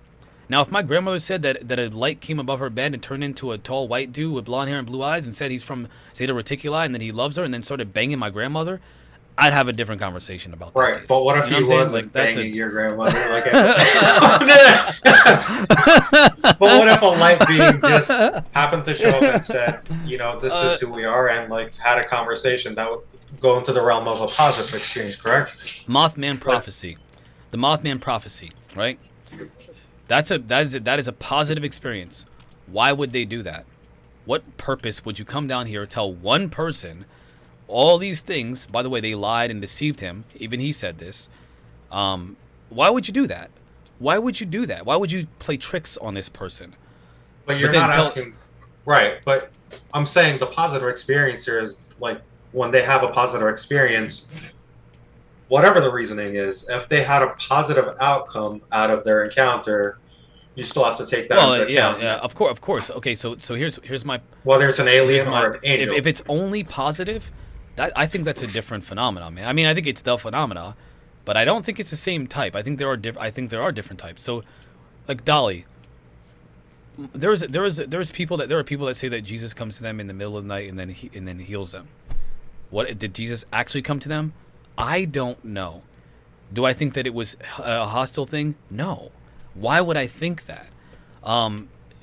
Whenever somebody says Jesus came to me and said that I am the Messiah and that I'm going to be leading people to the promised land, wouldn't that be like qualitatively different? You know what I'm saying? Like there's a pretty big difference between like a phenomena showing up in your bedroom, healing you, and then leaving and then you're happy, versus telling you something that's obviously not true, or it at least like is unprovable, but only you know the truth, right? That is where religions are started, and some scary cults are started that way, right? I got the truth because they came to me, and you can't get the truth because you got to come to me to find out the truth, right? I know. That's a cult. And so if a phenomenon, I can't wait to tell you my story. What? Talk to me. I can't wait to tell you my story. Like I'll do it. It's 4:00 already. Oh crap! I didn't realize. We'll have to get. I didn't even realize what time it was, guys. Guys, it's been a pleasure. I mean, I like these I know that some people don't like them. I get it. I understand. It can be very laboring to go through these intellectually stimulating conversations. But for me, I don't know how you guys feel about it. I get more ridges in my brain. I feel like there's more folds. Don't be a smooth brain. My brain gets smoother. Don't be a smoother. That's no good. Oh my gosh. Yeah, I appreciate, again, I still appreciate, I especially appreciate the pushback from you guys, especially because I think that it's important, especially like Platonic Zombie coming on the show, that was cool. Bryson picking up the mantle and taking me to task, that was cool. And then of course the Armenian challenging my view about this, that was good too. Keep in mind, everybody, there's a lot of things that I can't say. I mean, I don't just, again, I have my perspective for a lot of reasons. I think you're all going to be disappointed. I'm just going to tell you that right now. I guarantee it. And, but I don't know if some of you will. I think some of you will still be confused, wondering what good and what is bad. I think that's not useful to like existence. If you want to live, then it is. If you want to live, then there are certain things that you have to adopt as a part of your paradigm to further your existence. I think that's a more accurate way to talk about this. And I appreciate that you guys have corrected me on the subjective and objective reality thing. I can't say whether something is objectively true because it's a far more difficult thing to come to. However, but when we look at it through a different lens, like what is your objective, there are things that are antithetical to your objective, and that's what I'm referring to. I have been speaking about this incorrectly for quite some time. I want to address one comment that Jody mentioned that I wanted to he wanted me to talk about. So like, can you see something you can't figure out which makes you freak out and be scared? Doesn't mean the actual phenomena or intention behind it is bad. Correct. Just because something scares you doesn't mean it's bad. If you see a shadow at nighttime, who knows what that is? It could be good, could be bad. You don't know. You can't make assumptions. And then can we actually define what's a bad experience and what's a good experience? Do you guys want to take a shot at this as a last comment, and then we can be done with this tonight? I think you got this. I think that good and bad is subjective, because after this conversation, it is just subjective. However, I think that most people, if they want to live and not die, if they want to experience pleasure and not pain, unless they're masochists who take pleasure in pain, can determine what is good for them. Using that thinking, the types of things that I'm describing, according to that thinking, are objectively, or I should say subjectively true to them. I believe that all of you accept a consensus reality about those things because you've expressed that. Maybe I'm wrong. Do you guys want to be happy? Bryson expressed what he thought would be happy. If somebody came into his house and stopped him from achieving all of his goals, he would. I do not think that Bryson would say, well, it's neither good nor bad, you know? It just is what it is. I believe Bryson would resist because that would be against what Bryson wants. And so although what's good and bad is subjective, for Bryson, it would be objectively true that for his own benefit, according to his goals, stopping someone from trying to stop him from achieving those goals is of the utmost importance. Do you think that is a correct assessment, Bryson? Yeah. Yeah. Yeah. Why are you uncertain? uncertain? I don't know. Why are you uncertain? I don't know. Based on what Bryson said before, he would spread and give the I guess so, I just gotta bend over and I take it. don't know what to believe anymore. So if a big black guy named Debo, you get married, right? And you got a big black dude named Debo lives next door, all right? Debo is just got out of prison too. Let me tell you something. Debo ain't had no loving for a long time, and Debo's a nice guy, and Debo likes your wife. He likes her a lot. You gonna let Debo go knees deep in your wife, or are you gonna resist Debo with everything you got? Are you gonna say, look, man, hey, you know, good and bad, I guess we could share, or are you gonna say, hey, Debo, that's my wife? Because I don't have a wife, so that's a hard assessment to make. I don't know. I think there's a big difference between Debo and Little Gray. I don't think there's pretty much a difference at all. The only difference is that Debo has to ask. Grays will come into your bedroom and just take it. All right? But the Grays ain't gonna ruin her for life for me. Are you kidding? I love you guys. I gotta go. All right. Oh my gosh! Why did we do this? Why do we do it? I'll see you guys later, man. I'll see you tomorrow. I'll be back. Okay, so tomorrow I will be on when Starfield launches. Which means it might be a different time. So because I'm going to be streaming the first gameplay of Starfield live. It's just going to be a Starfield day tomorrow. So I don't want to. We can talk about aliens and stuff. We can do that. But seriously, I gotta jump on the hype here. I want to boost my view count, try to get some more followers, hopefully establish myself here. So, yeah. So just so you guys know, that's what's going to happen tomorrow. It'll probably be 8 p.m. Eastern. Let me check the Starfield release times. Hold on one second.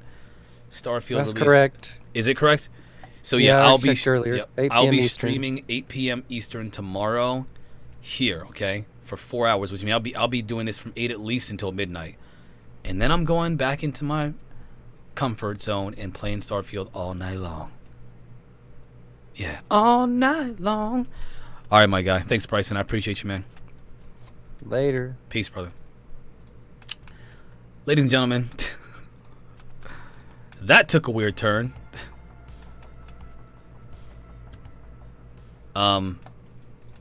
You know, that took an interesting turn. I appreciate you, people. I had a great time. I hope you did too.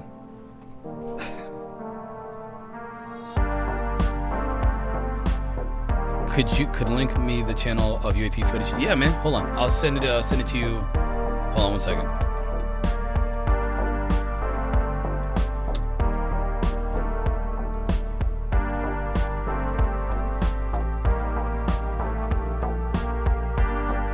It's Zen Mode HQ is a YouTube channel, but I'm gonna share the link with you here.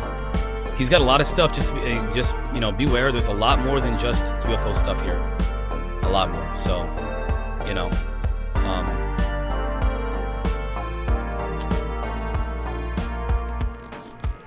hold on 1 second. I actually got to do it a different way. Before I close out, I'll link this, and then, yeah, man, I appreciate you being here. It's gonna be fun. We have these conversations. We joke. We do a lot of joking. And then there's a lot of telling me I'm wrong, you know, correcting me, which today they did a great job at doing that, you freakers. Screw you, man. And thank you at the same time. You know what I'm saying? Screw you and thank you.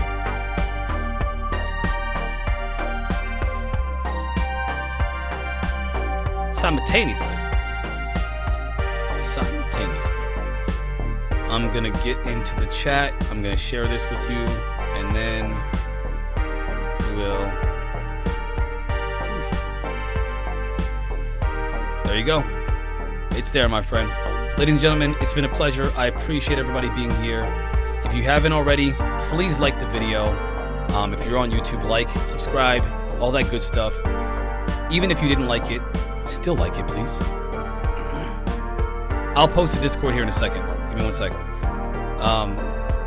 Because, like I said, it helps me out. If you cannot, you know, donate to the GoFundMe, which a lot of you, I understand, not everybody can.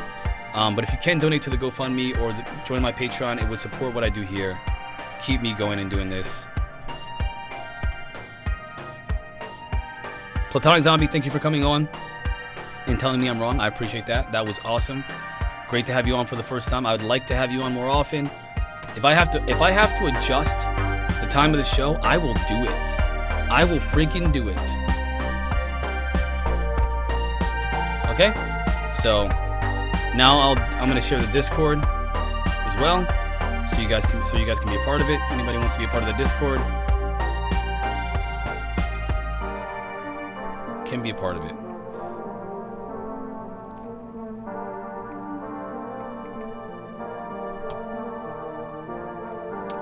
I'm getting there, y'all. Calm down. Calm down.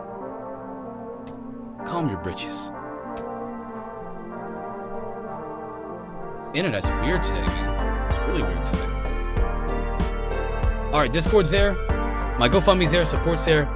If you, like I said, guys, if you can only like to support me, like the video, please. It helps with the algorithm, obviously. I appreciate y'all. I'll be back here 8 p.m. Eastern tomorrow because we're doing Starfield and Starfield exclusively. So if you don't want to talk Starfield, I'll see you next week whenever we're doing something else. Catch y'all tomorrow. Same place, different time. Doctor is out. Peace.